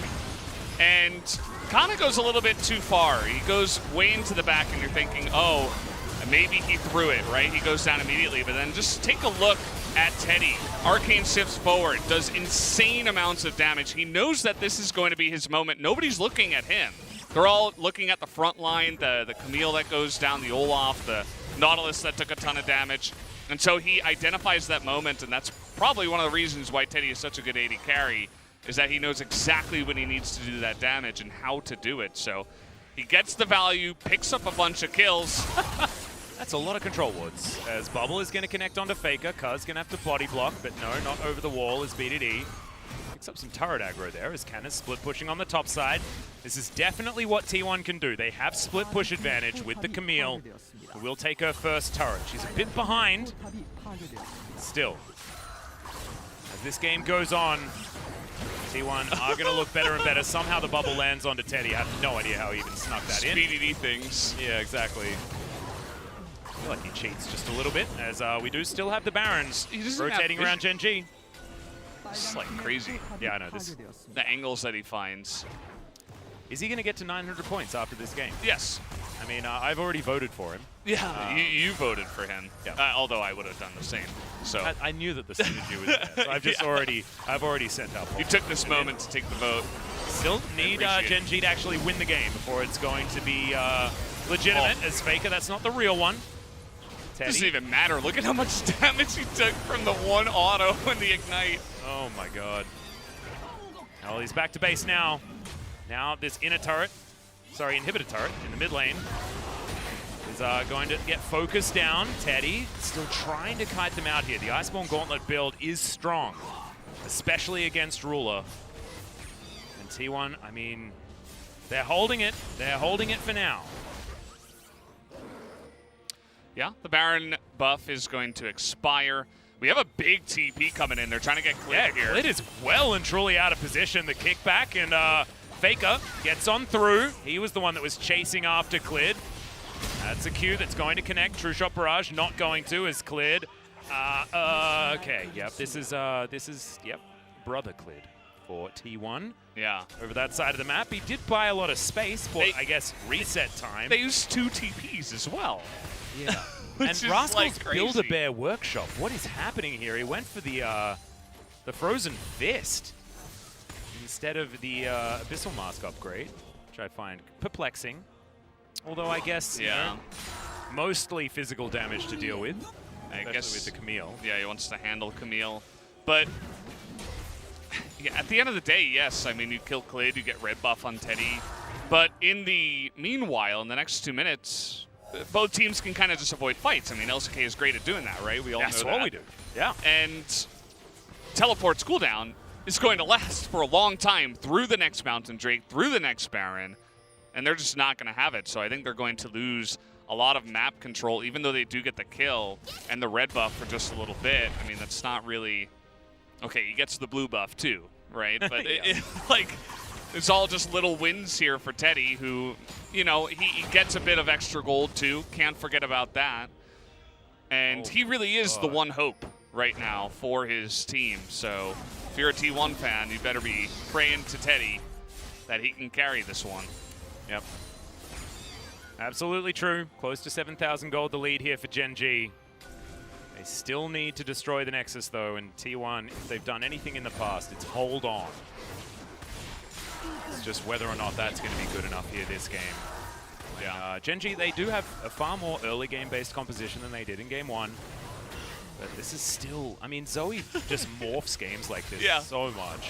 Zoe's kind of interesting because you can say, like, yeah, I mean, 1-2 item spikes, she's pretty ridiculous and maybe falls off a little bit compared to more sustained damage dealers like an Azir or, I don't know, an Orianna. But when it's BDD and she gets fed, I think it just, her power extends into every phase of the game, you know? It's like, oh, Zoe's strong in early, mid, and late game.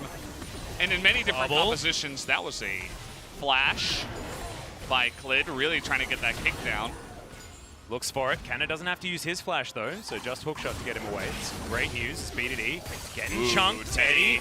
Yeah, answering back nicely. Teddy. Shot barrage also able to do some work, as Rascal might need to use the ultimate just for zoning. They're bursting it. Yeah, this Mountain Drake going to get taken down very low. The Ren should be enough here as Rascal. Will he be able to get the knockback? No, he's not.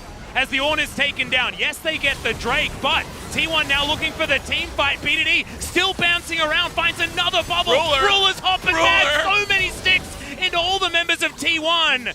But can he actually close distance? Teddy's still huge.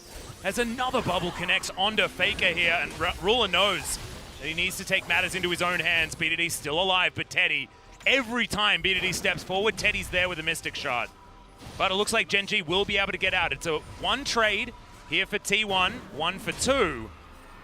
But I think that they're just going to be able to get out. Okay, Cuz, full health bar, teleport in from T1 as BDD trying to get some more work done. Cuz, that's Faker actually, who's been back to base. Oh, that was not the one that I was expecting it to be, as Bubble connects onto the Yola. BDD looks for it, but doesn't find it. Zonya's utilized here, teleport in. This fight is extending so long as Clid goes golden, and Rascal looks for Faker. Canna into the backline. BDD survives though, as Canna falls down, and Rascal gets a huge knock-up. Faker still trying to get in amongst it, as there's all the knock-ups, and Faker is eventually taken down. This hyper-extended team fight will eventually go in favor of Gen.G with a triple kill from Ruler at the very end. That's the ace, and that should be base broken, at least for Gen.G. The fiesta finally ends. So many teleports and so many kills towards the end of that one, and we got some pretty long death timers. I think they might just try to end the game. We'll have to wait and see because the fight was so broken up, but yeah, just taking a look at it, it's like 10 seconds left on Kana. They might just be able to do it here, Atlas. Yep, 8,000 gold the lead here for Gen.G. 4 seconds on Canna, 5 on effort. I think you're right, Valdez. I don't think there's anything T1 can do. And Gen.G are even going to deny the engagement from Canna. Nexus down to 20% health. They're trying to eliminate them, as Faker not going to quite land a Pop Blossom before the Nexus goes down. And Gen.G, they couldn't do it in 2019. They haven't been able to do it in 2020 until today. 2-0 for Gen.G, looking much better against T1 that were their kryptonite for so long. Oh, they played so well today to Gen.G. And T1, they were nearly able to carry it back there. Teddy desperately trying to carry his team. And Ezreal is so good in those weird team fights that extend to such crazy lengths. And that's so Zoe, TPs. man. So does Zoe. And even did, I mean, Rascal's TP felt like the biggest one. He zoned 3 people out. He killed 1. He allowed the team to kill whoever was assassinating the backline onto those low members of BDD and Ruler, I believe it was. But Either way, I mean, we're definitely going to have to take another look at that last team fight, and no doubt they're preparing the replay right now. I mean, it's a lot of footage. Yeah. That team fight seemed to last for approximately forever. But it's just really impressive that Gen.G have been able to get this monkey off their back, man. Like, Rascal comes in with an unorthodox on pick in that scenario as well. He had his weird Build-A-Bear workshop with his frozen fist that he did give some extra priority to. Yeah. T1, they're already off stage. We didn't get too many shots of them on the camera. No. I was very interested to see, how they were feeling. BDD drops the bottle, but he doesn't drop the ball when it comes to carrying his team. Man, you cannot give this guy Zoe. I don't know what they were thinking with that. I mean, I know there's so many things you can ban in the first 3, and you only have 3 spots, but every time I see it, I'm like, how did he get it again? He can't keep getting away with this, Do you leave Volley-Bear up instead? I guess that's the only other real thing that you take away because Karma and Twisted Fate are just too good. Maybe you leave up Twisted Fate just to make sure that the Zoe doesn't go over to BDD. Yeah. Like, if you're having that conversation, you know that this guy is just pretty exceptional on the champion. And had a great outing here today. Faker couldn't quite do anything in the laning phase after those first couple of kills around the initial Herald. That was where Gen.G were just able to grab control, and they never really relinquished it. It was just some Gen.G dominance. I don't think Game 2 was really about T1 screwing up so much as Gen.G overperforming given what they had. Yeah, I mean, the Nico pick is pretty interesting. I don't really know how to feel about that. I feel like if the game looked very differently and they were ahead, like the Nico on top of Ezreal and Olaf that are all going forward doesn't sound that bad. Well, especially against Kalista, right? It's a great anti-Kalista tool for late-game team fights, but they didn't get to late-game team. Once he fell behind, it was like Faker really wasn't able to do anything, and it doesn't even offer some kind of utility really to his team. Like it offers some routes, but it's very difficult to land onto Kalista, Zoe. You have the Pop Blossom for some zoning. But at this point, I mean, we're going to take a look again at the entire fight. We could just break it down and you can tell me your thoughts as well. I mean, remember, Rascal dies here, like, immediately. Yeah. And he's there for the end of the fight. 52 seconds on his jet timer, and he gets back in. And life absorbs probably like 8,000 trillion damage in this fight, by the way. He got so much room for them to all back away. And then he just zoomed through all the, the posturing where nobody really wants to go into the fog of war. But then Cuz opens it up again, which it originally looked good for T1, right? Because they had Faker coming in. Yep, 9 seconds now on Rascal. And this the double root. Amazing, right? Faker. Zhonya's comes in, or the stopwatch rather, for Ruler, and then Kana gets flashed away. At first I'm like, I don't know if you want to use your flash that way, but it ends up being very smart. And Rascal's TP ends up being the big game changer. He zones 3 away. Kana's able to be focused down by 3 low health members. And eventually it just turns back into Gen.G's side. There's a nice kick over the wall at the same time. And Teddy wasn't able to do it at the end. The Q onto him by Clid was massive. That's another reason, we don't see us talking to great, we don't say a lot of good things about Lee Sin, but whenever it's Clid, we just have to change our language because he changes the way that champion is played. He's definitely very clean, and certainly was when he first came back to Korea. It was a rough spring split for Clid on the Lee Sin, but this has been great. We're going to check out some of the highlights here. Kick out was pretty cool to save Rascal from the stun out from Clid, but this is honestly where all of the damage went, because as soon as you get a double kill onto a Zoe who now has complete control of the lane. Yeah. BDD got there first, by the way, which he got the first roam down. Maybe better communication, maybe Faker stayed a little bit too long trying to pick up minions. And he just seemed a lot less effective in the fight that early on the Nico compared to the Zoe. Especially when it's BDD. It was pretty close to BDD surviving there, but thankfully for Gen.G fans, it was only the Olaf that got the kill, which is definitely not what you want. Olaf was an absolute passenger this game as well. I think a lot of people are going to be pretty quizzical about Cuz's performance so far this series. And in sort of recent times as well, it's been a little bit off. but it's been largely down to drafting and their inability to really find decisive fights. It's like they're just like their mojo's gone, you know? Like they just don't have the confidence that T1 used to have. And remember, this is the winningest team in the world. There is not a winning team. Yeah. Yeah, maybe it's like they lack that confidence now after struggling a little bit, and it almost feels like they're trying a little bit too hard with some of the... It's like they're trying to play 5D chess when you only have to play like 3D chess to win with the I mean, at players least play that you 4D have. chess. Yeah, And you have such amazing players. I don't know if, you know, you could just try to draft standard, maybe try to look at what some other teams are doing. I think that Gen.G had a couple of really great drafts here. That's something they've always been consistent on, especially here in summer. Yeah. As we're going to listen in to the Fiesta. Slowly, slowly. From the front. Hit the front first. 헬 찍었다. 카밀. 니코. 카밀부터 마무리돼. 카밀부터. 이거 노플이야. 카밀. They're saying me a billion times. Yep. 에어본. 천천히 볼게. Slowly. 이제. 빠지면서 해. 나 가고 있어. 앞에부터 올라. I'm going. You can go slowly. 맞아. 이제 앞에. oh my god, 나이스. 침착해. Rula was down to like 1 health. 끝났다. 피업죠. 뭐 맞아. 오른 뭐 맞아. 끝내자. 오른 뭐 맞아. 카밀 나오면. 잠깐만 끝날 수도 있으니까 다음 거 생각하자. 들어봐. 이거 나오면은 내가 마크 할 테니까 들어오는 거 무조건 끝나. 내가 타워 칠 생각해줘. When they come out, I'll stop them. So just hit the turrets. 라클해줘. 이거 타워부터 쳐. 들어오면 라인 클리어. 타워. Take out the lane first. Take the minions first. turret. 붙어야 되니까 그 이제 날라오면 날라가죠. 날라가.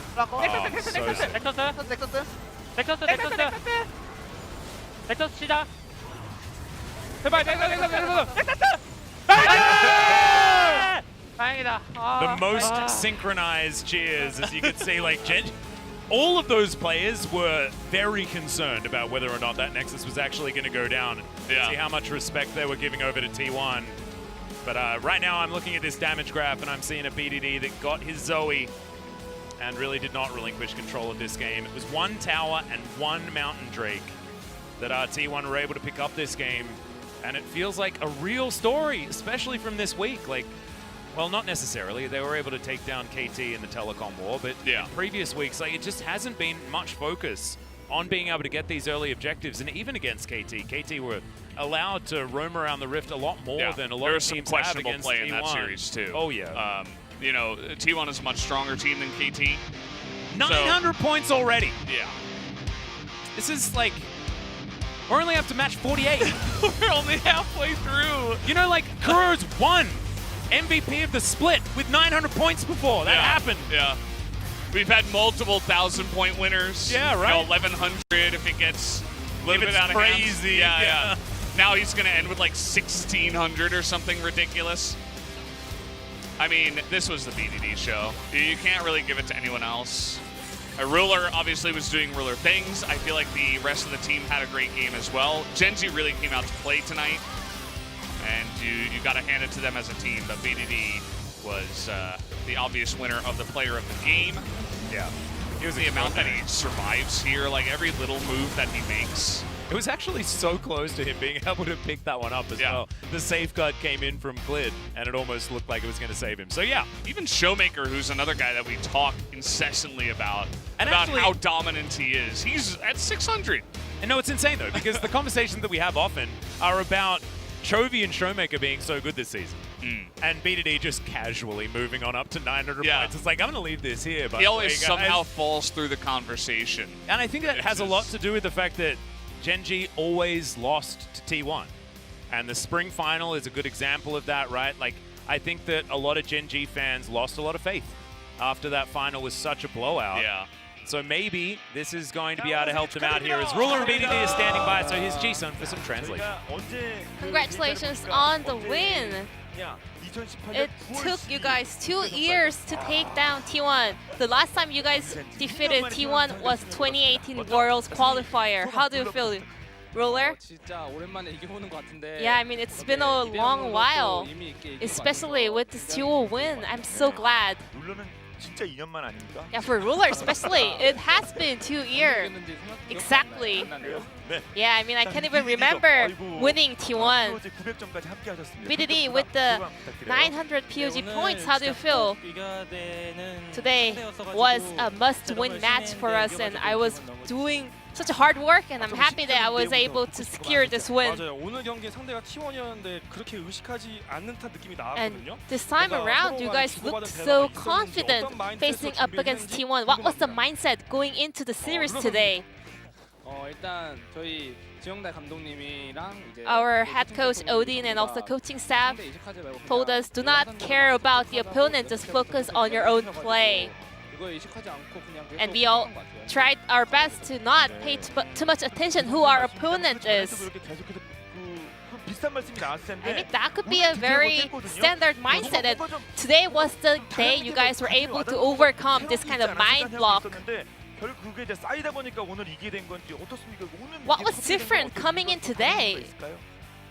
일단 저희가 요새 유독 좀 Recently, 경기력이 더 올라오는 것도 있었고 we are in our prime form. 잘 하는 것 같아서 We are just all performing really well.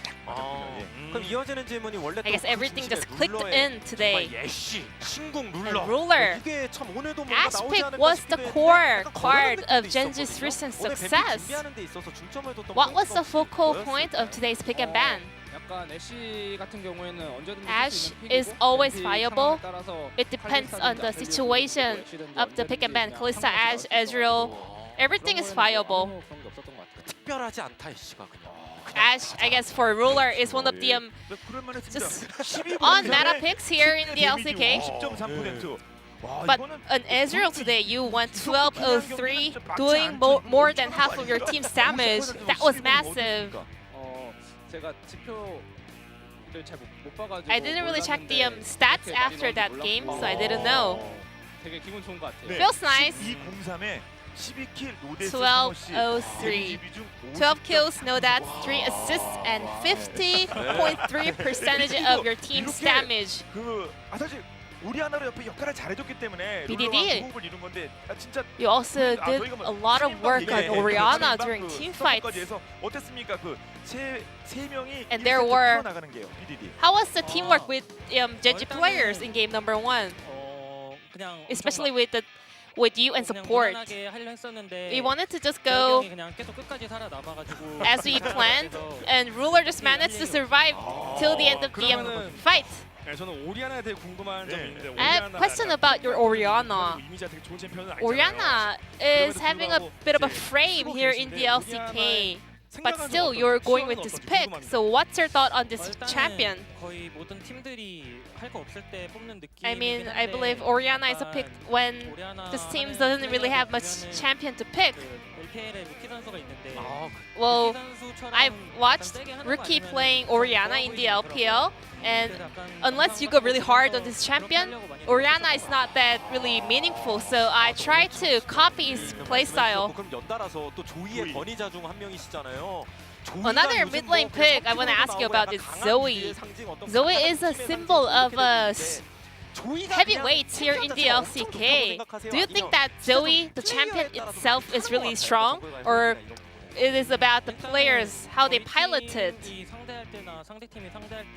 When we are playing up against it, or when other teams are playing up against it, Zoe is a very irritating champion. So I think it's a really good champion. And it's time for the BDD official report card time. Last time it was 2.0 out of 10. But how was your performance today on a scale of 10? For game number 1, I was a little bit disappointing, but today we were able to take down the must-win opponent, so I'll give 5 out of 10. This kind of hard carry mode is only a 5 out of 10 for BDD. Well, looking forward to seeing more of BDD's super play. And moving on, you'll be facing up against Dynamics. in your upcoming series. We are showing a lot of good performance recently. We will keep up the hard work and keep this rolling on. We are in the uprising form and I can really feel it. And we will keep this work going and we will keep stepping up throughout the split. This will be the end of the interview with BDD Ruler from Gen.G. I'm going to pass it back to our casters. Thank you. Thank you so much, Ji-sun, for the interview translation. Great to hear that BDD's back up to a 5. Last time it was like a 1.5 or something like that out of 10. As I've got some really interesting stats for you, by the way, guys. Gen.G and DRX have exactly the same game score. Like, you count up all of the games that they've won and all the games that they've lost, they are on exactly the same score. Yeah. And one of them's in first place and the other one is in third. Because DRX have won the games that they needed to. And Gen.G haven't quite got there over the line against DRX themselves, in fact. Gen.G have won a lot of 2-0s, so I suppose that does contribute to it a lot, as have Daman, obviously. And slowly but surely, unfortunately for T1, it kind of feels like we're moving more towards a top 3 here in the LCK, which is not something I thought I would say coming into summer. Yeah. It did look like T1 were coming in strong, but the 2-game gap that is very obvious here by the standings does make that pretty apparent. So that will be something to discuss and look at for the, the rest of the matches that we do have here in summer, to see if T1 can kind of pick it up going into playoffs, because now is crunch time. You don't have that much time before we get into playoffs and regionals and worlds and all that fun stuff, as tomorrow it'll be me and Wadid for Sorewan Prince up against Hamra Life, the highlight of the whole. Oh yeah, that's actually Bittori said that this is the one to look out for, because one of the teams has to win. So a slump has to discontinue. That's how it's going to work out. See what's going to happen, guys. But for now, that is all from us. We'll see you tomorrow for more LCK.